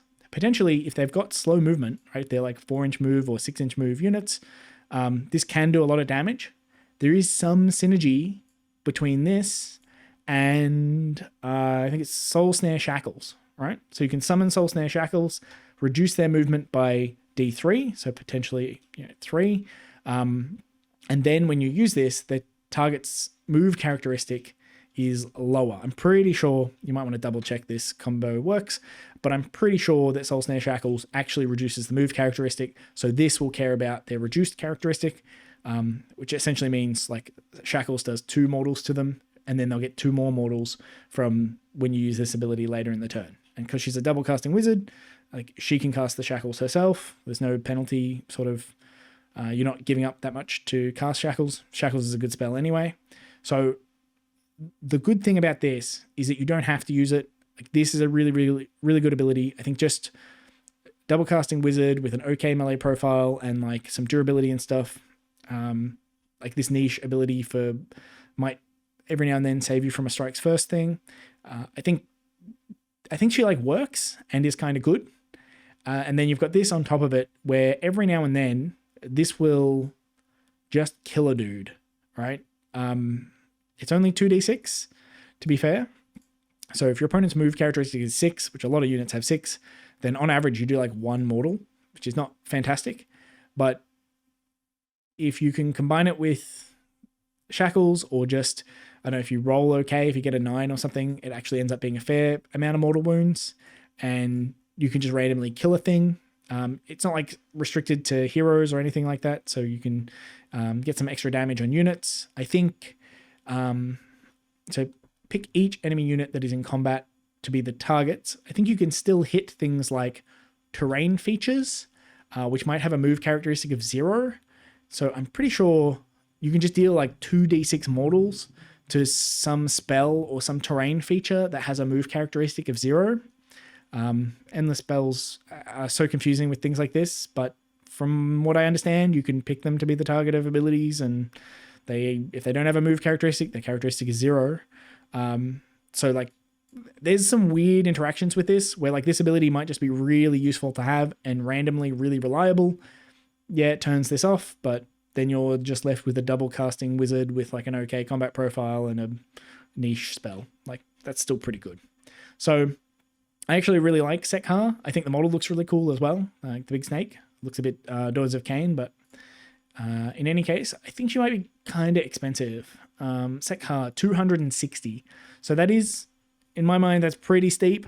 But certainly everything on here is a plus. Like everything here looks good to me. And sort of like works. I'm not sure if she's worth that 260 points. So she's a special character and I'm going to put her in good. I like Sekhar. I don't think you feel bad about taking this character. Double cast, mortals against move ability. I guess it's 2d6.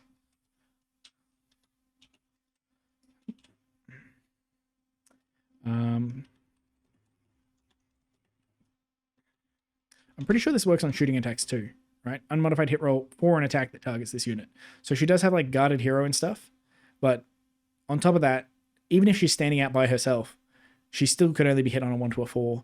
And I think that means that you can do stuff like if your opponent's got a really powerful unit, covering fire unit, they got like 20 sentinels and they're juicing them or whatever, you can throw this unit out closer to them, away from your guarded hero, so they are an eligible target and all that, and when they shoot, they can only hit on a 1 to a 4.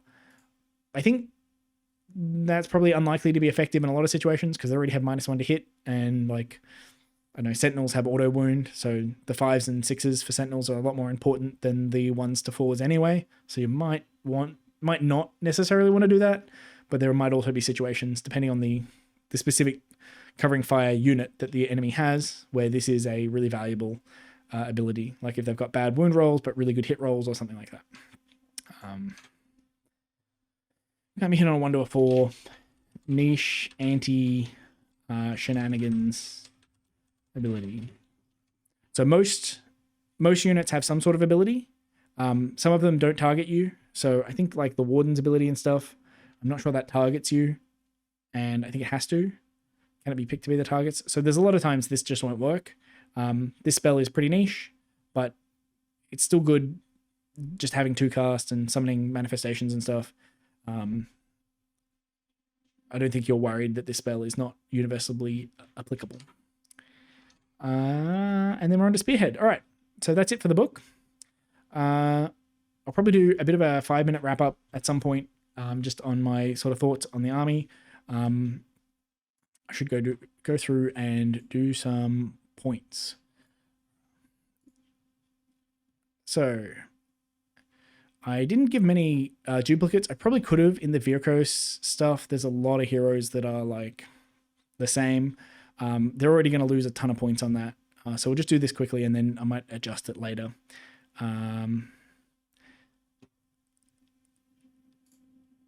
So good is 3 points, mediocre is 1 point, bad is -1 point. So in the special characters, we have like 1, 2, 3, 4, 5 good ones. So 15, 16, 17, and then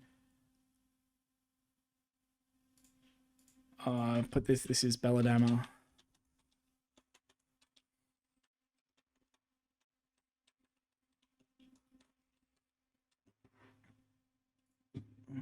So that 15, 16, 17, -1, 16. So special characters, they're getting 16 for this. Heroes, we got like 1 good one, so 3, and then -1, 2, 3, 4, 5. So -2 in terms of heroes. This, for me, reading through the book, this is what I noticed. When I'm building a list and I'm like, okay, I'm taking Manfred and then I want like some side hero. And that's going to be my list. I'm going to do like a 2-drop list with big hero, small hero, and a bunch of units. And the small hero option is like, oh, it's a necromancer because all of the other foot heroes are garbage. Maybe you look up in your special characters and you're like, oh, maybe I'll take Sekhar, or maybe I take like Kato or something like that. But Sekhar is pretty expensive. Kato's okay. He's mediocre though. He's not exactly good. So like your side hero is basically just a necromancer. It's very unfortunate. Especially since like the Vampire Lord should be so good. And the Vampire Lord and Zombie Dragon should be really good as well.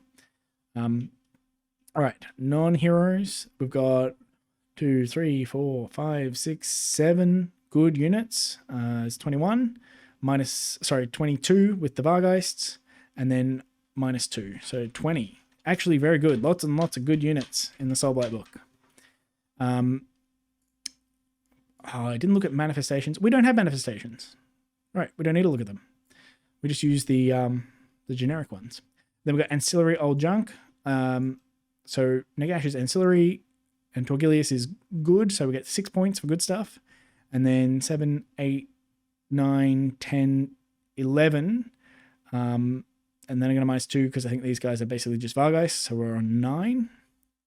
And then 1, 2, 3, 4, 5, 6, 7, 8, 9. We're busted out to a good old 0 on the ancillary junk and so on. So what does that give us as a total? We got 16 from special characters down to 14, goes up to 34, and that's it. 34. It's probably meant to be a little bit lower than that because I assume there's a bunch of duplicate stuff. Like down here somewhere, there's probably some duplicate things that I'm not really looking at. Like, I guess Annika and Kritza are kind of different. Maybe not. Maybe they've done a good job of making them not exact duplicates. But yeah, just a whole bunch of extra stuff. And then it's fold. So we've got 24 and 34, giving us a grand total of 58 out of 100. We can't put this in the... I did this last time.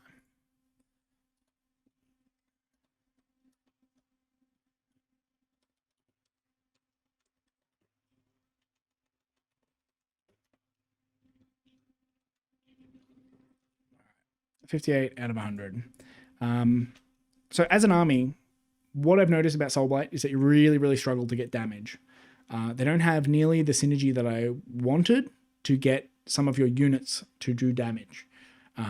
It'd be really nice to have the Vampire Lord give you +1 attack and the Necromancer make you strike twice, and maybe you can use like Manfred's buff to get +1 attack on the skeletons as well, so that you can get those guys to 4 or 5 attacks. If you can get some like +1 to wound in there somehow, it's hard to leverage that death rattle buff because you need to outnumber and have charged in the same turn. So just from my perspective, very, very hard to do damage with your units. with your main units anyway. A lot of your damage comes out of like Vordry and Manfred. And if you don't have those sorts of big hero hitting units, I'm not sure where most of the damage in the list comes from. There is a bit of leveraging, like Graveguard do a fair bit, especially if you have the Necromancer nearby. Black Knights can do an okay amount of damage. Blood Knights do an okay amount of damage. But none of these guys are hitting anywhere near the level of like Vanguard or Chosen or anything like that. So the army has low damage. And it has a lot of survivability, not just like in terms of taking damage. A lot of its units are actually individually quite fragile, but there's a lot of wounds, a lot of like you just get the 6-up ward across the whole army. You're bringing back units all the time, not just bringing back models through Deathly Invocation. You're healing wounds through the Hunger as well, and you're bringing them back with Endless Legions. So there's just lots and lots and lots of units and models for your opponents to deal with the whole game through. And you're not taking away many of your opponent's units because your damage is really low. And as a consequence, the army is going to be very slow to play. It's much simpler than it used to be. I think they streamline the army a lot, and that feels a lot better. You don't have to worry about a lot of things that you used to have to worry about.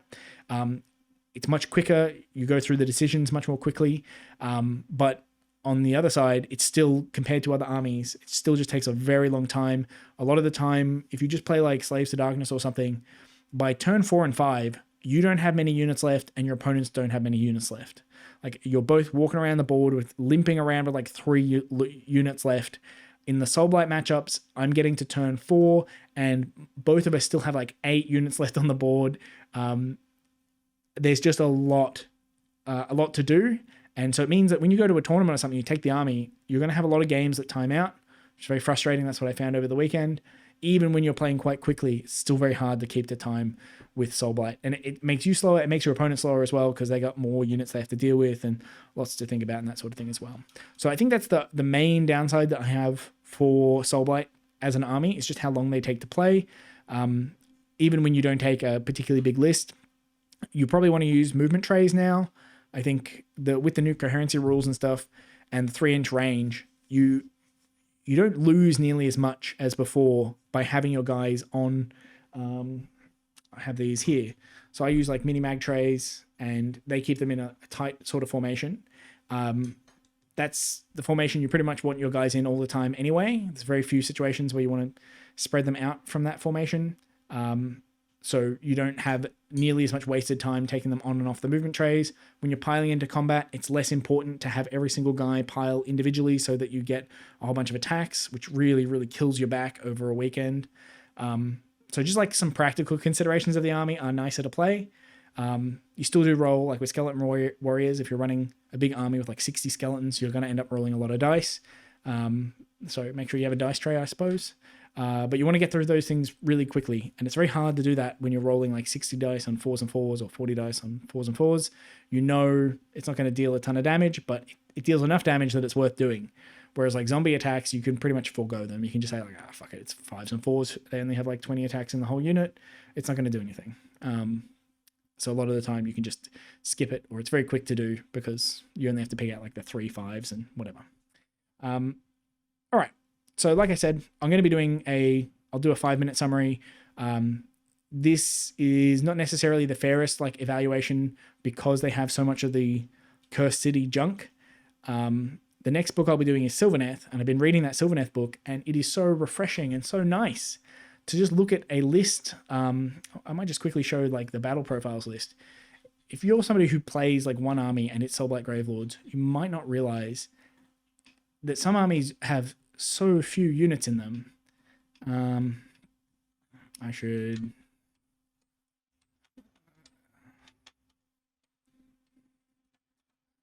Let's look at Sylvaneth. I'm the wrong direction. Sylvaneth. Okay. This is the whole Sylvaneth army. There's no junk. There's no like weird extra box sets. The worst thing they have is like they've got the twist weld, some like warband, and that's about it. Even their like Tree Lord, this dude that can join a unit as a Forest Sentinel, whatever the extra hero thing, he's not some random junk. He's a dude from the Vanguard box. He's not an excellent unit, but like everything here kind of makes sense. You have like about one of each thing. You don't have a whole bunch of overlap and duplicates and nonsense going on in the book. It makes it much, much nicer to read and to consider and to make lists for. It does make it sadder when you get bad options in there, but reading this is just so much nicer than having to sift through the huge number of Soulblight like Cursed City junk. I just wish all of this stuff was not in our book. I'm not a man who loves all these options. I just think it's like bloat and a waste of time. Take most of them out, put them in a supplement, and say these are not competitive units, and then you don't have to look at them, right? If you want to play them at the local club, no one's going to care. They'll let you do it. No one minds. But when you want to take things to a tournament, you want to know like all of the options that you have available to you. You have to read through all of them, remember all of them. Your opponents might bring them. It's harder for your opponents to memorize your army because you've got more options and stuff. There's just, bloat has a cost to it. And so like the inclusion of these as part of the army and as part of the book drags the score down so much. The faction rules are also let down a little bit by the heroic traits and artifacts, and a little bit by the battle formations. The battle traits themselves are okay, but there are a few like design issues with them, and the spell lore is let down mostly by that vile transference. So lots of good stuff in Soulblight. Actually very, very happy with the army. The saddest point about them is just that I run out of time when I'm playing them at tournaments. But otherwise, I really, really like this army, and I think it's very fun to play. Maybe frustrating for your opponents to play against, but I really like it. A lot of the pain points, like the randomness of getting units back, have been addressed, so I'm pretty happy about it overall. Okay, I'm going to leave it there for this one, and yeah, I'll have that 5-minute opinion out over the next few days, hopefully.